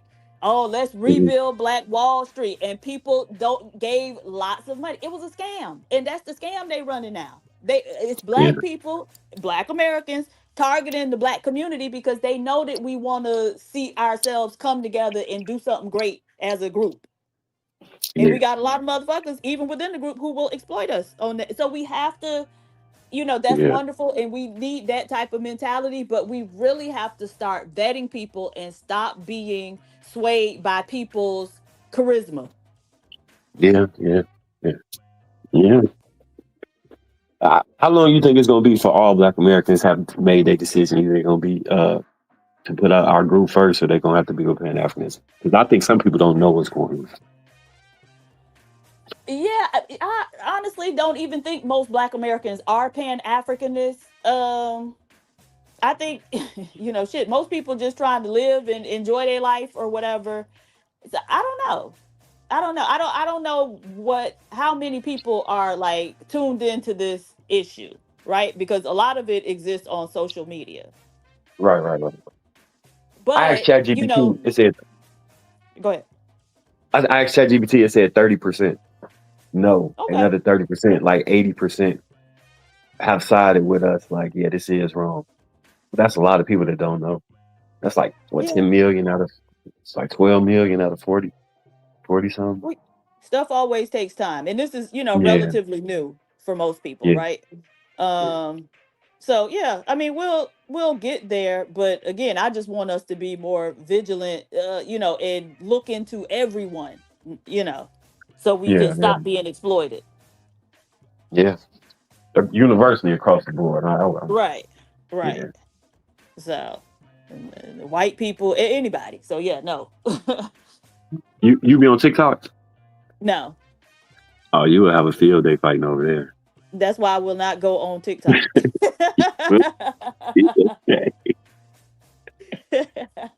I will not do it. Before I about any of this shit, I was having a conversation with I think Cloud Jones, and he just bust out of nowhere and started hitting me with the anti-FBA points. I didn't even know what he was talking about. So I'm arguing him just off general principle, and they made me go look at it. And then I found out about it. I said, oh, this all been going on behind the scenes. Now I see why you were saying that little slick shit about culture. Okay, hey, game on, nigga. I see exactly how you want to play. Right. Yeah. To me, that's just such a ridiculous argument. And like I was saying earlier, we just don't think about our culture in those terms because we're acting it out, right? And so you don't a lot of times have to even think about the stuff that you're doing, right? If you're doing it, it's part of the group, everybody in the group doing it. You don't need to think about it in terms of, oh, well, what are two value systems in the Black American culture? You're not going to do that. Even though we have plenty of value systems within the Black American culture. And so I don't know, it's just ridiculous to me because, if they think that they are culturally superior, then why aren't we able to see that in the condition that their countries exist in? Because that's where the rubber meet the road. That's what the purpose of culture is to begin with, right? To help you triumph over your environment or adapt to your environment. Wait, is Michael Smith a pan-Africanist? This guy in the chat. Venus, can you drop the link for him? You can come up and voice your concerns, sir. Let's hear what you got to say. What is he saying? Get a clue. You can mention those things, but you are not an authority. 2 Live Crew brought it in. It was not that way from no 1920. Stop the cap. Nigga. Yeah. But come on up here, sir. Okay. You feel like running a train, PhD? Come on up here. Okay. Oh. What documents from 492 AD to 1492 do you have them yesterday? Child. Who is this weirdo? I don't know, but judging by that hat. Take a look. Let's see your profile. Where do you think you're from?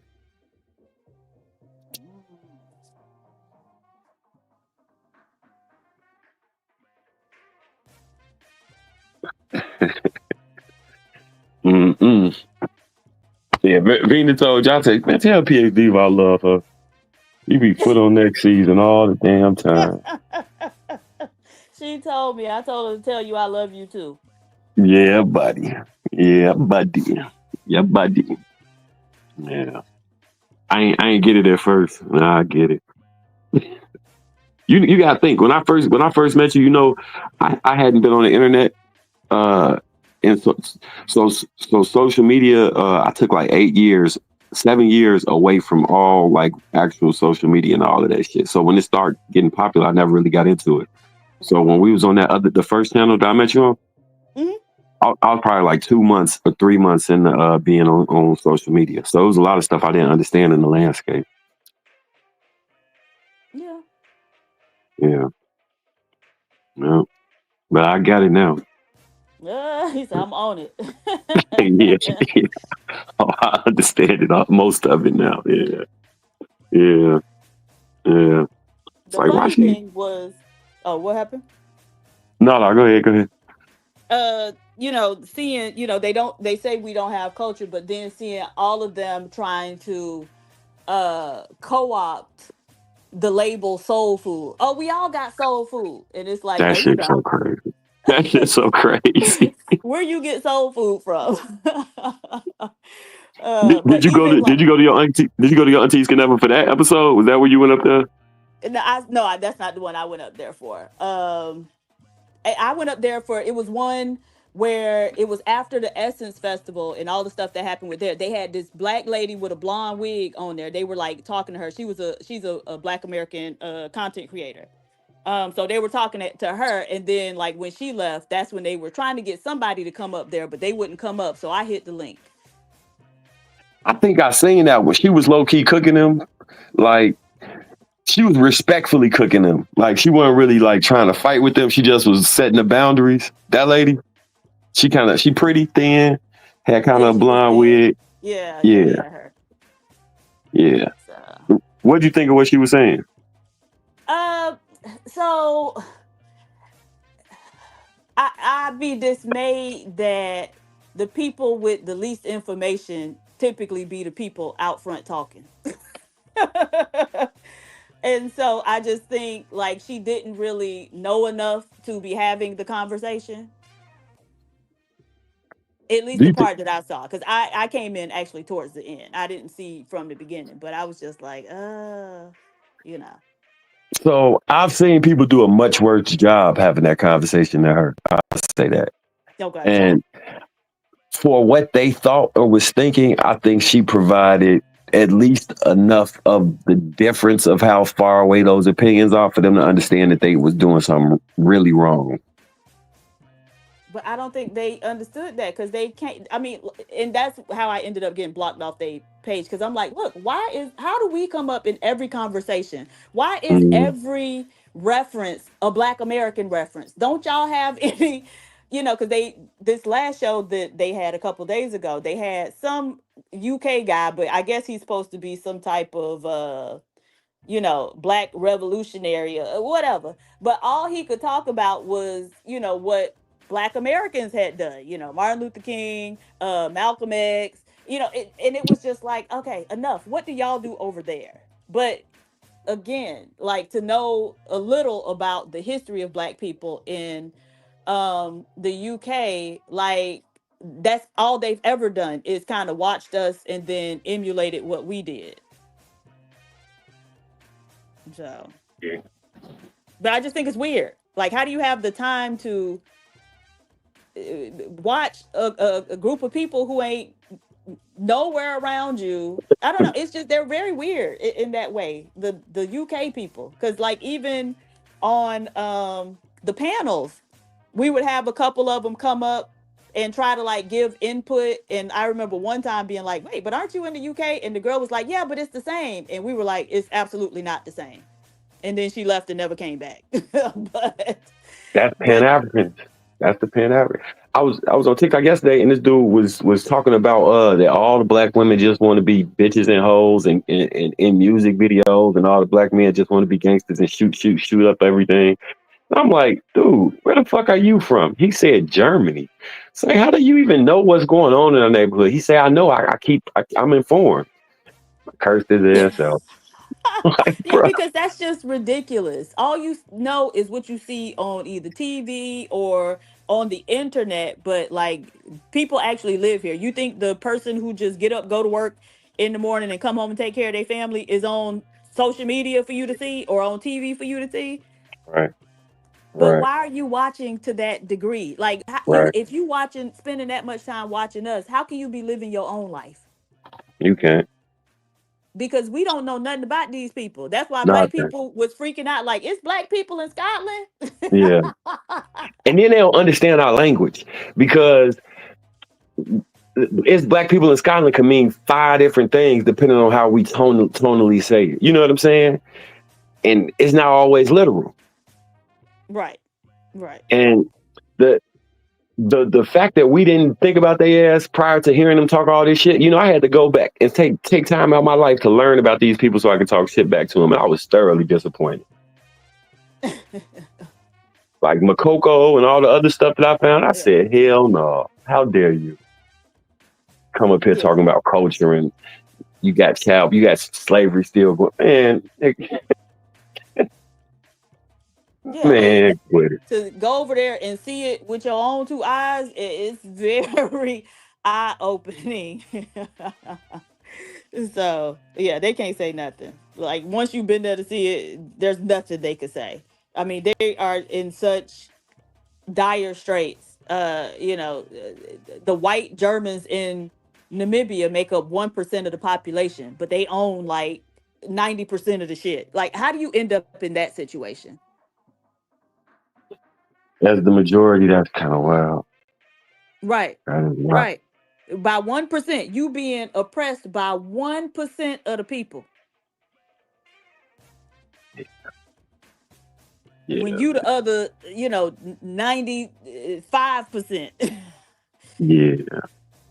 They need their asses beat. Yeah.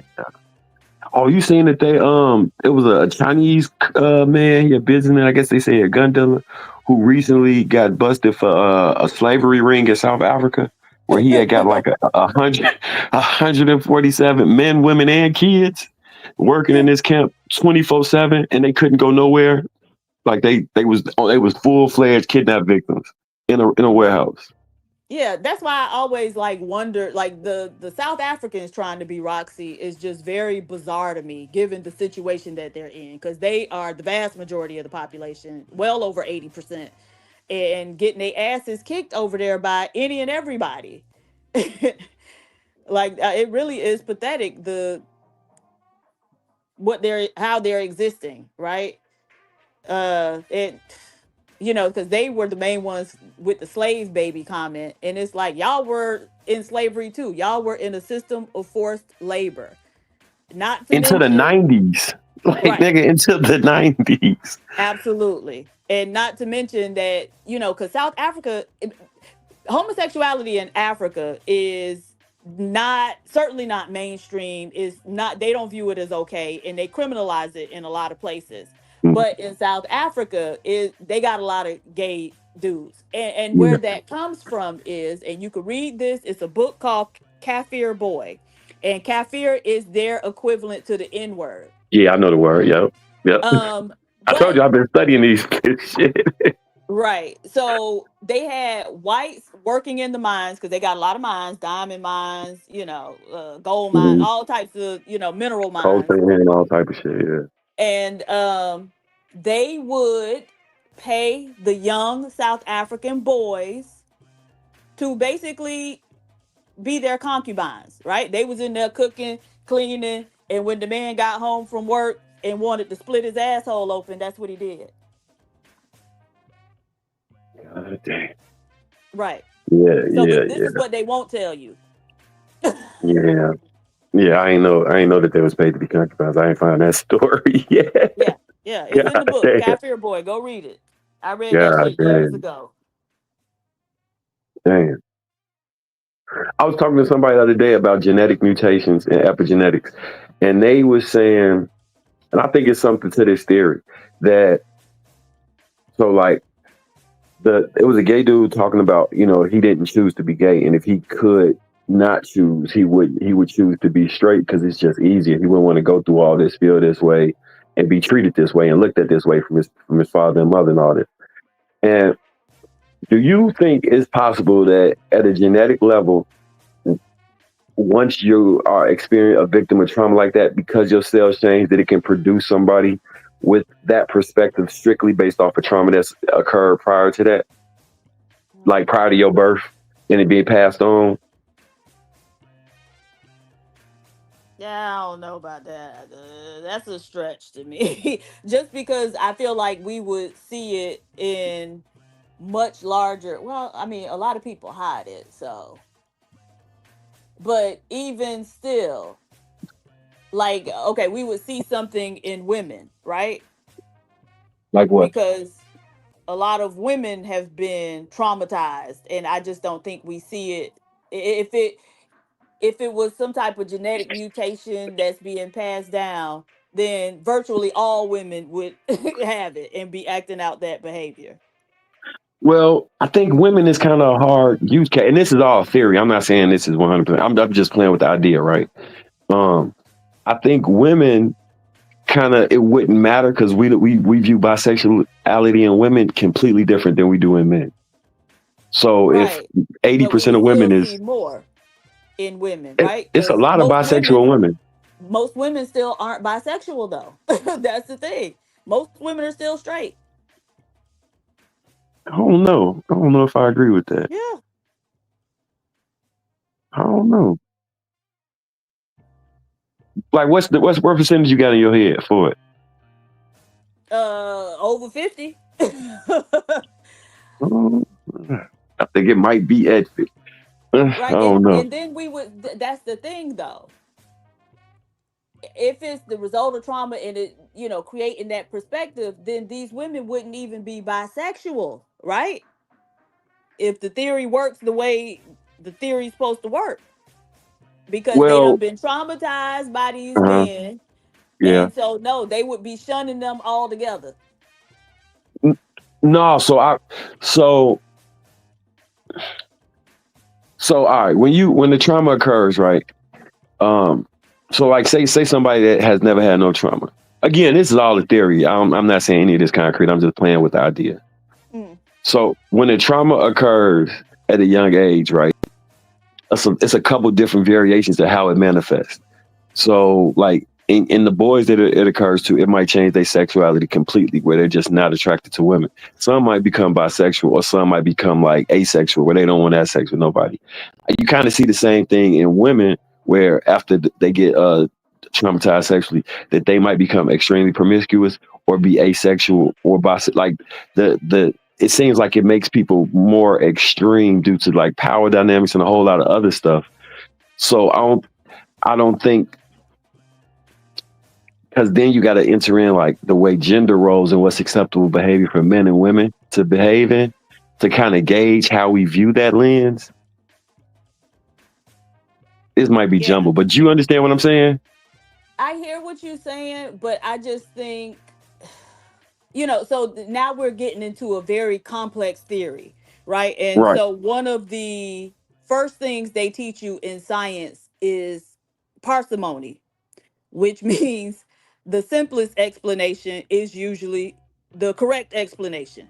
And so when we talk about, gender roles and how men are viewed in society, I think honestly, that's a lot of what drives the homosexual behavior between men, right? When you denigrate women or put women at a lower position, you're going to want to have love relationships with other men, right? And so we see a lot of that in front of us, even if it's not a sexual relationship.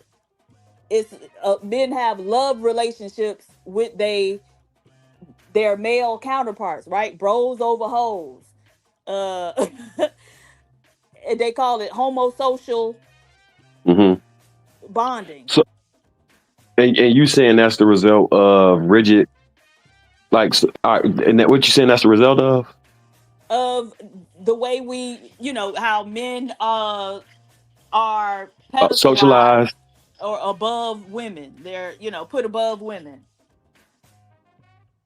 So, and then I So think you also, they say it's hard to be a man. So I think some men want to be gay to opt out of that, right? yeah, it is hard to be a man, but yeah, I can see. Yeah, I don't think so, but I'm not a wow, man, nigga, so I wouldn't be able to judge. like I think y'all just a little crazy. bit weaker, right? Nigga, get No, your really. ass out of here. No. I'm telling you because what's the guy's name? What's that? Is it Scott Galloway or is it the Peterson guy? It was one of them. They're What was the theory? psychologists, huh? Jesse Lee Peterson.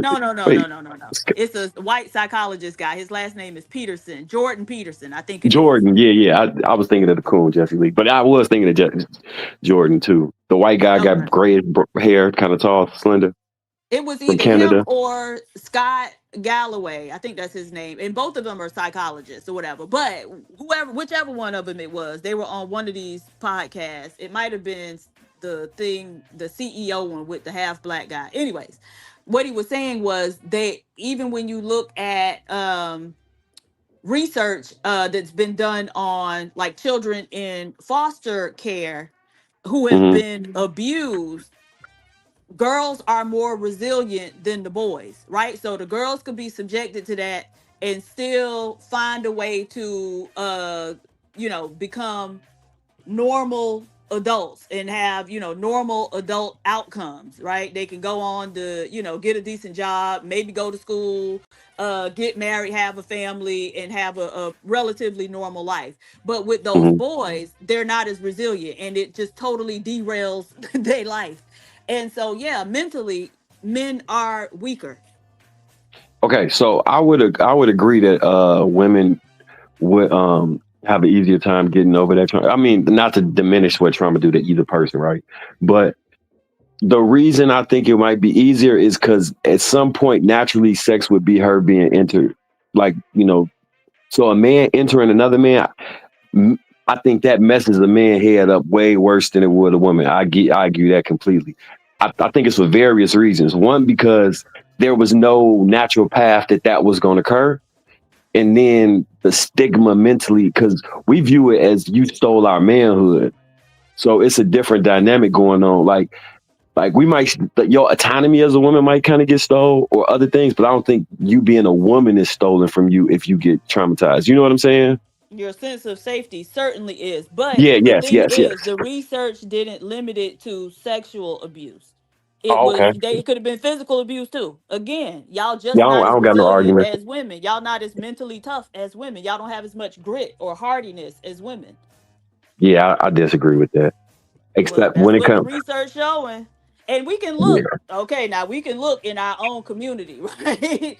And that's why we talk so much about single mother homes, and black males especially need perfect conditions in order to not, and even when they have perfect conditions, they still oftentimes will go wayward, at least for a period of time. And so that's not the case. The girls are growing up in the same households with the same single mamas as the boys, and they're not having those same outcomes. So I think so. I think it's several different factors going on in Right, regards to but that. you keep making excuses, and the outcome is always the same. Regardless of the situation, the outcome Yeah, is baby, always the same. you trying to fight me? I'm not Damn, trying to fight you, but I I'm just just want to have a saying conversation with you. women are more resilient. It just is what it is. Yeah, nah.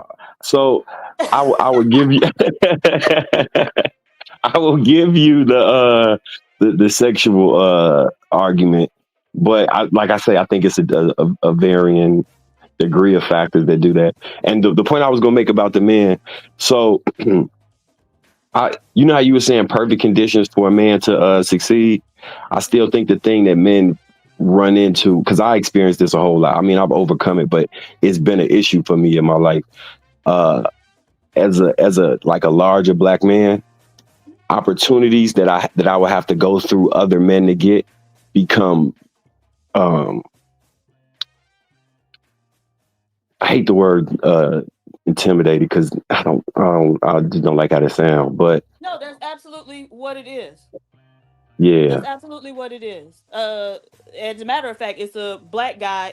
He's an evolutionary psychologist, and so he talks about different issues from the perspective of evolutionary psychology. And he actually did a video. It was very good on black men and how white men, like why white men always see y'all as a threat. And ultimately, it's because y'all tend to be bigger and stronger and what is called more formidable, right? So yeah, you know, at any minute in our primitive brain, the shit could hit the fan or jump off at any minute, and they, you know, you might have to tussle as a man. And so y'all are always viewed as more threatening because you're more formidable than other groups of men. I right. Hold on, and you know what the two exceptions for that I think is men that fully assimilate, like they bow down completely to whiteness when they look like lap dogs, and gay men. For some reason, they don't be having the same smoke with gay men. What you think about that? Right, I agree. But again, Yeah. so you know, they say a lot of gay men will do it because it's easier. You know, you kind of opting out of that manhood realm to a certain Yeah. degree. Yeah. So Yeah. yeah, Yeah. that's one way to make it Yeah. easier on yourself as a black man is to Yeah. offer up your asshole. That's crazy. But yeah, you're right. That's crazy. Yeah. No, we in agreement. We're in agreement. Mm-hmm. You don't never cam up. You don't want to come on the Peep one day. Absolutely not, because I would go in there and cuss everybody out. You can get your rocks off. You can get your rocks off. I done seen that show a couple times and just was like, what? I don't like ridiculous men or ridiculous women, because some of those women are up there ridiculous too. So no, thank you. And I try Yeah. not to fight with women. I try. Yeah. Yeah. Fair enough. Fair But you enough. always seem very balanced whenever I see you on there. Yeah, I be trying. Like that shit, man. I be trying. You know how much smoke I be getting for that? I'm sure. Oh my God. I don't get no fuck though. Because my thing is, like, I used to really care. Like, man, I want to help these men get to this point. Then I realized something. Around that same time I realized about the Pan-African thing.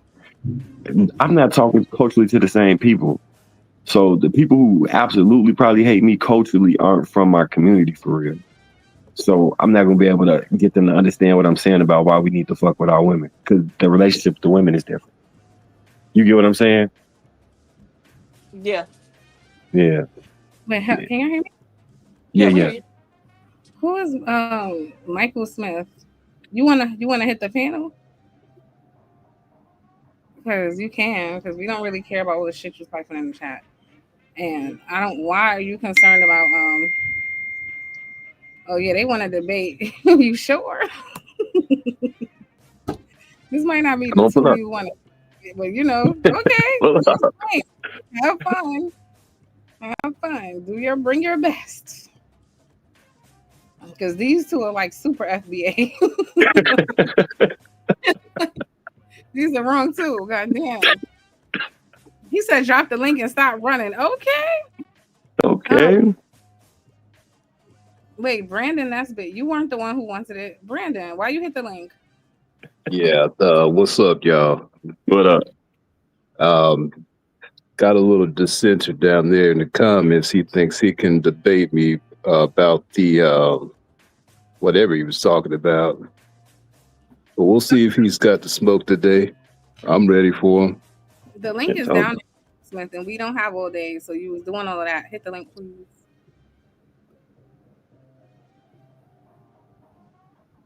Bring that ass here, boy. Here, boy. Yeah. I told y'all I am tied in with the extreme FBA people on this side. You just never know where they're gonna be, you know? Yeah, well, he was talking some smack about the FBAs. So we're gonna challenge that and see if his logic stands. It ain't gonna stand, it's gonna flee. I guarantee you it's going to flee. It's gonna flee like he fled his country. Like he fled his country. Exactly. The first thing smoking, he was hungry. Yeah, first thing floating. Like he's talking about. Drop the link. This is stuff I don't like. The link is dropped. Oh, it sounded fun when you thought nobody was gonna really make time. So the FBA superiors, they didn't really care about you and your peasantry, so they was letting you rock for a while. I was doing stuff, but I kept looking at the phone and I seen you. I was like, "Oh, I can't wait to get back to the computer." Oh, I can't wait. Yeah, I was in the metaphysical clouds, dancing with PhD of mine, seeing how she formulate ideas, and we wasn't thinking about your goof ass. But come on back up here, brother. Can you go up behind stage for a second? I see somebody. Elio. Oh yeah. Oh yeah. Hey, can you come up back there? I don't know you.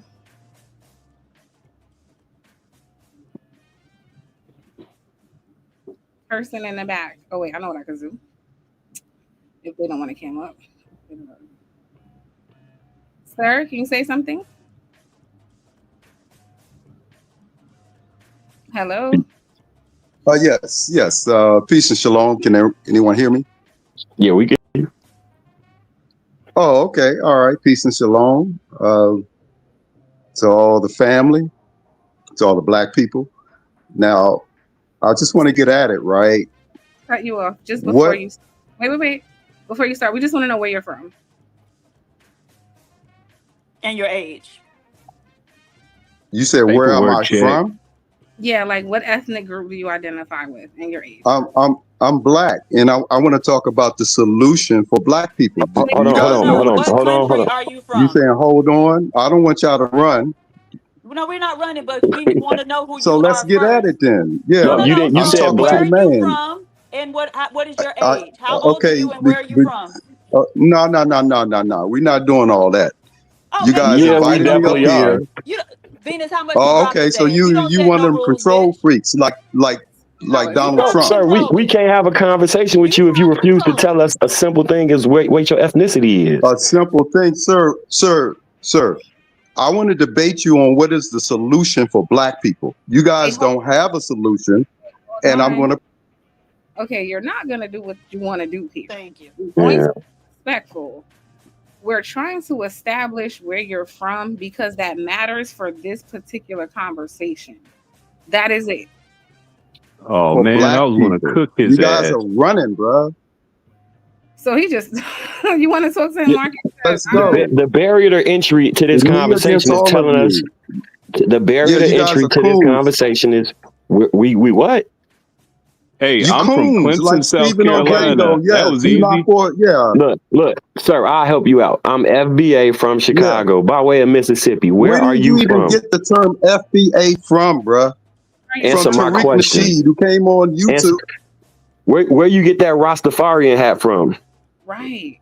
So the thing is, yeah, I bet you that thing smell like boiled hot dog water and old cans of Spam. So this is the thing. You're not going to hijack somebody else's platform just so you can spew out your Tariq Nasheed FBA hate. I don't give a fuck about it. If you want to have a conversation with these people, it's very simple. Where are you from?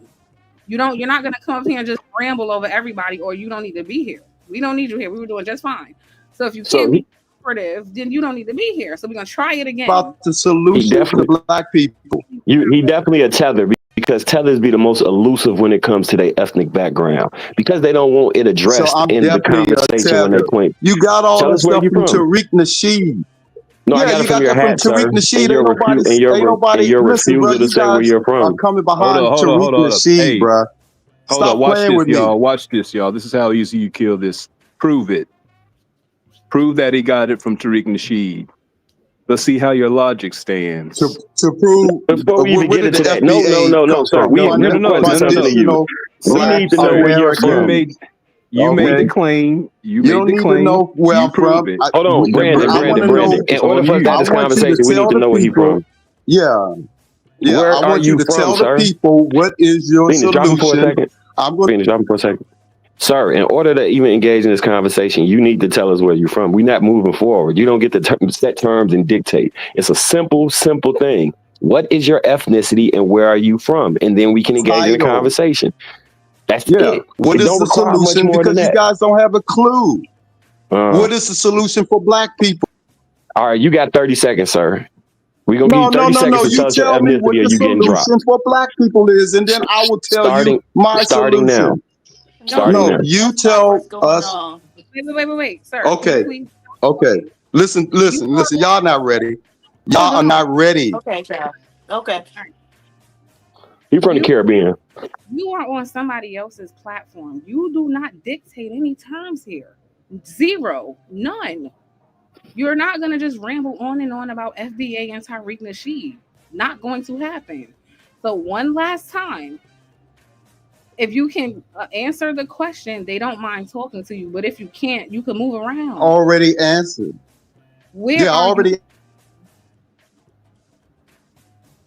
Where are you from? This how I know he is Heather too. They love saying Tariq Nasheed before they say their own name. They obsessed with anything. And this the thing, not every immigrant is a tether. You could have just told us where you're from. We could have had the conversation. They run it. Where are you from, sir? You ask a question, we got to answer, but he asked a question. You can't The whole answer. group of y'all can't even give us a solution for black people. Can't tell me where you're from. Give us where you from. I said, you asked me, I said I was black. You asked me where I was from. I said America. Now you want to play 20. Oh, that's a tether. Come on, bro. It's a nervous tick. Everybody here, you guys, everybody see that you guys cannot answer the question, what is the solution for black people? You've done. Grand opening, grand closing. Tell me you want to debate me. Can you hear me? Yo, let me cook this dude real quick. Sometimes we're going to tell you, you don't get to tell us what to do. That's not how this goes. You are on somebody else's platform. You wanted to debate them. That's the barrier to entry. They want to know where you're from. I want to know. I told you where I'm from. You want my address? No. You didn't immigrate here. No one in your family immigrated here that you know of? No. Never had an immigrant. So what is the solution for black people? Stop running. People are waiting. The solution would be education. Simple. Look back. So I told you you was lost. I told you was lost, just like that dude on Django. You Steven on Django, bruh. The solution for black people is true freedom and real justice for all black people. If you ain't talking about that, if you ain't talking, no. If you ain't talking about that, baby, how do you get that though? How do you get true freedom and justice, nigga? Let's go around the panel. That's not no solution. Why does he still think he's in charge here? That's fucking me up. I can't understand it. You said, first of all, the fact that you don't even know how to have a conversation is really up to them. Because at this point, I'll be done with you. You're irritating me. You don't even know how to fucking have a conversation. You want no.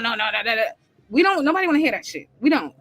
Well, he made a claim that eyewitness is a valid source to verify empirical data, which is completely. No, I didn't say all of that. No, you did. No, I didn't say that, bro.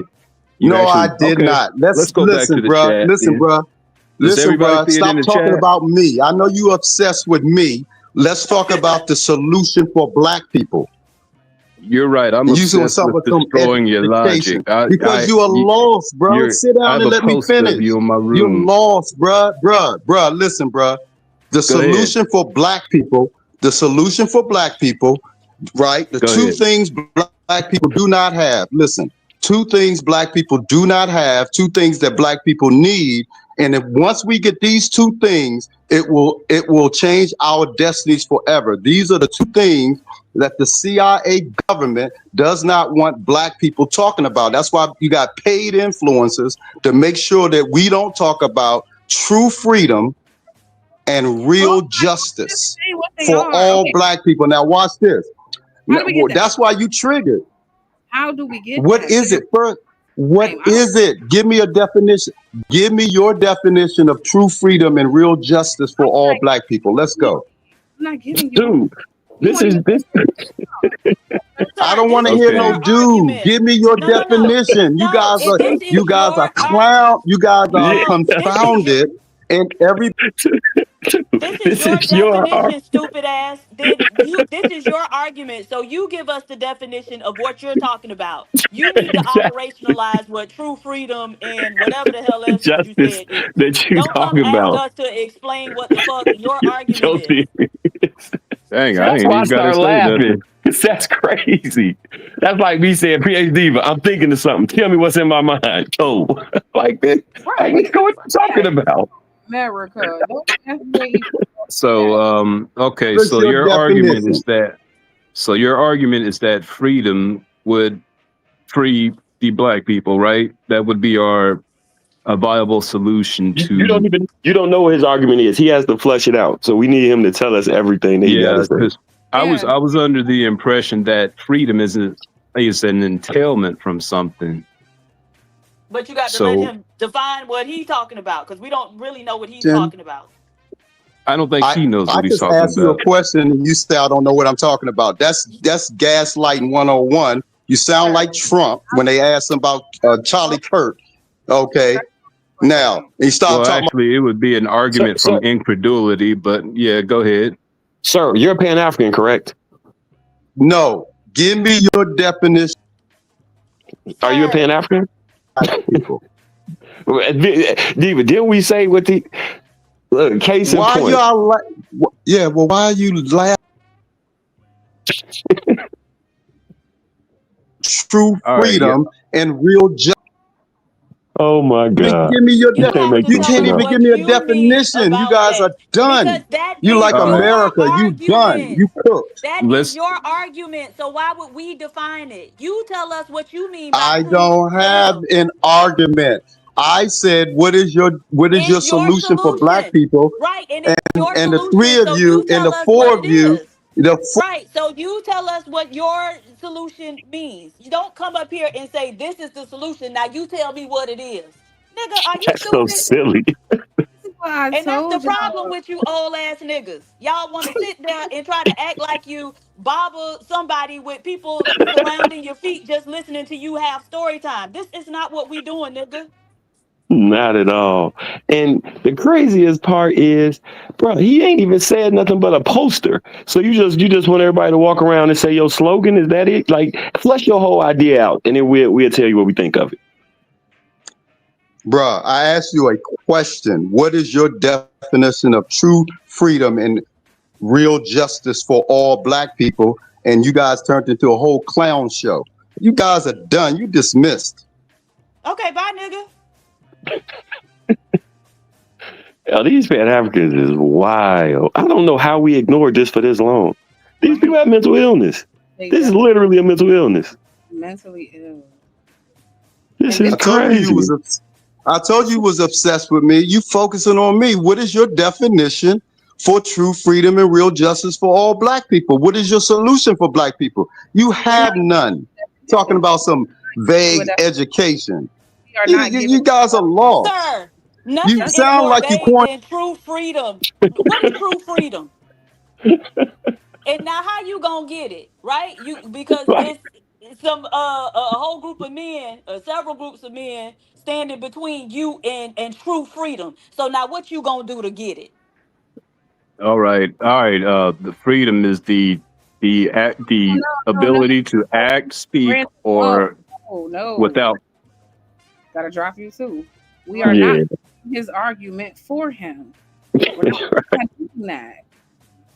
This is what he said is the solution. He can't lay it out, so he thinks he can filibuster and insult over and over, and like somebody up here stupid, and we don't understand what he's doing.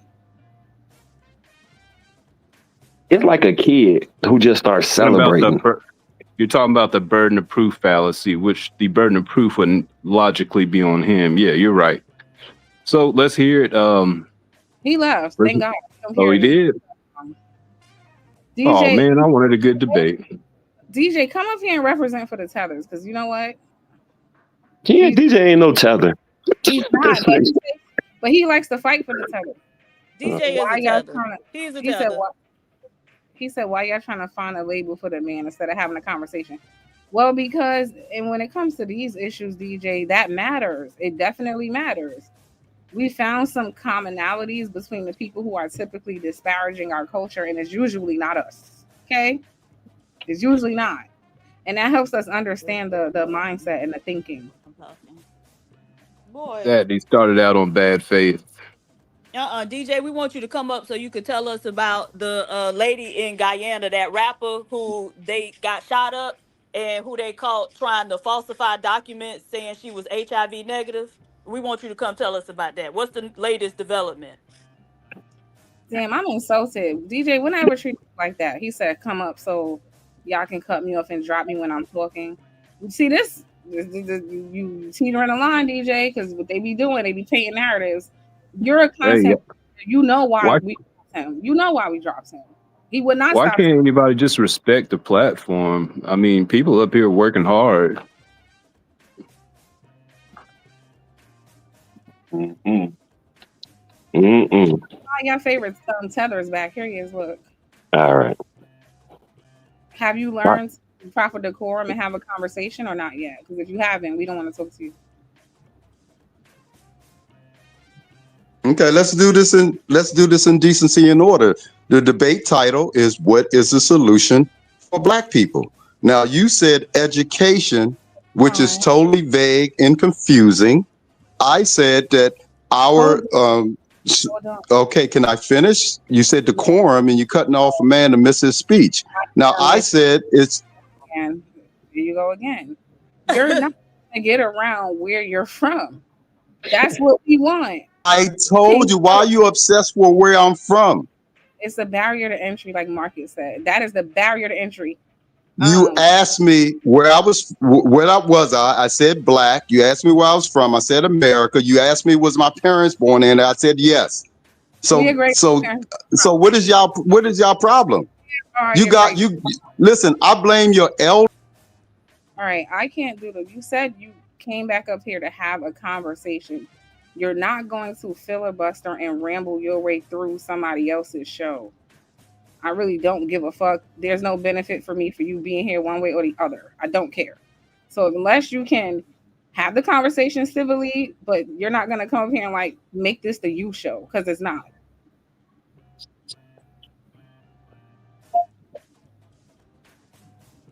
Hey man, you ready to debate or what?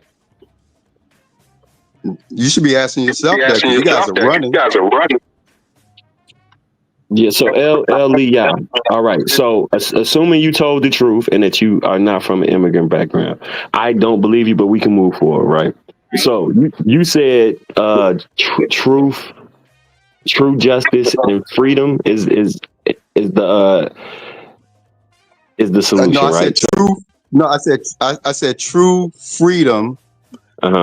True freedom and real justice for all Black people, right? These are the two things that we need and don't have, and the government don't want us talking about, and will change our destiny forever. I'm saying that you guys have been so thoroughly brainwashed that you can't even give me a definition for true freedom and real justice for all Black people. Let's go. Want to debate me? Okay. So brainwashing would be orthogonal to your argument, and I don't understand your vacuous terms. So let's just get back to your argument. So you said true freedom, and what was the other thing you prescribed as a we need him to flesh out those Why terms. Why can't you remember true freedom and real justice? Why is that a problem for you? You're trying to use all these big words, but you can't understand true freedom and real justice, even though I repeated it several times to you. Okay. So Hey, using your description, can you just Wait, one at a time, Brandon. Let him and Marcus talk. Can you describe what is your definition of true freedom? What does it look like, and what does real justice look like, and how do we attain it? Okay, great question, my brother.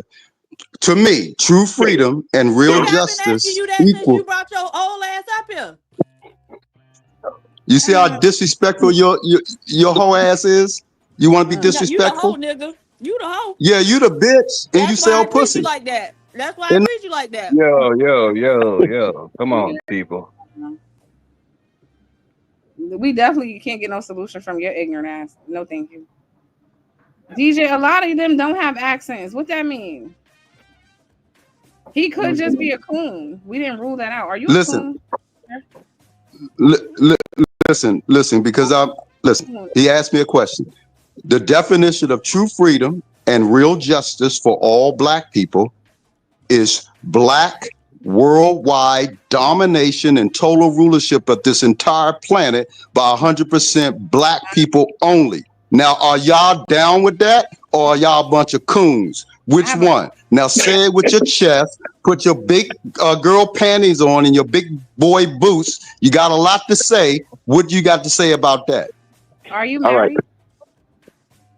All right. So look, if you want, you saying all black people. So anyone that would have shared skin color, you consider black, and you would have them in charge, right? So if you were no, sir, don't put words in my mouth. But great question. Okay. Let me define what I mean by black.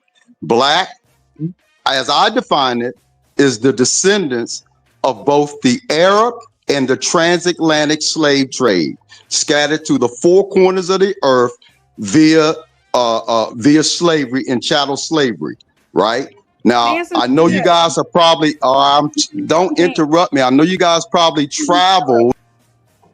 Yeah, I'm gonna do what I want to do. Okay. What? This nigga I don't know where you think you at. And you're giving the long answer to just saying yes to what he said. Your answer is yes. Why do we need to hear the speech? When the two, were any of you guys adults at that time? Were you even adults at that time? Adults at what time? At the time that Two Live Crew came out spreading all the nonsense and disrespecting black women. No, we weren't. So what would be the logical entailment of that? Because that was what they had a problem with me in the chat. I was saying that when you speak authoritative on things like that, specific things like that, you should have been allowed to witness it instead of doubling down, saying, "Oh no, it wasn't that way." Okay, we was not disrespecting black women. Hold up. No, hold up, y'all. Let me have this one. Okay. Are you from Miami? I swear to God. I want to address this. We got a new white girl. Hi, white girl. She says it's interesting to watch as a white person to see how many subgroups y'all tear each other down into. You know, like y'all do, like creating gas chambers and all the sick ass shit y'all have historically done to each other. I got a better one. How they turned Charlie Kirk into a Kool-Aid fountain recently. That white on white crime is something we really need to address. That white getting out of control. She need to spend her time investing in some rosehip oil so she won't be aging in dog years like most of them do. So, sweetheart, don't worry about us. Go figure out how to slow your molecular aging, because that's really the problem you confronted with. Figure out why white people have the highest rate of pedophilia and why you guys are into bestiality, which is sleeping with animals. White women, you have a lot of things to worry about before you worry about what black people are doing amongst each other. Thank you. Okay? Just like Piranha, they attacking schools. Yo, both of these men are so unaware that they're not on the panel. They just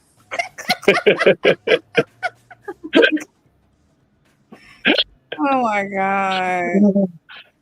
Oh man. She says, I know history. I'm paying attention. Many are. Okay, you think we don't know? Always here. We know that white people have been obsessed with black people since the beginning of time. That's why you guys try to hide our history from us. You guys are obsessed. You study us. We know that y'all are obsessed with us. That's not nothing new, sweetheart. We know. That's why you're here now. Right. Ain't nothing about white going on in this conversation. Nobody white up here, but here you are. This is my point. Continue. We are all still trying to figure out why y'all are on the bottom. No, y'all are on the bottom. That's why the first thing Donald Trump did was try to get the illegals about the country, because you guys' numbers are plummeting. Your population is decreasing. Okay? Right. Everybody knows it. And y'all are terrified about it. So again, I don't know why you over here talking to us, worried about what we doing on the bottom. Southern James, do you believe in karma? I would be fearful if I had that type of karma coming back my way. Like that would sincerely bother me. I would dedicate my life to trying to make sure it did not hit me. Because you're not going to be strong enough to endure what we endure with you people. She said, y'all create problems from us and then beg from us. So, of course, we will pay attention. Girl, Beg, get the hell out of here. I probably have more money than you. Beg, what can you do for me, white girl? We all do. Yeah. Literally, we all do. Yeah. That's why they're so mad now. Yeah. That's why they angry and crying. Beg you. You know what I would do with a 400-year head start with compound interest? Right. Somehow, US is in debt to every fucking body. But, y'all got it. Match my land. Let's see it. You want to come up here and show us your land? I'll drop the link for you. Let's see it. So the weirdo left, and I don't care because he was irritating me. I'm sorry. I don't have patience for people who can't have a conversation. It's ridiculous. I low-key kind of wanted to hear a little bit more about what he defined as black people, because it sounded like he was just talking about those who experienced slavery. So his definition wasn't exactly pan-African. What did you hear, PA Steve? Southern Jeans. Anyways, it's on my channel. Any white woman who got the word Southern is always a red flag to me. It's given like Mississippi in my mind. Just extremely racist as hell. You're a weirdo. Why are you over here studying black people? You guys are supposed to be the superior ones, but you are obsessed. You guys spend a lot of money, time, energy, research, resources into observing every fucking movement, every breath that black people take, every thought that they have, because a lot of you don't have an identity without us. Y'all don't. I don't know what the fuck to do if y'all ain't watching what black people do and then figuring out how to steal it and repackage it and then sell it back to the masses as your own, like your people have always done. Bitch, get the fuck on. Go ahead, Marco. This girl pissing me off. Mm-hmm. Don't even pay any attention to her. It's funny. Them declining birth rates is gonna collapse their system on itself. So they got a lot of anxious anxiety. That's why they're writing books like The Birthed Earth. And the men are forcing them to. I just want to know what this obsession with meth is and fentanyl. I mean, it is good Jesus, the billions of shiploads that come over here for them. I mean, y'all seeing this shit? I mean, good Jesus. Yeah, I think the crisis is crazy, and it's all going towards that community, not us. Yeah. What land? Granddaddy Plantation. What land she's talking about? I want to see it. Let me see if I click her channel. Let's see. I'd easily get irritated when I'm just being honest. No, I'm irritated because you're not being honest. You said we create problems for you, beg from you. What problems have we created for you? What are you talking about? You're just saying something. Oh, you think it's just me? You have no idea. Stupid bitch. Did you not just hear what I said? We know that you all historically have done this. We know that there are social media departments in major corporations that all you guys do is watch everything black people are doing so you can figure out a way to monetize off of it. We're not as stupid as you. We know that. Can we just block her and ignore her? Because like white people love to come into black spaces and engage in attention-seeking behavior. And I just don't want to give it to her. Hey, ask her to tell us about the furries. She must be one of the ones that the white men don't want, so she come over here wanting some attention from the black man. Okay. Probably. When I was in college, they used to like have sororities where they come and just part of their initiation would be trying to like get in a group of 4 and suck black men's dicks. So I always thought it was funny that those women eventually get married to white men, and they've had these trains ran on them, and they'll never look at their white husband the same because they're always gonna miss black daddy, and it's just never gonna come back. And you got to settle for that and your genetically inferior children that come out. I got a 2-year-old that's the size of a 4-year-old that's going to dominate your child and everything, including education. And it just makes me laugh on the inside every time I think about it. So I appreciate you popping up so I can think about my genetic superiority to you, Methany. I went to Okay. 5 colleges, and let me tell you, those white girls will do anything. I've had so much fun in college. Good Jesus, anything. Then Y'all turn up here around and bragging about bringing HPV and herpes back into the community. Cut it out. no, I'm talking. I ain't That's what you saying was doing. no, PhD. But Hey, I'm I had just a good talking about. time. I'm talking Oh, about how snap. they. I gotta go, y'all. Y'all want to stay up here or what y'all doing? No, I'm finna go too. Thank you for having me, Venus. Damn. All right. I hope I can catch y'all again. Don't leave right away, PhD. Want to end? Stay here for a second. Okay. All right, we're gonna end the show. Let Bethany go find some other black spaces to get some male attention because God knows her own community, they're not gonna give it to her. That's what we all know. Yeah, I'll talk to the rest of y'all later. Bye. We'll see you.